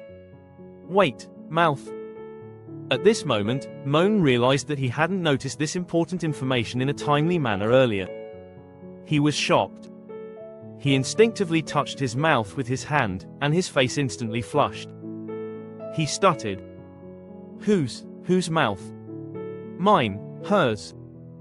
He was confused for a moment, not sure whose mouth Anne was referring to with sugar. However, he could imagine without much thought how Anne had administered the medicine to him during the 3 days he was unconscious. Actually, the way of feeding the medicine is the same as what Anne said. During the 3 days when Moen was unconscious, she put sugar in her mouth in order for Moen to drink this bitter medicine soup. Then, she took the bitter medicine soup in her mouth and gently hugged his head, feeding him the medicine in the form of a kiss. After learning the truth, Moen shouted loudly in the room. Ah! At that moment, Anne, who had walked out of the room, walked towards one end of the corridor with an expressionless face. She didn't seem to have any reaction to Moen's screams. Moen gripped the quilt tightly, his red-stained face carrying a happy expression. How could he have never thought that he would experience such a lucky thing? He reveled in the pleasure while imagining the picture of Anne feeding him medicine. He chanted in a small voice. Moen, you are a silly man. Powerful dad, beautiful mom, handsome self and her who loves you. Why do you keep bothering Ariel instead of living your privileged life as a young master? What exactly are you after? Mouth to mouth, pretty sister. Speaking of which, this is still my first, wait. Suddenly, Moen opened his eyes as if recalling something. He remembered what had happened before. In order to follow the plot, he poured a potion into Celicia's tea. After drinking tea, she not only frantically vented her emotions to him, but was also forced to kiss him under the influence of the potion. His first kiss had already been taken by Cecilia at this time. Moen spoke softly. My first kiss. It seemed like it was already. Moen remembered that Anne had told him about a letter sent to him from the palace. Right, my first kiss. Although Anne said that Cecilia did not mention to the king what happened between her and him in the room, he was worried that Cecilia would mention it to him in the letter. He hastily lifted the blanket and took the letter that had been placed on the cabinet. Moen sat by the bed and opened the white envelope. He was somewhat surprised when he saw the content written on the letter. He couldn't believe that this was all the content on the letter. He held the letter paper and said blankly, "This is..." A sentence had been written on a piece of brown letterhead with lace. I'll reluctantly consider you half a man, Moen Campbell. Apart from this sentence, there is no mention of anything on the letter, including what Moen did to her. Cecilia seems to have no intention of continuing to pursue his matter for the time being. After knowing Celicia's thoughts, Moen breathed a sigh of relief. He pressed the letter on his chest and whispered, "It seems that she is not ready to hold me accountable for the moment." Moen smiled helplessly. Due to his reasons, the plot of the story changed and indirectly prevented him from leading to a shattered ending. He looked up ahead and silently said, I have avoided the worst outcome. After a while, it was time for dinner.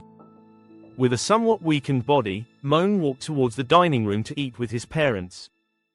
Noyce could no longer control her emotions when she saw that her son was able to wake up. Moen, my precious Moen, she ran over and hugged Moen tightly. She spoke to Moen intermittently, tears streaming down her face. You finally woke up. You scared my mom to death, do you know? When your father picked you up, you were covered in blood. If anything had happened to you, I wouldn't be able to go on living. Moen didn't know how to comfort her mother for a moment when she saw her so sad. He reached out and gently patted his mother's arm, hoping to stabilize her emotions. Mother, Mom, it's okay now, it's all over. Look, don't you think I'm still living well now? Come on, don't cry, it's not good for your health. Noyce returned to her seat and took out a handkerchief to wipe away her tears. Although Moen said that his health was not seriously affected, she still felt very worried about his physical condition. Fine, look at yourself in the mirror. She looked at the star-shaped scar on Moen's chest and felt very uncomfortable. My precious Moen is so flawless, and now there's such a long and ugly scar. It breaks my heart. Moen lowered his head and looked at the scar, then comforted his mother. "This is just a minor injury, Mom. You don't have to worry too much. Except for a slight weakness, I have basically recovered." Ron reached out and gently patted Noy's shoulder. He looked at her with a smile, comforting her not to feel sad about leaving scars on her son. Moen was right, it's just a small injury. What's wrong with one more scar? Scars are a man's badge of honor. This time, it was also thanks to Moen sacrificing his life to save Her Highness. Otherwise, even if I have made many military achievements, I cannot resist Your Majesty's anger. Upon hearing his father mention the assassination incident, Moen's eyes became serious. He turned his head and asked his father about the specific details of the assassination incident. "By the way, father, this incident." Ron used a fork to pick up a steak and put it in his mouth. He explained to Moen while eating steak. There were a total of 3 assassins involved in the assassination of the Crown Prince. In addition to the one killed by Her Highness on the spot and the one who broke through the barrier, there was another hiding in our mansion's sewer, waiting to assist their escape. The 2 survivors were caught by me and sent to the palace overnight. Those 2 assassins had tough mouths, but we still found many clues from them. These 3 weren't professional death squads or assassins. They were bounty hunters who had been operating in the Belland black market for years, followers of an evil god known as the King of Wither. In the palace dungeon, one of the assassins was wearing thin clothes, with her hands suspended and many marks of being whipped on his back. Her hands and body were trembling. It seems that she was subjected to a very severe interrogation. King of Wither, bounty hunters. Upon hearing the key words in his father's words, Moen murmured to himself. He lowered his head and pondered for a moment. He recalled the plot in the novel and found that there didn't seem to be too much mention of this organization in the novel. He silently spoke in his heart. Indeed, the limitations of novels are still too great. The original text did not mention such an organization. Probably some inconspicuous small group background setting. Ron continued to explain with a serious look in his eyes. According to the Royal Guard's intelligence, these people have been a notorious criminal syndicate for years, committing every kind of atrocity. As long as they are given enough money, they can even take on the task of killing their own biological parents. This can be said to be a group of rather insane outlaws. The shape of the King of Wither resembles a huge eye. It is surrounded by many red flames, indicating that it belongs to the fire type of evil god. As soon as Ron finished speaking, Noyce continued to add to his words. "Don't worry, baby. Your father has led people to completely eradicate that despicable organization these past few days." Completely eradicate. Moen was somewhat surprised to hear his mother's words. Noyce put her hands together on the table. She turned around and looked at Ron, saying with a proud smile. "That's right, did you forget? Your father was the first Grand Duke to be promoted with outstanding military achievements after the founding of the country. Those despicable assassins dared to harm our precious Moen. We certainly can't let them get away with it." Upon hearing Noyce praise him so much, Ron just smiled lightly. He slowly sliced the steak from the plate and said calmly to Moen, "Don't listen to your mother's exaggerations. I was simply ordered to clear out the rat nests around the capital." Moen listened to the conversation between his mother and father, closed his eyes and awkwardly smiled. He picked up a fork and forked some vegetable salad from the plate. As his body has just recovered, he cannot eat too much meat. He continued to ask him while eating vegetable salad. "I see. Father is really amazing. So, did you find out who hired them?" Ron picked up a napkin and wiped his mouth. "Unfortunately, no. All members of the Hunter organization who were arrested were cursed. Whenever news of the people behind the scenes is mentioned, they will immediately spontaneously combust and die. That's also why His Majesty is so angry." Ron recalled the scene when he went to the black market. In his memories, he led armored knights to arrest all the merchants in the black market. The black market in Belland has been completely destroyed, but no substantial evidence has been found. This can prove that the behind-the-scenes control over the underground forces in the capital has reached an extremely deep level. So, your Majesty has issued an order to thoroughly investigate all nobles. After all, those who dare to take action against Her Highness Cecilia are most suspected to be the prince and several dukes and marquises. Upon hearing his father's further extension of the assassination incident, Moen slightly widened his eyes and felt somewhat shocked. He recalled that a similar plot had also appeared in the novel. Wait. Belen's underground black market was destroyed by father. I remember there was a similar event in the original book. In the plot of the original novel, a woman wearing a luxurious aristocratic dress fell to the ground and was covered in blood. Moen slowly recalled the specific details of this story. The cause of the incident was someone offering a reward for the life of His Majesty's beloved concubine on the black market. As a result, not only did someone actually take on this task, but the assassination was also successful in the end. His Majesty was very angry about this and dispatched the royal knights to thoroughly cleanse the underground world of Beland. The brutal purge lasted for 3 months. Due to the large number of deaths, their blood stained the sewers of the royal city red, hence it is also known as the Blood River incident. In the story, all the merchants of Black Market who were eliminated by the knights fell into the sewer. Each person's blood flowed into the water in the sewer. The black robe and red blood on the merchant's body filled the entire sewer with a terrifying atmosphere. But this thing won't happen until 2 years later. Now that the black market is gone, it means the princess won't die. If the princess does not die, the real Blood River incident will not happen. Moen lowered his head and pondered for a moment. Ron and Noyce noticed that Moen suddenly stopped talking. They looked at him with worried eyes. However, it seems that Moen did not notice his parents' gaze and continued to recall the story of the novel. The Blood River incident in the original book was an event that greatly affected the protagonist Ariel in the middle of the story's development. Ariel, who participated in the black market's auction, was caught up in the battle between the royal knights and the underground world. At this time, Ariel, who returned home, took off her shoes and happily shook her legs while sitting on a chair. She ate the pachichi cake with a joyful mood. She happily lifted her face and enjoyed the happiness brought by the pachichi cake very much.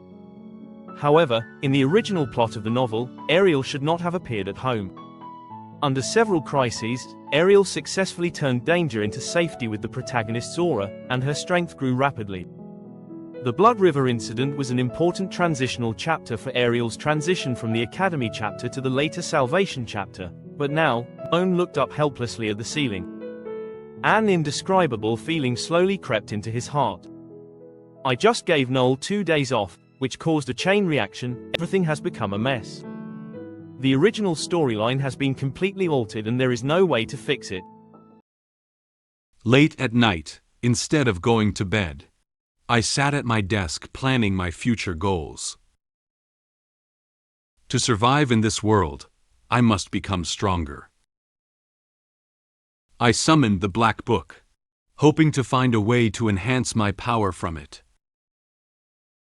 However, it sucked me into the book again, and sent a black shadow to slash me with a dagger.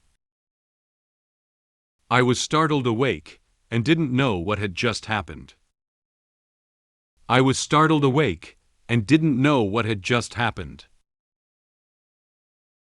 It's already late at night. Everyone has gone back to their rooms to rest. However, at this moment, Moen did not go to bed like everyone else. He didn't turn on the room light, but lit 2 candles and placed them on the table. He sat at the desk and took out a blank notebook and a quill. He wrote while silently thinking in his heart. Although my dear parents and everyone have advised me to rest well, it's not yet time for me to take a break. The plot has completely deviated from the direction of the original book, which means that all the plots I will face next are unknown to me. He had a serious expression on his face and held his pen, pondering for a while. Then, he immediately wrote a few lines of words in his notebook. The plot of the original book is no longer of reference value, and whether I can survive depends solely on myself. For this, I need to think carefully and set a few small targets first. After finishing writing, Moen moved his hand away from the notebook. Under the illumination of candlelight, the content of the book gradually became clear. He wrote down these 4 targets in his notebook. First, stay alive. Second, avoid the death by 1,000 cuts ending. Third, get stronger. Fourth, the Black Book cannot be trusted. At this moment, Moen stopped writing. He held his chest with both hands, raised his eyebrows, and placed the quill on his lips. He lowered his head and looked at the contents of his notebook, as if pondering something. Then, he immediately took the quill pen off his lips. He seems to have thought of something again. He pressed the notebook with his left hand and took a pen in his right hand to quickly cross out one of the targets written in the notebook. No. Although Lunatic's voice doesn't sound like anyone I've come into contact with so far, the possibility of 1,000 cuts cannot be ruled out. On the notebook, the fourth goal written by Moen, "The Black Book is not trustworthy," was marked with several horizontal lines. The predictions made by the Black Book a few times before scared him a lot. However, the prophecy in the Black Book seems to be reminding him. He looked at the line of words and muttered to himself. Black Book prophecy must be guarded against. So far, I still know nothing about the cause and triggering conditions that led to that ending. If it weren't for Ariel and Cecilia, who would hold a strong hatred towards me, due to the multitude of things that Moen has encountered in these past few days, his brain is now very confused. Apart from a dream he had before and the few words given to him by the Black Book, he didn't grasp much other information. He raised his hands very irritably and scratched his hair crazily. He closed his eyes tightly, furrowed his brow, and impatiently shouted out. I'm completely screwed without intel. Based solely on the tiny fragments of precognitive dreams, nothing can be inferred at all. This is driving me insane. Moen left the desk and collapsed heavily on the blanket with a slightly tired body. He lay on the bed, spreading his hands and legs, staring at the ceiling in a trance. He couldn't think of any solution for the current situation at once. He held a notebook in one hand and whispered. Phew, forget it. It's useless to think too much. I'd better focus my goals back on what I can do now. Moen had to give up thinking about who harbored hatred for him for a while, and put the important things first at the forefront of his mind. Becoming stronger is currently the top priority. As the son of a duke, there are many ways to make me stronger, but those are too conventional. They are simply not enough to make up for the gap between me and the protagonist group. Original Moen Campbell wasted too much time. Although he studied at the Santa Maria College of Magic for a whole year, the only magic that comes to mind now is illumination. The original Moen Campbell, wearing a school uniform, showed his learned magic to his two followers in a corner of the college. He extended 2 fingers of his right hand and concentrated the magic on them. In no time, a glowing ball popped out of his finger. His 2 followers both had exaggerated smiles on their faces, as if they had seen some powerful magic. Knowing that he had only learned this one magic, Moen gritted his teeth and cursed at the original Moen Campbell. This is beyond ridiculous. What was this idiot doing in class every day? Moen sat up from the bed. He raised his hand and stared at his palm, lost in thought. After calming his emotions, he began to recall knowledge related to his abilities. Fortunately, my physical fitness is quite good. As the Duke's son, I'm roughly at late stage 1. According to the combat knowledge popularized by the Academy, warriors, mages, and priests all have 5 tiers. I estimate that even with my current abilities, I won't be able to reach higher levels. But even if I try my best to reach the 5th stage, it's useless. Ariel and Cecilia are a divine person. In this world, the divine person is completely different from the other 3 conventional systems. They are an unconventional humanoid cheating system. As soon as Moen thought about the powerful abilities of the protagonist group, he covered his head with his hand and showed a helpless expression. His current ability level is far inferior to that of the protagonist group. He recalled the description of the abilities of protagonist group in the novel. Cecilia had been given power by the ice goddess not long after she was born, so she had the ability to manipulate ice and snow since she was a child. This ability was an innate instinct that was not comparable to the kind of divine power that clerics had that could be obtained by praying, making offerings, and trading in exchange. Cecilia closed her eyes and gently hugged her body with both hands. Behind her, a blue ice goddess wrapped her arms around Cecilia. The power of ice and snow surrounds her, gently blowing her hair. And there's also Ariel, the girl Overlord. I remember in the later part of the original book, this guy received blessings from the gods that were as high as double digits. All kinds of gods have some connection with her to varying degrees. If she can't defeat the enemy, she summons the gods as reinforcements. She's like a female version of Sun Wukong. It's too awesome. Ariel, who has grown up, exudes a mature aura. She carried a big sword on her back and raised her right hand, with a confident smile on her face. Several seemingly powerful deities stood behind her, following her instructions. Although Ariel, like Moen, is still in the low-level stage now, she has already mastered other abilities that are even more powerful than him. Moen continued to analyze her abilities. I won't talk about the future Ariel, even if it's her now, although she should be around the same level as me in terms of strength. This guy not only learned magic but also has divine blessings and various rare props. If she encounters a mage or warrior who is 2 stages ahead of her, it wouldn't be a problem for her to use her current strength to defeat them, let alone someone like me who is a novice. I can't even beat her. After recalling Cecilia and Ariel's abilities, Moen sighed. He closed his eyes and closed his notebook. Based on the current situation analysis, the answer is obvious. He held his notebook and pondered for a while. Then, he opened his eyes as if he had made an important decision. He looked ahead with a determined gaze. I need to reach the level where I can protect myself against Ariel as soon as possible. This is the ultimate target at this stage. Moen put the notebook aside, propped up the bed with both hands, and wore a mysterious smile on his face. After thinking for a moment, he realized that he also has powerful abilities. At least in times of danger, it can help him save his life. He smiled lightly and silently thought in his heart. Speaking of which, Girl Overlord's cheating methods are a bit stronger, but I'm not without them. Through the assassin incident, it also awakened new abilities. That is, Black Book. After speaking, Moen snapped his fingers and summoned the hidden Black Book. A black-purple energy appeared in front of Moen, and then it formed a black portal. In the portal, the Black Book transformed into black energy fell from inside. At this moment, Moen smiled and leaned back slightly, his right hand still maintaining the gesture he had just made.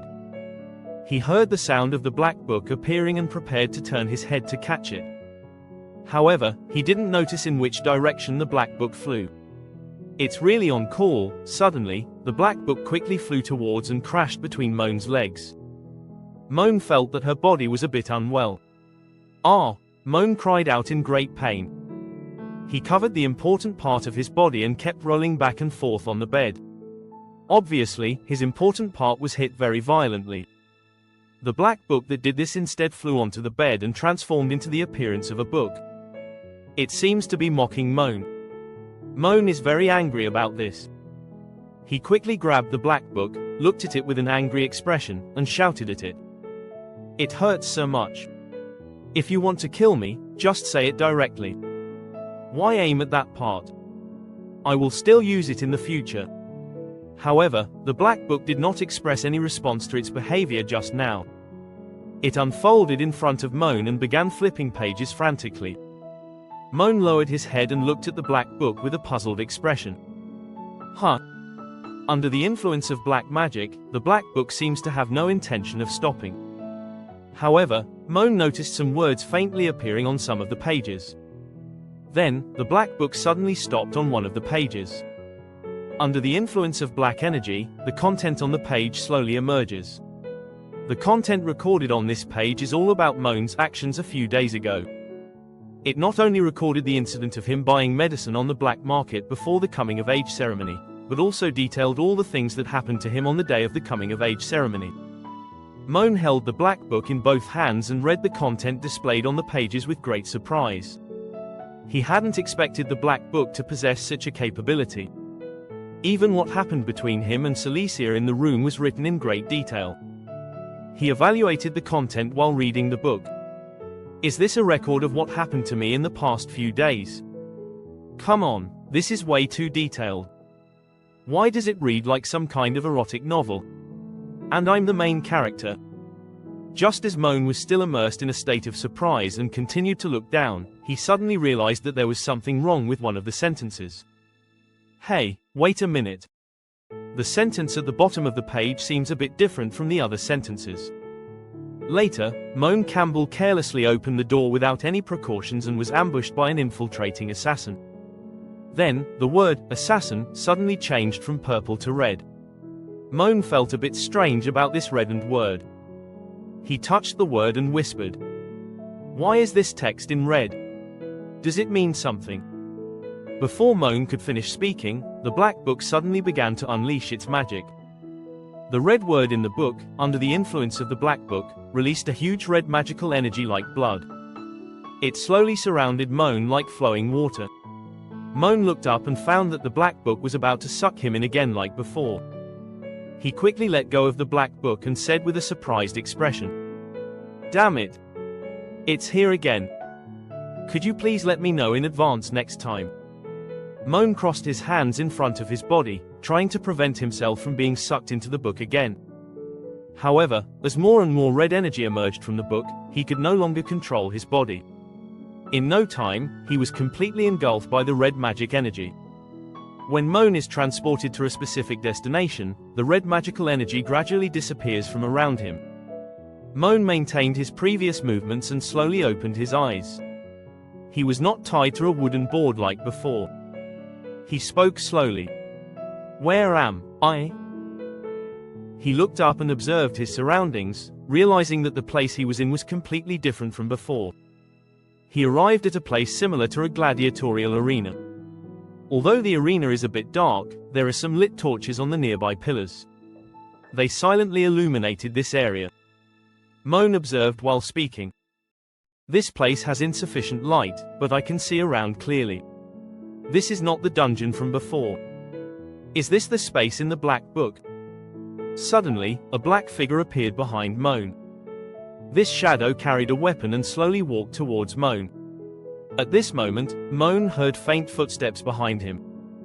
He slightly widened his eyes and immediately became alert. He nervously turned his head quickly, wanting to confirm who was standing behind him. "Who is there?" Before he could finish speaking, he heard the figure make the voice he was most familiar with. "Shadow step." He widened his eyes in surprise at the sound. Then, a woman emitting black magic held a dagger and rushed towards Moen. With a swift, practiced motion, she drew the dagger across Moen's neck in one clean slash. This woman is the short-haired assassin who was killed by Cecilia in his room a few days ago. Moen was still in shock at this moment. He stood still and stared ahead. Before he could react, he felt like something was wrong with his neck. He nervously looked down and found that his neck was constantly gushing large amounts of blood like a fountain. He tried to move his body, but felt that his body could no longer move at all. This made him feel very scared. Moen slowly looked up at the front. In the constantly spewing blood, he could see the woman's appearance clearly. However, the short-haired assassin turned his head to look at him and did not make any other movements. Just as Moen was puzzled by this, his vision suddenly turned black. He fell heavily to the ground, losing consciousness. "Damn it!" Moen struggled to sit up while lying in bed. He opened his eyes wide and kept inhaling and exhaling heavily from his mouth. A large amount of sweat broke out on his face, and he looked to be terrified by the scene just now. After slowly calming down the tense emotions, Moen reached out and touched his neck. He found that his neck was still intact, without any bleeding or injuries. He breathed a sigh of relief. The scene that just happened made him feel very scared. He whispered, "What happened? Did I get killed in a flash? How did that assassin appear in the black book?" He couldn't figure it out. At this moment, the black book placed next to him suddenly started flipping pages crazily again. "Black book?" Moen turned his head to look at the black book. He doesn't know what content it will display next.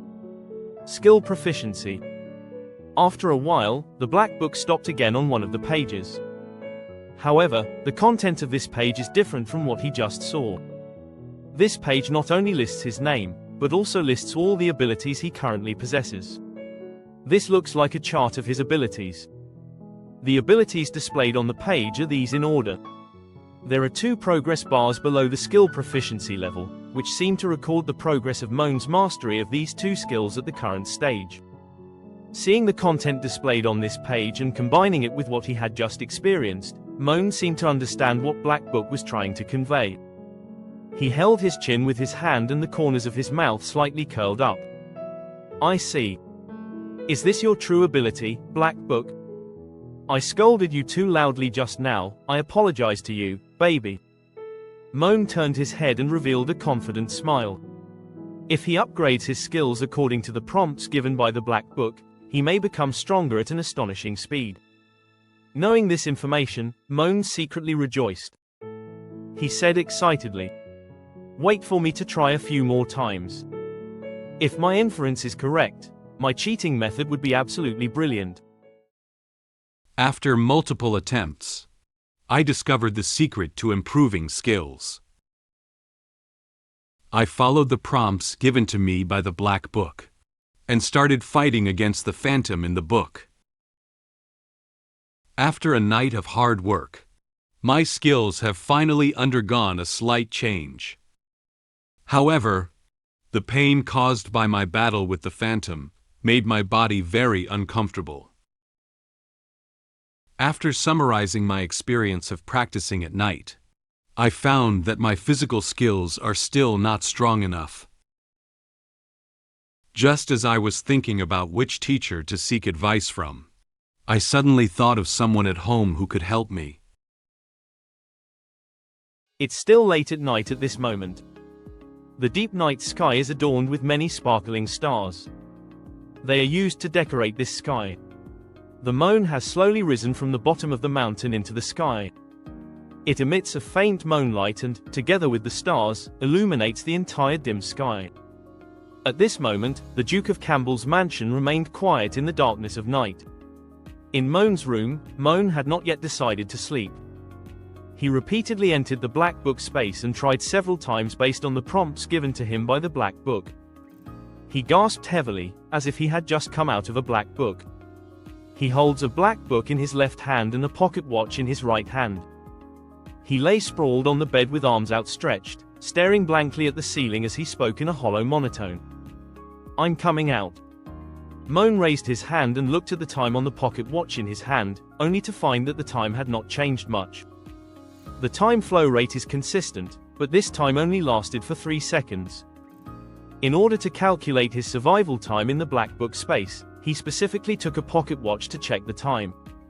Moen supported the bed with one hand and slowly sat up from the bed.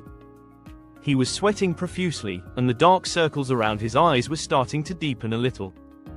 However, before he could even catch his breath, he immediately raised the Black Book in his hand to check his skill proficiency progress.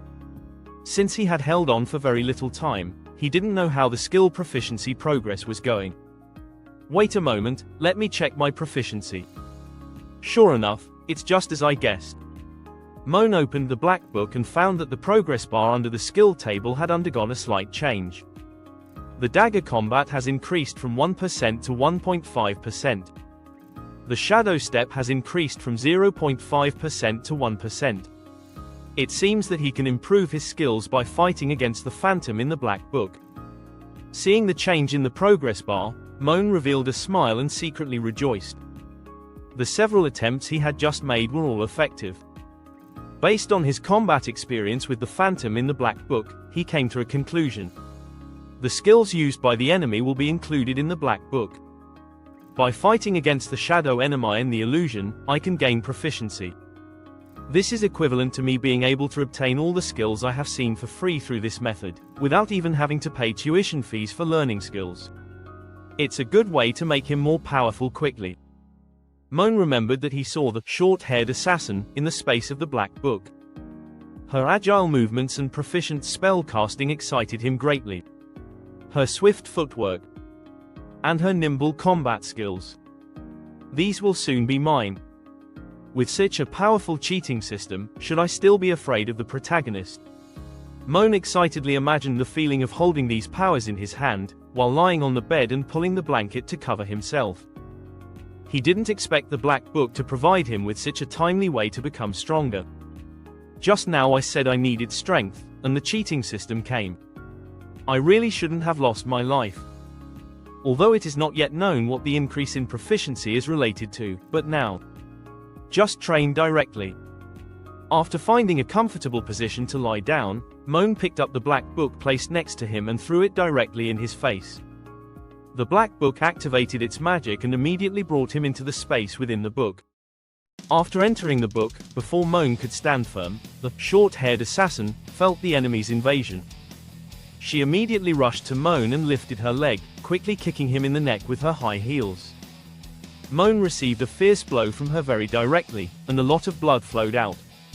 Not long after, he fainted to the ground and lost consciousness. He was taken out of the book's space again. After entering the book again, Moen still couldn't immediately dodge the attack of the short-haired assassin. She crossed her hands and gathered magic into her hands.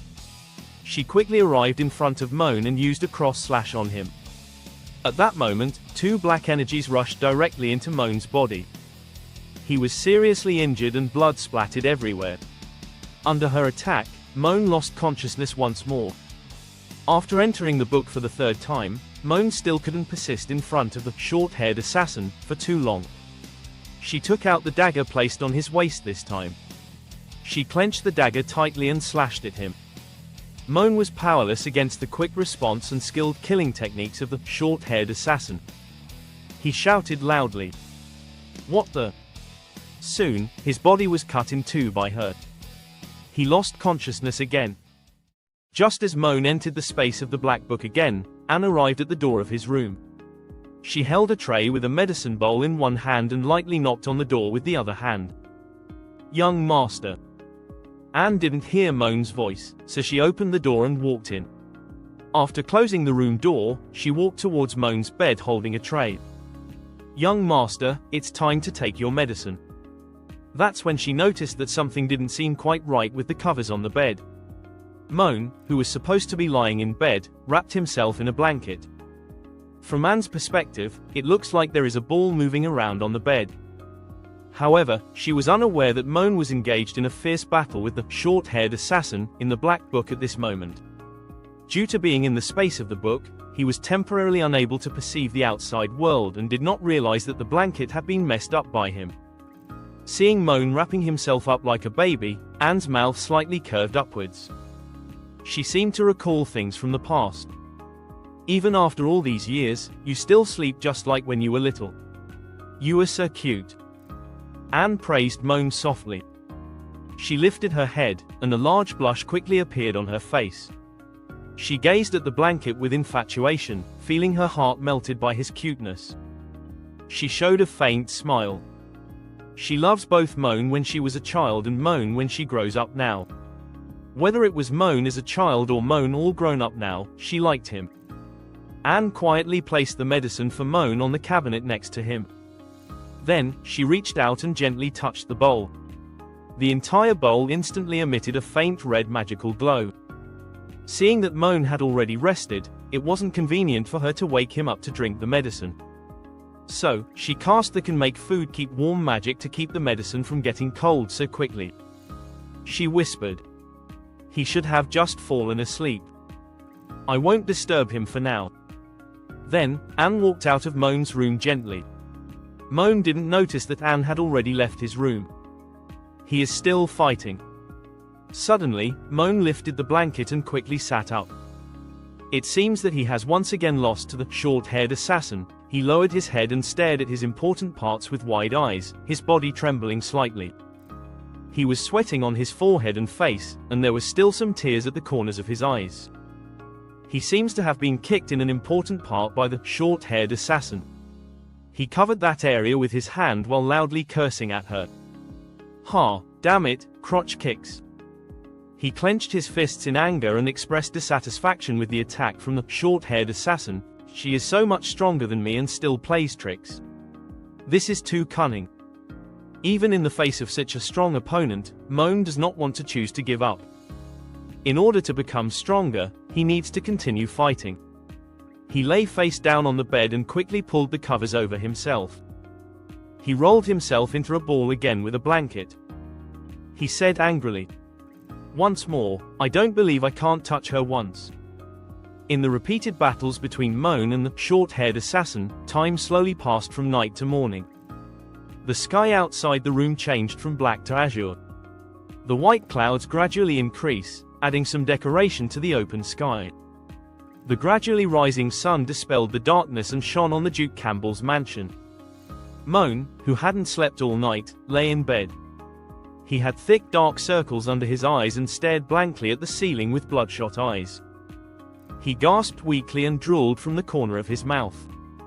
"It seems that he is really exhausted," he said with a trembling voice. The 185th time. "I finally managed to hold on in front of that guy for 30 seconds. Ah!" Suddenly, Moen widened his eyes. He struggled out of bed as if he had felt an electric shock. He shouted out in pain.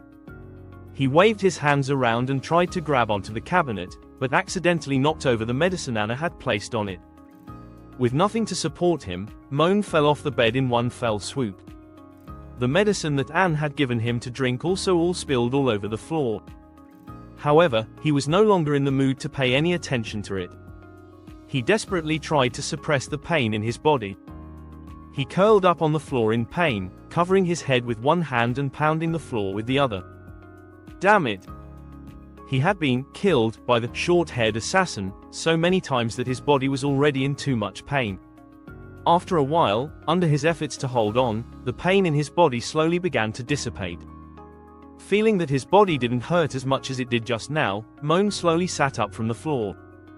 He dragged his weak body against the side of the bed and tilted his head back, panting heavily. Due to the pain just now, his body was constantly breaking out in a cold sweat. The sweat soaked his white shirt. As his body slowly recovered, Moen opened his bloodshot eyes and spoke with a trembling voice. Finally, it has stabilized. At this moment, the sunlight outside the window poured into Moen's room. It quietly shone on Moen's body, making him feel a little warmth. He began to analyze the cause of the physical pain. Although I won't actually die in the illusion, the pain that death brings me is real. I had originally planned to find a loophole and enter there to avoid the shock of death. It doesn't seem feasible now. The pain from close to 200 deaths was almost going to send me to heaven just now. Moen endured the pain, supported the bed with one hand, and slowly stood up from the ground. But now, he covered his body, his forehead still sweating, and his eyes were fixed on the black book lying on the bed. He fought tirelessly against the short-haired assassin all night. As for whether his skills have improved, he is not very clear yet. I need to first verify the results from last night. Moen picked up the black book and flipped it to the page on the skill list. When he saw the content of the book, he showed a slightly surprised expression. Although the levels of warrior, mage and cleric remained unchanged, the two progress bars for skill proficiency had changed very significantly. The dagger fighting technique has changed from level 0 to level 2 now. The progress bar has changed from 1.5% to 35% now. Shadow step has changed from level 0 to level 1 now. The progress bar has become 11%. Seeing the numbers on the progress bar, Moen smiled with joy. I succeeded. He held the black book tightly in his arms, tears of happiness welling up in his eyes. His efforts throughout the night were not in vain. Although he hasn't become very strong yet, as long as he continues to work hard, his abilities can still improve rapidly. He said with a smile. Although I am only at level 1 or 2, far from being comparable to that assassin, as long as I take the first step, the rest should be much easier. Since his skills had been improved, Moen wanted to try it out in his room. I can't wait any longer, let's try the effect first. He placed the black book on the ground and found a suitable place to try his skills. He walked over to the wall and made a preparatory posture. Shadow step. After speaking, some black magical energy gathered around Moen. Then, he took a gentle step forward and quickly rushed from his original position to a more distant position. Did I succeed? He turned his head and found that his current position was already some distance away from his original position. I just did it. Moen clenched his fist lightly, revealing a happy expression. It seems that the skills on the Black Book have really improved, and the effect is very obvious. He is very pleased with his progress. Suddenly, Moen felt something was wrong with his feet. Ah, my feet. Then, the pain in his foot made Moen instantly fall to the ground. He covered his feet and kept rolling on the ground. He cried out in pain. It hurts so much. Why didn't anyone tell me that using this skill would make my feet hurt? How did the assassin remain expressionless and indifferent to the pain in her feet during the fight with Cecilia? This goes against logic. At this moment, Moen seemed to remember something.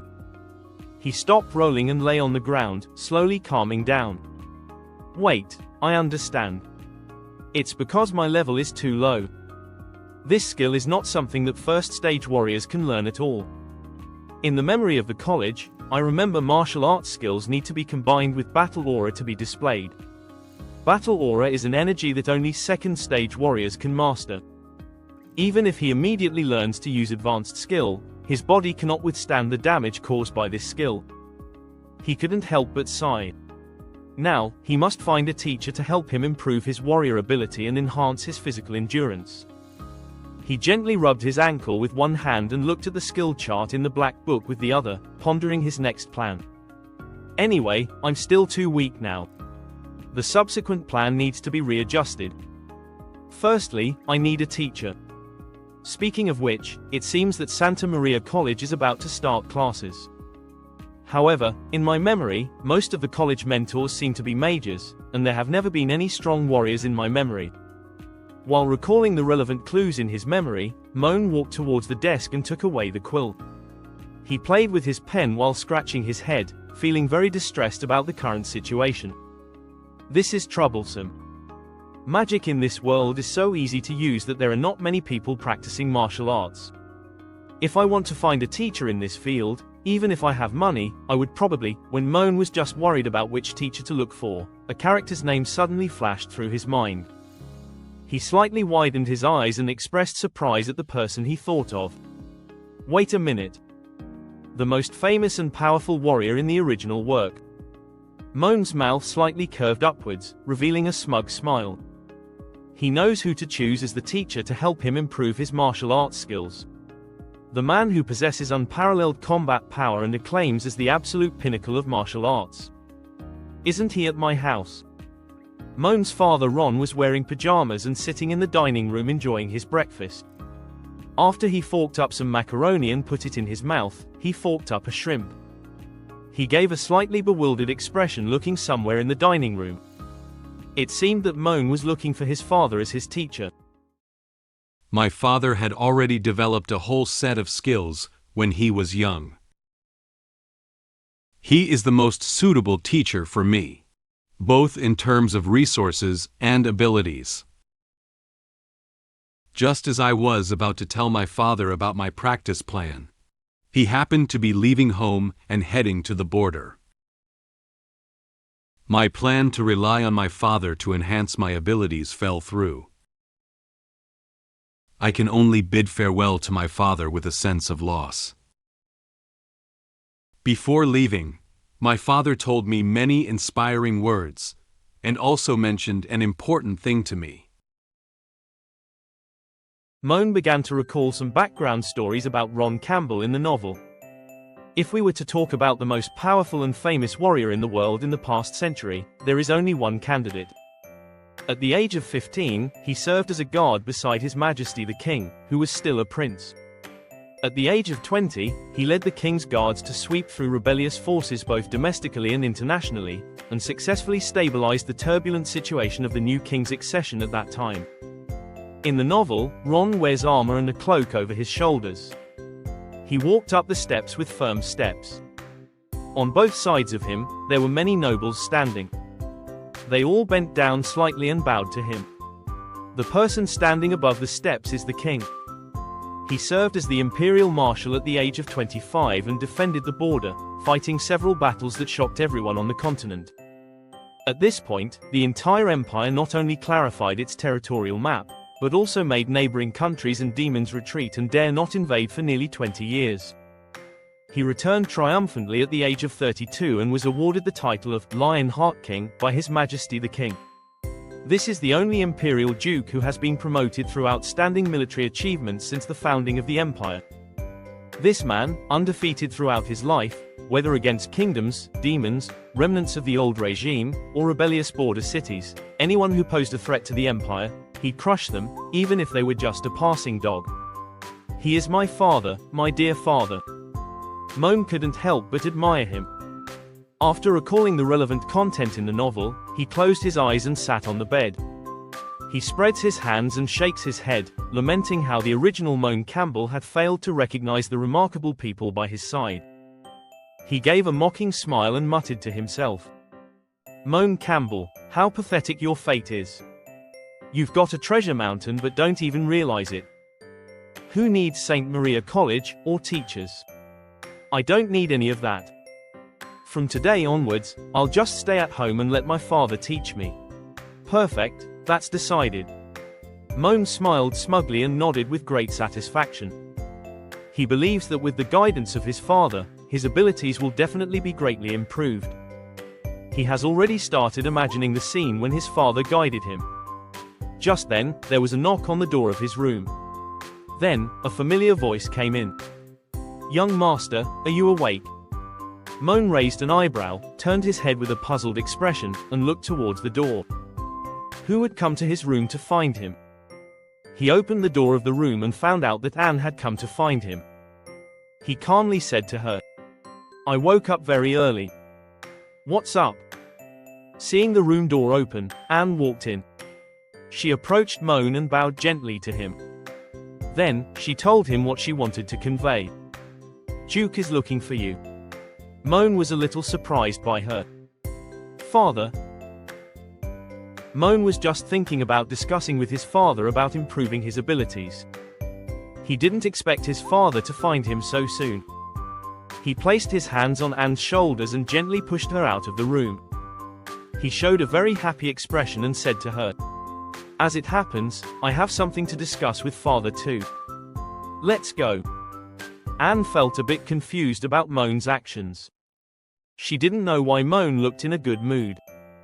She walked out and said in a daze, Young master. After leaving the room, Noel and another grey-haired maid passed by Moen's room. Noel was holding a broom. She seems to be going somewhere to clean up. They saw Anne and planned to greet her as usual. Anne. I mean, the head maid. Noel seems to have remembered something important. She corrected her immediately and bent slightly with the grey-haired maid, bowing politely to Anne. Anne did not blame her for Noel's small mistake. As she walked forward, she gently waved her hand to Noel, indicating that she wouldn't mind this. It's okay, you can continue working. Moen, who was following behind Anne, was surprised when he heard Noel's words. He leaned out half of his body, slightly widened his eyes, and curiously asked Anne. Head maid, Anne, did you get promoted? Anne didn't react much to Moen's words. She still maintained a calm expression and took Moen to see his father. Yes. As she walked, she explained the situation to Moen. The former head maid resigned due to personal reasons. Not long after the young master woke up, I was appointed as the new head maid by Duke. Upon hearing Anne's explanation, Moen looked awkwardly aside and placed one hand on his forehead. He didn't expect the demands he made to the head maid to trigger a series of events that followed. He said to Anne with guilt, Personal reasons. I'm so sorry. It's all because of my orders. I remember my father saying that the head maid had been taking care of him since he was very young. They were nominally master and servant, but in reality, they were more like family. The head maid is gone, father must be very sad. Anne, who was walking ahead, turned his head calmly and said to him, Young master, there's no need to apologize. It's not your fault. Moreover, the head maid only resigned from her management position and did not leave the Campbell family. You'll find out later. In no time, Anne took Moen to the backyard of the Duke's mansion. Noyce stood there in a black nightgown waiting for Moen. When she saw Moen walking over, she was very happy. She immediately hugged him tightly in her arms. Moen, my dear. Moen was a little surprised by his mother's enthusiasm. He accidentally bumped into her, Twin Peaks. Mother. Noise caressed Moen's head while affectionately pressing her face tightly against Moen's and rubbing against her. Her face was tinged with a slight blush of joy. Seeing that you have recovered well, I feel relieved. And how many times have I told you, don't call me, Mother. You can call me, Mom, or, Mommy. Moen felt a little shy because of his mother's intimate interaction with him. After listening to Noise's words, he didn't know his mother turned out to care about what he called her. He quickly apologized to her. I'm sorry, Mom, that's right. At this moment, Noise gently hugged Moen's head and moved it to the position of her belly. Come on, squat down and let you feel it. Due to the fast movement, Moen immediately felt the twin peaks of Noise pressing down on his head. His face instantly took on more blush. He was puzzled by his mother's actions. Feel it. At this moment, Moen felt as if something was moving inside his mother's belly. He slowly lifted his head and leaned against his mother's twin peaks, carefully asking. Feel your belly, Mom, are you? Noise looked at him with a smile on her face. Yes, very soon, you will have a little brother or sister. Upon hearing the news, Moen immediately stood up. He happily said to her. Really? Noise placed her left hand on her stomach and reached out her right hand to gently stroke Moen's face. She nodded, indicating that what she had just said was true. I've been feeling a bit heavy lately. Last time you were treating your injury, your father had that royal physician also examine me. It's true. Moen was very excited and discussed with her mother about the baby in her belly. I'm going to be a brother. This is amazing. Do you want a brother or a sister? It's okay, I like it all. I know, I just told your dad that our Moen is the best. Either a brother or a sister, you'll love it. Ron crossed his hands in front of his chest and sat quietly at the table. He looked at Moen and Noise happily chatting together with a kind smile. Moen gave Noise a hug with a happy mood. Noise held onto him with a happy smile and gently stroked his head. This is simply a very heartwarming scene. Noticing that Noise's excitement was difficult to calm down, Ron said to her. Okay. Moen has just recovered from a serious injury, and the younger one is also very fragile. Our family is already very small, don't get too excited. Moen, sit down. I have something important to tell you next. The weather is very nice today. The Moen family is located in a pavilion in the backyard of Duke Campbell's mansion. It's very quiet here, suitable for them to talk together. A butterfly flew over from somewhere and curiously watched what they were doing. Moen stood beside the table and carefully listened to what Ron said to him. What? Father, you're going back to the battlefield? Moen was very surprised by this news. Just now, he was still immersed in the joy of his mother having a baby, and couldn't accept such important information for a moment. Ron placed his hands on the table and continued to speak to Moen with a serious look. Yes, I will depart for the battlefield front this afternoon.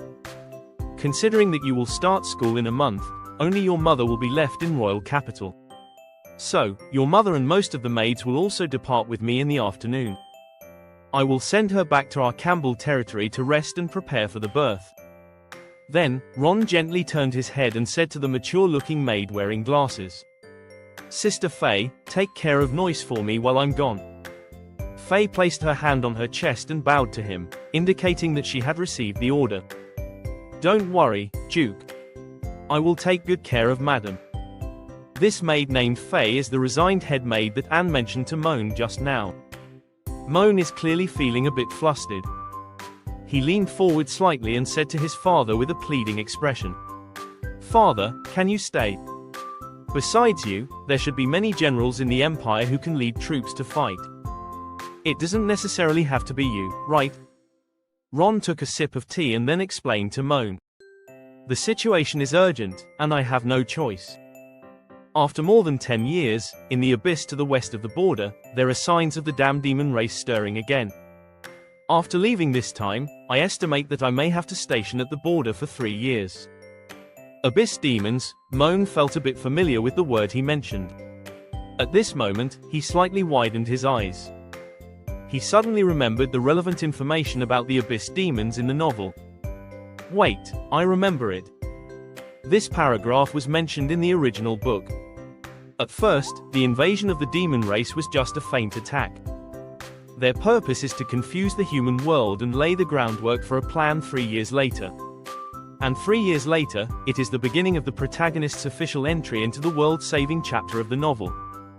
In the novel, the adult Ariel is attacking monsters of the Abyss demons.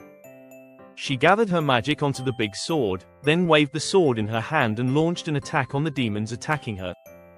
The orange magic flame instantly knocked down demons to the ground. If his father is not around, he cannot rely on his father's experience to help him train.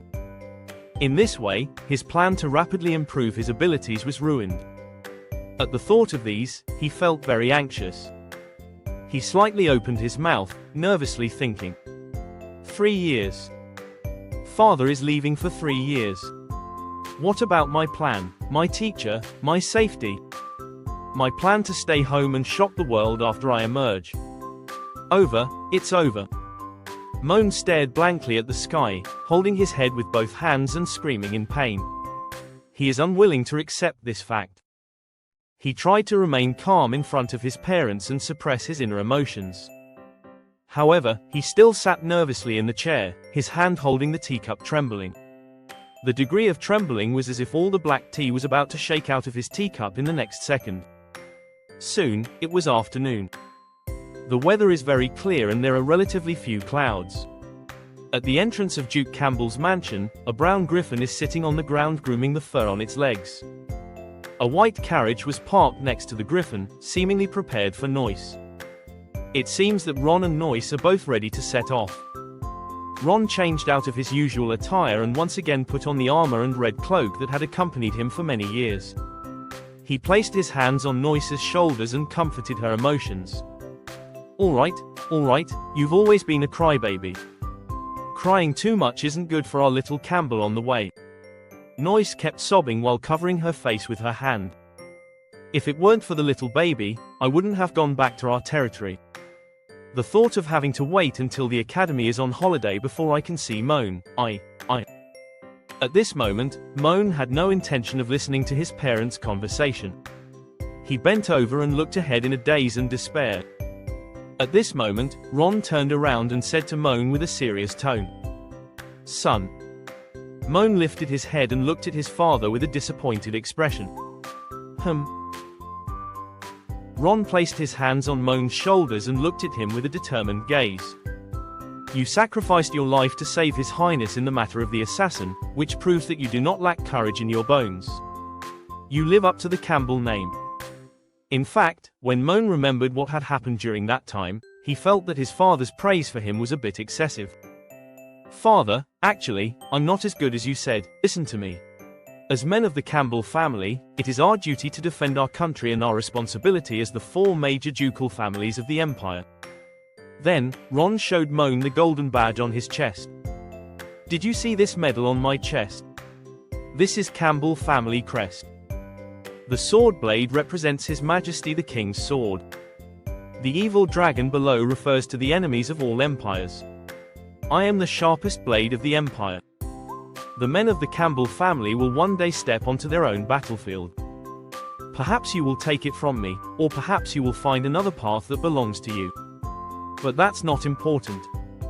I just want to tell you that you are already an adult and possess the qualities that an adult man should have. And there are resources I have prepared for you that I did not have when I was young. If you want to do something, just go for it." After listening to his father's encouragement, Moen was deeply moved. "Father." Suddenly, Ron reached out and hugged Moen. He whispered to Moen in a low voice, "Okay, now it's time to get down to business." Moen, who had just been immersed in emotion, was immediately guided by his father to discuss another topic. "Wait, Dad, did this conversation change too fast?" Ron said to him with a joking tone. "That was all just formal talk. It's just a routine matter. Tell me, what do you think of Anne? Anne, standing in the distance, quietly watched as Ron and Moen interacted together without saying anything. Moen was momentarily stunned by his father's question. He glanced at Anne and then whispered to his father. Anne, she's very good. Why are you asking about her? Do you like her? If there are only two options for liking and hating, then it must be liking. Ron hugged Moen even tighter. I've watched this girl grow up. She comes from a respectable family and is remarkably intelligent. But what matters most is that her feelings for you have already transcended the ordinary bond between master and servant. The maid contract still has 1 year left. If you like her, you'd better act fast. Moen suddenly understood what Ron wanted to express. Wait, father, do you mean you want me? Exactly. The biggest reason our family hasn't had many children is because your mother and I have been apart for too long. Now I have to go to the front lines. At this moment, Noyce gently caressed her belly with both hands. She lowered her head and looked at it, as if talking to the baby inside. However, Moen remembered something. But I'm already engaged to Cecilia. Ron explained the engagement to Moen. Don't worry about that. That engagement was just a political arrangement drawn up by His Majesty, to make sure our family supports the prince and balances the power behind the crown prince. Even if the princess does marry into our family, we will help her become stronger. In a nutshell, I want a grandchild in 3 years, you know. Ron stared at Moen with a hint of threat in his eyes and entrusted him with the important task of getting married and having children. Moen felt a little scared as he watched his father's image slowly enlarge in front of him. But, no buts. This is the master's command. Hi! Pineapple has a good news to tell you. My app Lullaby can now be downloaded on the App Store and Google Play. You can search for Lullaby Light Novel in the search bar to find the app. After downloading the app, you can read our exclusive novels and comics more easily on your mobile phone. If you are interested, you can download Lullaby from the App Store and Google Play.